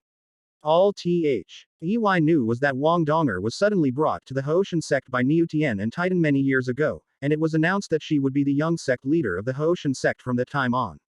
Because Wang Donger possessed the Clear Sky Hammer martial soul, the elders of the Clear Sky sect, though displeased with Niu Tian and Titan's decision, feeling they had brought in a bastard from who knows where, ultimately tolerated it.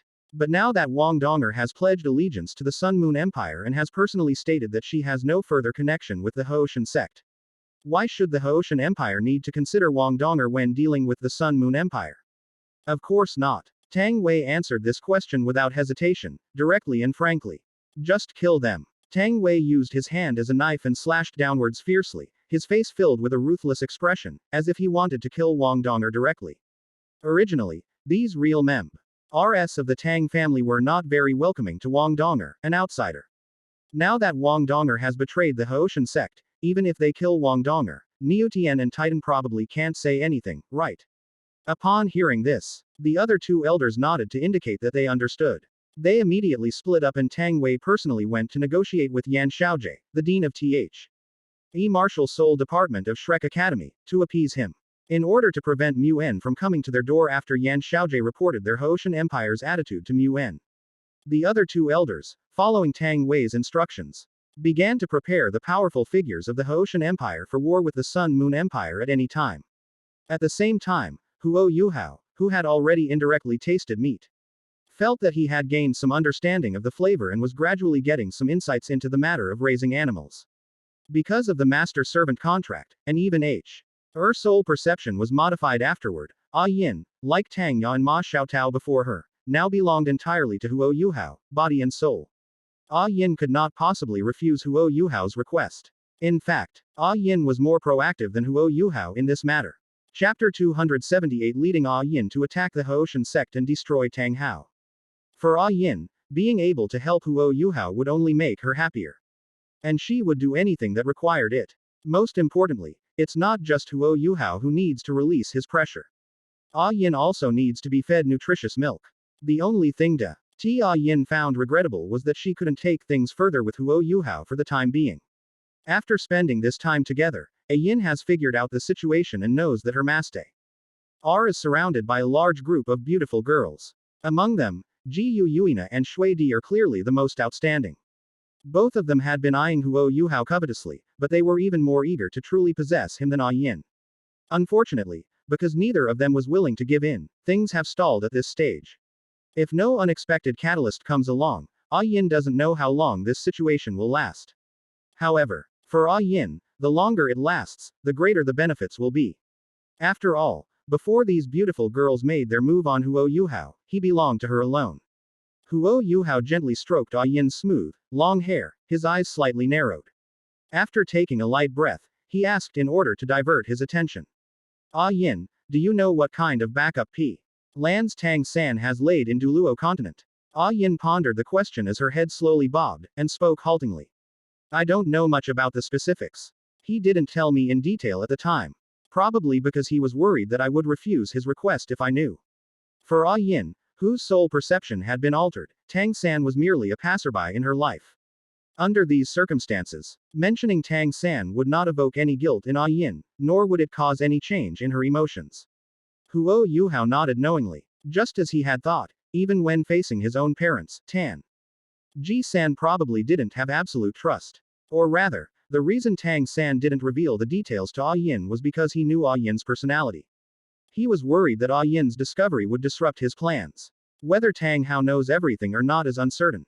Thinking of Tang Hao, Yuhao's expression suddenly became somewhat strange.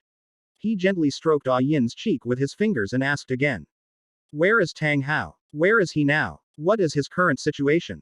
Just like before, Yin showed no reaction to the name Tang Hao, as if Tang Hao held no special meaning for her. Tang Hao should be at the Haoshan sect. If nothing unexpected happens, he should be in a deep sleep right now. All I know is that Tang San is plotting some big goals, and he needs Tang Hao to take over those goals. But if Tang Hao continues to be active on Douluo continent, it will arouse the enemy's suspicion. That's why Tang San arranged for Tang Hao to stay at the Clear Sky sect, with Niu Tian and Titan. Those two guys who could unleash the power of a god, guarding him and preventing others from disturbing Tang Hao's slumber. Although Yin's words were unclear and intermittent, Yuhao still understood them. Was Tang Hao not allowed to appear in public because he was worried about arousing the defenses of the Douluo continent's will? Aside from Yin, looking across the entire Douluo continent, probably only Niu Tian and Titan know about Tang Hao's situation, right? Yuhao had asked Ji Yuina before, but according to Ji Yuina, she could only sense the presence of Niu Tian, Titan, and Yin. Ji Yuina could not detect any trace of Tang Hao. Based on what Yin said, it's clear that Tang San put in a lot of hard work to ensure the smooth implementation of his grand plan. Yuhao knew very well that once the war turned out to be one-sided, Niu Tian and Titan, who were desperate, would definitely try to awaken Tang Hao, who was sleeping in the Haoshan sect. Although Tang Hao's strength is not as great as Ji Yuina's, it should not be underestimated. A single mistake could cause huge casualties to the Sun Moon Empire. Unlike the Tang family, Yuhao didn't care about the future development of Douluo continent. He always wanted to lead Douluo continent to become better, and of course, he didn't want to see Tang Hao wantonly destroying Douluo continent. Since they are destined to fight to the death, should they take Ji Yuina and go to their door before Niu Tian and Titan wake Tang Hao up? While Tang Hao was still asleep and unaware of what was happening in the outside world, they directly annihilated the Haoshan Douluo from 10,000 years ago. Tang Hao was already considered one of Tang San's most important backup plans in Douluo continent. Previously, because they didn't know Tang Hao's exact strength and were worried that he might be able to unleash a power that could rival Ji Yuina's, they kept Ji Yuina's identity hidden. Now that we know from Yin that Tang Hao's strength is far inferior to Ji Yuina's after she has recovered from her injuries, what is there to hesitate about? Just push straight through. After killing Tang Hao, Niu Tian and Titan, the two licking beasts, were no longer a threat, and Yin even became his sole servant. At this point, these forces on the Douluo continent no longer had any ability to resist. He only needs to lead the Sun Moon Empire forward slowly, gradually eroding Shrek Academy, the Holy Spirit cult, and the Haoshan Empire, and he will have already achieved his goal. Yuhao had no idea how long the God Realm and Douluo continent would remain cut off from each other. But before he can reconnect with Tang San, he needs to do everything he can to improve his strength. At the very least to have the power to face him. Otherwise, once the connection between the God Realm and Douluo continent is restored, Tang San will definitely seek revenge after seeing the current state of Douluo continent and the fate of his parents. Not to mention that Yuhao's mother's soul is still in Tang San's hands, and he wants to use it to threaten him into bowing down and becoming a dog. Thinking of this, Yuhao lifted Yin's chin and asked with a smile, Yin, I'm going to deal with Tang Hao, and I need your help. Upon hearing this, Yin did not hesitate at all and nodded directly. No problem, master. Whatever you need me to do, I will do everything in my power to accomplish it. After saying that, Yin lowered her head again and began fighting the troublesome enemy. Seeing this, Yuhao even had a strange smile on his face. Although Tang Hao had been erased from Yin's heart, for Yuhao, mentioning Tang Hao while raising Yin was still a bit too stimulating. He was really curious about how Tang Hao would react when he saw Yin in front of him. I'm afraid they'll go completely insane. Chapter 279 Snatching the Bamboo Shoots, Yuhao. Haoshan Douluo. Are you sure you want to go to the Clear Sky sect to find Tang Hao? Ji Yuina frowned slightly as she looked at Yuhao in front of her, seemingly quite surprised by his decision. Even Shui Di, who was standing to the side, was filled with surprise. Brother, why so suddenly? Didn't you say you weren't going to cause trouble for Tang Hao for the time being? Despite Ji Yuina's constant disdain for Tang San and her contempt for this so-called God King. But Ji Yuina also knew that there was an insurmountable gap between a first-level god and a God King. The dragon goddess of the past could contend with many god kings on her own, but now, as the Silver Dragon King, she can't even fight against a single God King. The other members of the girl group worked hard to improve their strength because they didn't want to be left behind by Yuhao to the point where they couldn't even see his back. Ji Yuina was also eager to become stronger because she knew better than anyone what kind of enemies they would face in the future. Most importantly, Ji Yuina knew that Yuhao's greatest source of confidence on the Douluo continent at this moment was her. Whether it was Yin before, Niu Tian and Titan, or Tang Hao who was sleeping in the Haoshan sect, they all needed her to take action to solve them. Ji Yuina knew what the consequences of failure would be. It would mean that the Soul Beast race would never have a chance to rise again, and she, the Silver Dragon King, Yuhao, and the girl group would all be wiped out. Ji Yuina didn't want to see that happen. And she absolutely didn't want to disappoint Yuhao. Although she didn't understand why Yuhao would suddenly make such a decision, Ji Yuina nodded after a brief hesitation. I'm fine with it. I can go to Haoshan sect anytime. Yuhao knew why Ji Yuina and Shui Di reacted this way, and immediately smiled and said. Don't worry, although Tang Hao's strength is great. Than that of Niu Tian and Titan combined, he is definitely no match for you. Otherwise, I wouldn't have brought up this suggestion. Of course, I wouldn't let you take the risk. Yuhao's words made Ji Yuina's expression become somewhat unnatural. Ji Yuina felt that her efforts over the past few years had not been in vain. Yuhao had already written in his diary that she was the most beautiful woman on the Douluo continent. Given that, it's clear he couldn't escape that allure. Ji Yuina glanced at Shui Di without making a sound, and felt a sense of joy wash over her. Shui Di didn't hold it against Ji Yuina, after all. In Shui Di's opinion, she was already far ahead of Ji Yuina. But how should I put it? Shui Di always felt that something extraordinary had happened to her brother. And that he had changed drastically compared to before. But if Shui Di were to point it out, I just couldn't think of a way to describe it. Just as Shui Di was pondering this question, Yuhao's lips curled up slightly. And he grinned. Let's go then. It'll still be the three of us. But this time when we go to Haoshan sect to find Tang Hao, we have to bring Yin with us. Upon hearing this, Ji Yuina and Shui Di exchanged a glance and almost simultaneously gave Yuhao a reproachful look. This guy is really awful. Saying he'd bring Yin along is just a way to provoke Tang Hao. Ivan, the relationship between Tang Hao and Yin. Once Tang Hao sees that Yin has now become Yuhao's sole servant, he probably won't care about anything else and will go completely mad. Yuhao, that guy, is really something else. That's what they said, but neither Ji Yuina nor Shui Di raised any objections. They were also very curious about how Tang Hao would react in this situation. The elders of the Clear Sky sect wanted their Tang family to become the sole ruler of the Douluo continent, completely replacing the Sun Moon Empire. This time, it can be said that all the top forces have been mobilized and gathered in the Haoshan Empire. Even though they haven't yet engaged in a full-scale war with the Sun Moon Empire, they've always been on guard against the Sun Moon Empire launching an attack on them. Even Niu Tian and Titan, two high-ranking beast lickers, are now also in the Haoshan Empire because they don't want any accidents to happen in this war. It is precisely because of this that the Haoshan sect is in its most vulnerable state in thousands of years. Apart from a few members of the Tang family who stayed behind, there was no one else. Even among those who remained, the strongest was only a six-ring soul emperor. Originally, these few members of the Tang family who stayed behind were looking forward to hearing the news of the Haoshan Empire unifying the Douluo continent after a while. They look forward to the day when the Tang family becomes the supreme royal family on the Douluo continent, able to act with impunity on this continent. However, the arrival of Yuhao, Ji Yuina, and Shui Di shattered their beautiful dream. Upon seeing the three who had suddenly arrived, the sixth ring soul emperor immediately released the clear sky hammer, raised it, and pointed it at Yuhao and the other two, questioning them with murderous intent. Who are you people? Why have you suddenly come here? Don't you know this is the territory of the Haoshan sect? Yuhao was somewhat surprised by their reaction and raised an eyebrow. Don't they recognize us? I originally thought that as opposing forces, it was only natural to be familiar with any intelligence about the other side.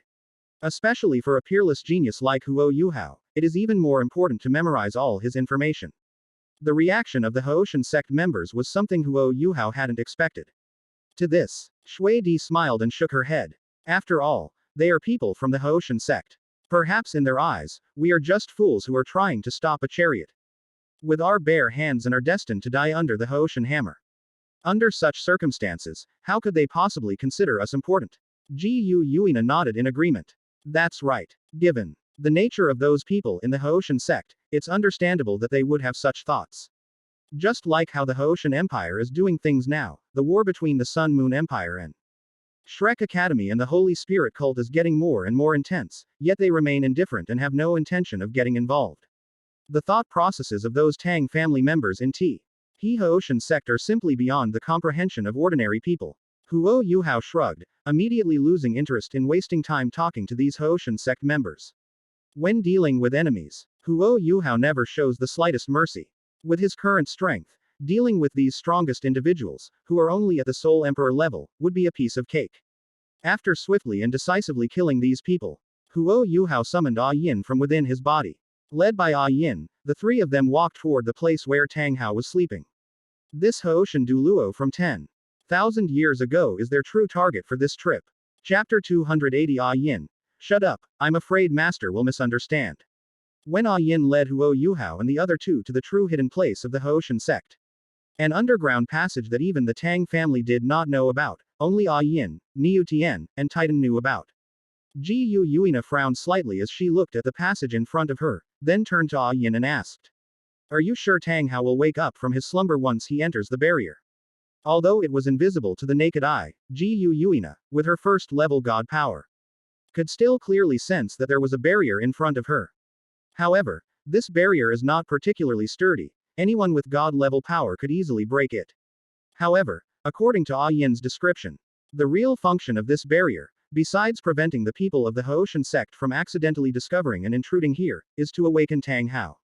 To prevent any unforeseen circumstances from causing Tang Hao to be killed by intruders while he is asleep.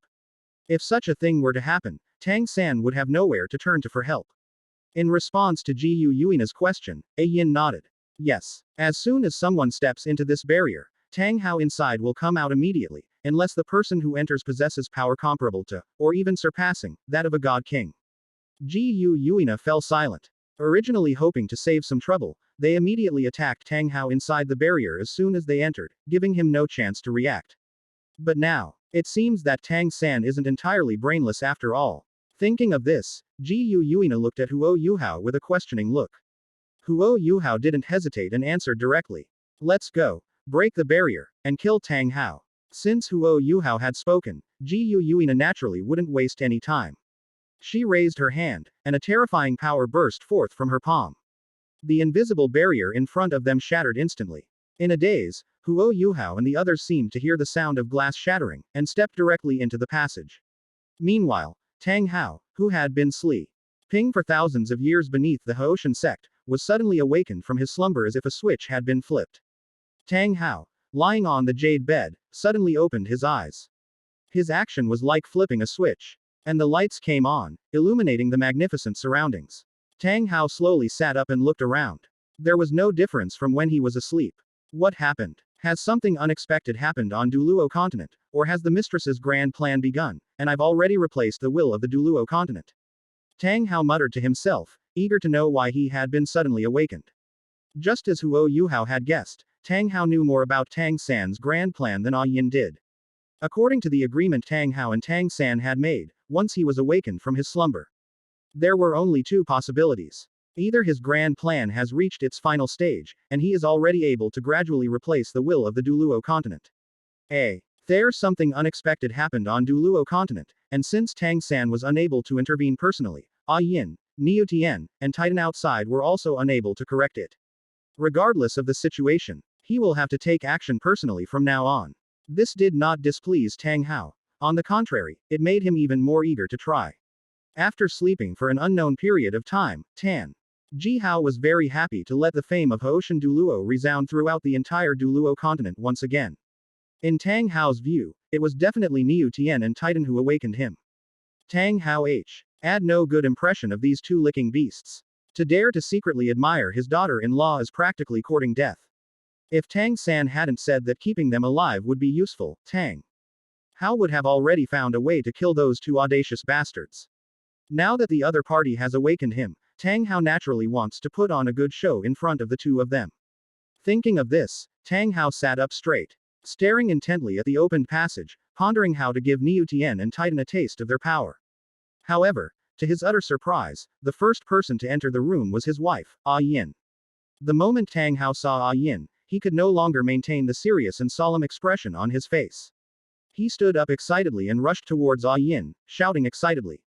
Ah Yin, what brings you here? Did you wake me up? Has something happened outside? Tang Hao stopped mid-sentence when he saw Yuhao, Jiu Yuina, and Shui Di following behind A Yin. The sight of these three unfamiliar faces caused Tang Hao's expression to change, his brows furrowing instantly as he sensed something ominous. Ah Yin, who are they? Tang Hao was completely bewildered, utterly confused about what was going on. This was so different from the agreement he had made with Tang San. Tang Hao remembered clearly how certain Tang San's expression was when he said there were only two possibilities for him to be awakened from his slumber. It was as if everything was under his control, and no change could escape the schemes of this wise man. At that time, Tang Hao was filled with joy, feeling that his son had surpassed him, and that having Tang San as his son was wonderful. But the current situation clearly doesn't fall into either of the two scenarios Tang San mentioned. Facing Tang Hao's questioning gaze, Ah Yin ignored him and turned to Yuhao, asking him with a blank expression. Master, why does he act like he knows me so well? As soon as Ah Yin finished speaking, Tang Hao's pupils contracted sharply, and his face was instantly filled with disbelief and a look of utter disbelief. What did he hear? Owner. A Jin actually calls someone else, Master. And what's more, she called someone else, Master, right in front of her husband. The first thought that came to Tang Hao's mind was that he might still be asleep. Everything that was happening before his eyes was just a dream. But why would he have such a strange dream? He clearly doesn't have any unusual fetishes.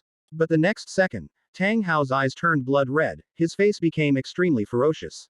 And a terrifying killing intent surged from his body, aimed directly at Yuhao opposite him. At that moment, Tang Hao had only one thought in his mind: to kill the guy that Ah Yin called her master. Ah Yin, what are you doing? Who is this guy? Upon hearing this, Ah Yin frowned with disgust and said coldly. Shut up. What do I have to do with you? Why are you talking to me like that? Don't you know that saying such things will make the master misunderstand? To be continued.